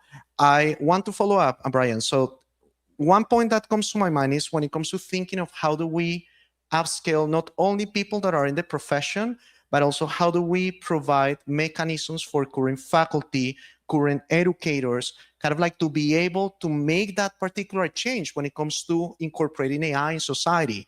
And also in a country like Colombia, right now we're speaking from a bubble, like all of us, because we use AI, but I know that AI is not the norm when it comes to locations in which even internet access is not something that is the common denominator. So what are your insights when it comes to looking at that, Brian? I got excited, I'm sorry. Yes. Thank you for the easiest question of this panel. Yeah. Are you paying attention? That's what matters. Yes? So- Okay, perfect. Go ahead. Yeah. So one of my colleagues at UNUMER, Maastricht University, does a lot of research into like the science of science, which seems like a very comfortable career. But one of her main findings is that as PhD advisors get older, they learn more core research skills from their PhD students that they're advising. And I think that's a really wonderful model where, you know, as we on the stage get older, to have more engagement to younger people who are using the newest tools, the newest skills in a way that we're not going to think of. And I think that's very valuable. That's one of the things that I get a lot of from teaching, is that I give students assignments and then I'm surprised at how they use Gen AI creatively. And then they say they didn't. Yes. Well, and then I say I didn't. But I think it's something to encourage that kind of interaction where it's not so much just a one-way street with teaching, where it is something that's more collaborative, that there is more pairing and mentoring between people who are on the teaching side and people who are on the student side. What that means for society as a whole, I mean, that's a very complex part. I mean, digital adoption is very uneven everywhere in the world. I do hope people feel incentives to learn how to use these tools, but I think it's not always apparent that they need to. I think in the US right now, there's a lot of students who would have previously studied computer science who are second guessing it. I think that's true many places in the world. And so they're looking more at what we call the trades. So going to a trade school and learning how to install air conditioning, become an electrician, become a plumber, which are really, you know, those are pretty good careers in the US. But I had a plumber come to my apartment the other week and he gave me a list of things he wanted to fix, plus a very, very high dollar quote to fix them. And I looked at them and thought, well, I think GPT and YouTube videos, and I can handle about half of these. Yeah. So because of these tools, it helps me cut out the bottom of what this very well-trained professional is doing, who is not using AI on their job, but is still affected by it. And that's very complex. And you know, how does that work for every single profession? I don't know, but that is part of very smart people who do have power need to be thinking about these things like 4 years ago. That's fantastic. So I know that we are getting short on time. I'm reading your signal, so it's fine. It's fine. Okay, so I'm paying attention to you. No worries. So I actually want to land one final question to the three of you here, right? So if you could leave one idea, one conviction, or one call to action with educators, policymakers, leaders that we have nowadays in the room, what would that be?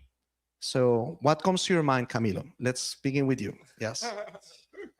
Now the difficult one. I'm instructional, you know.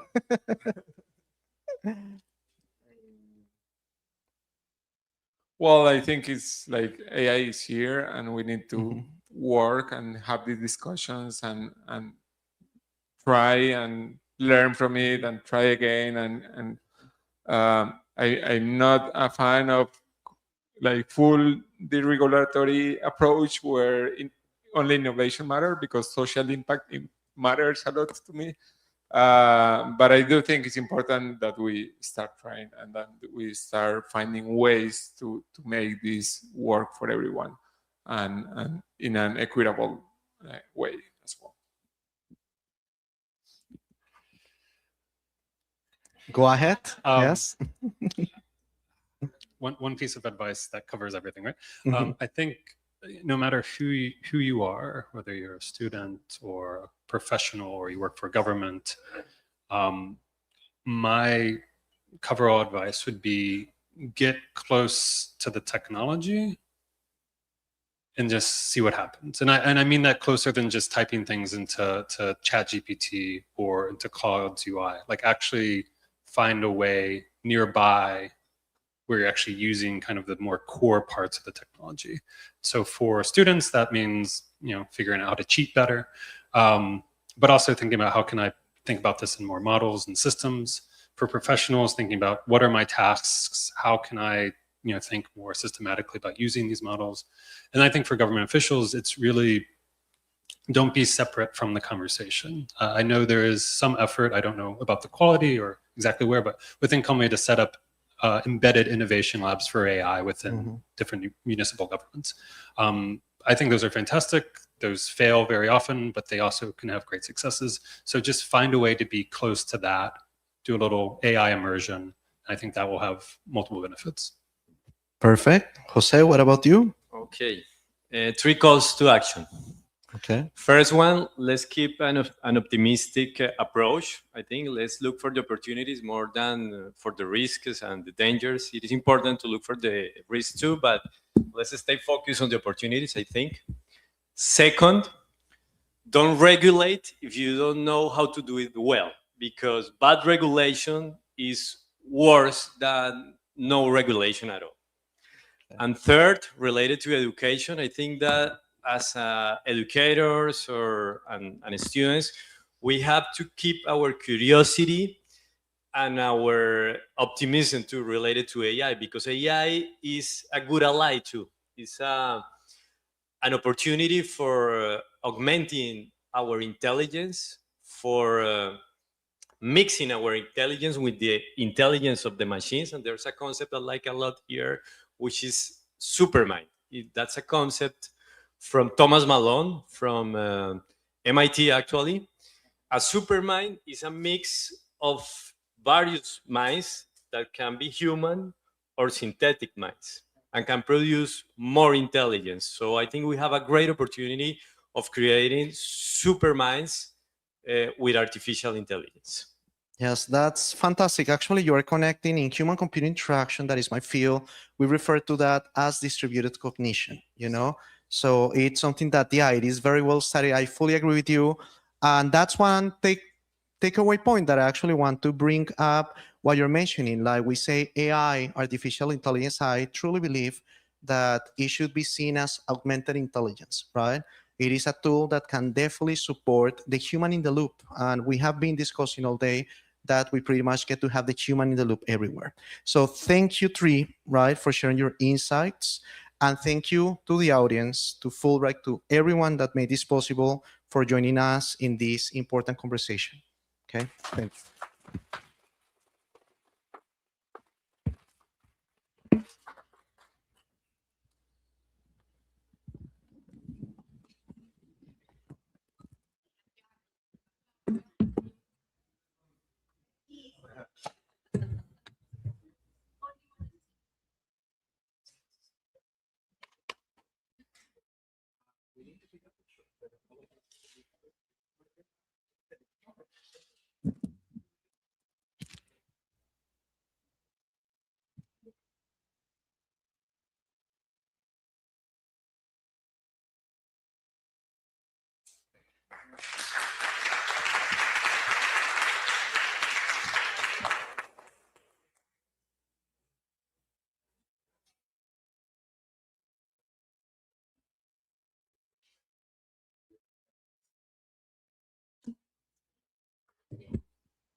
Well, thank you very much to our panel.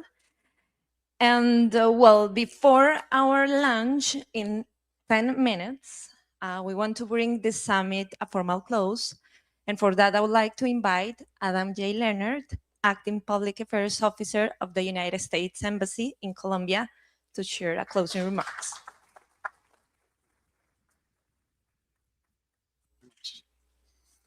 Good afternoon. So good to see you all. And I actually came with remarks drafted in Spanish, so I'm going to be doing some translation of my own in my own head into English, which luckily is my native language, so it should go okay. But I'm so pleased to have the opportunity to be here for this closing of the second edition of the Fulbright Reimagined Summit. Even though I couldn't be here to hear all of the presentations, I know that you've had a spectacular conference. And for all of us at the embassy, the US Embassy in Bogota, it's important for us to support Fulbright in this key forum that's important for our bilateral relations and for academic cooperation. I want to express my sincere gratitude to Universidad del Norte, not only for hosting us here today, but because they've always been a key partner for the success of this and other strategic activities that the Fulbright Commission has taken on along with the embassy and contributing to the bilateral relationship between the United States and Colombia. So thank you, Uninorte. I appreciate your support in promoting this critical discussion about the vision and future of AI in education. The United States and Colombia share a vision of excellence as a driving force in our societies. And at the Fulbright Commission, we work to strengthen our bilateral relations, promoting education, research, and professional development at a high level. We at the embassy hope that this summit will create possibilities for new programs, the promotion of those programs that are already offered through the Fulbright Commission in Colombia, and consolidating the Fulbright community as a community that is leading in the generation of knowledge, has made an impact in innovation and excellence in the United States and in Colombia. I'd also like to take the opportunity to express my sincere gratitude to the panelists and speakers who've been with us here today, especially to the Fulbright Scholars. You embody the highest values of the Fulbright program. Not only are you leaders in your respective fields, but you're also a source of inspiration for the new generations of professionals who are aspiring to follow in your footsteps. Your path and commitment have without a doubt been the best testimony to the impact, transformative impact that our investment in academic exchanges can generate.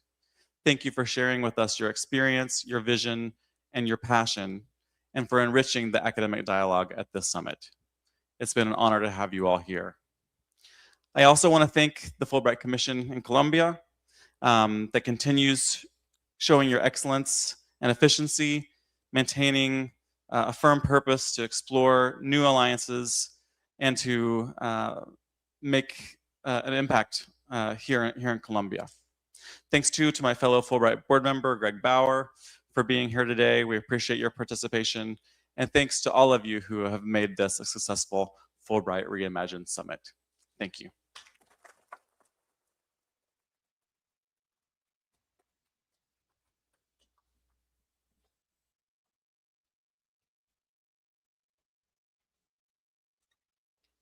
Thank you, Mr. Leonard.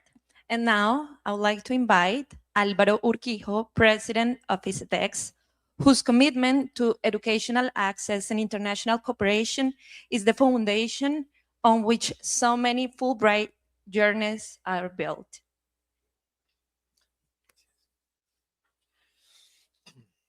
Thank you very much. Good afternoon, everyone.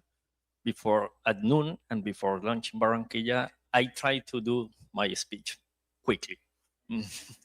It is an honor to be here today. I would like to begin by expressing my gratitude to the Fulbright Commission in Colombia for the invitation and for its continued commitment to academic cooperation, knowledge exchange, and the strengthening of relations between Colombia and the United States. I also extend a warm welcome to the representatives of the US Embassy, the Fulbright Commission, Universidad del Norte, our national and international panelists, researchers, students, scholarship recipients, and all participants joining us today. As we conclude this event, we leave with an important reflection. Artificial intelligence is not only changing technology, it is transforming the way we learn, work, conduct research, and make decisions. During these sessions, we have discussed opportunities and challenges related to artificial intelligence, including ethics, governance, employability, and emerging professions. These conversations remind us that technological progress must always be guided by human values, critical thinking, and international cooperation. In this context, higher education has a fundamental responsibility.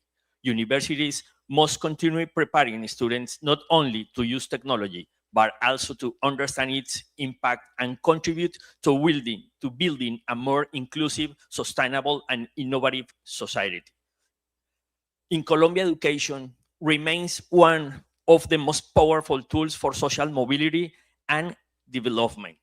At ICETEX, we are committed to expanding opportunities through access to higher education, international cooperation, and academic mobility. For more than 3 decades, Fulbright and ICETEX have worked together to strengthen academic exchange between Colombia and the United States through programs that support researchers, professors, specialists, and teaching assistants. We have promoted knowledge exchange, innovation, bilingualism, and international collaboration. Since 2016, more than 705 youth citizens have participated in academic and research activities in Colombia through our joint initiatives, supported by an investment of more than 12 billion Colombian pesos from the government of Colombia through ICETEX. At the same time, through programs such as Passport to Science, Colombian professionals have been able to access some of the best universities in the United States, contributing to the development of strategic areas, including artificial intelligence and advanced research. These achievements demonstrate the impact that international cooperation can have when it is built on trust, shared goals, and a common vision for development. We especially value the contribution of the Fulbright scholars and professionals working throughout Colombia, including in regional institutions. Their presence strengthens education, creates opportunities, and helps connect communities through knowledge and cultural exchange.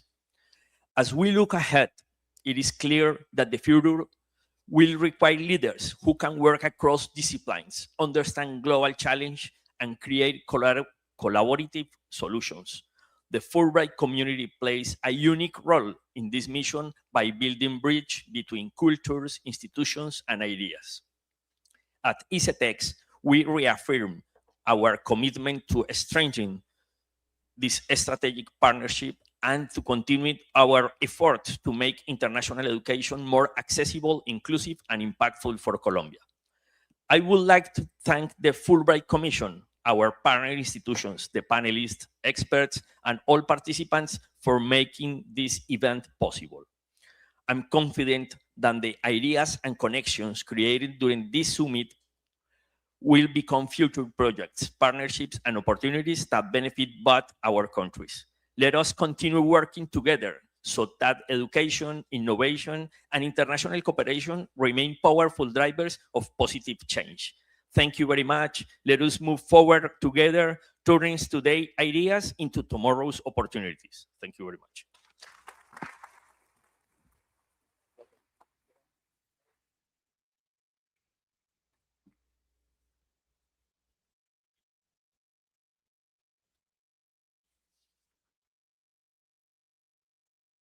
Thank you, Mr. Alvaro. And thank you everyone who made this morning possible, or of our audience, all of the Fulbright and Uninorte thing. It was really a pleasure to have you all here. And on behalf of the Fulbright Commission in Colombia and Universidad del Norte, thank you very much for the conversations you had, the questions you asked, and the ideas that you will carry out of this room. And now, as I promised, we would like to invite you to our special lunch. And so all the team is going to guide you through the restaurant here at Uninorte. Thank you very much.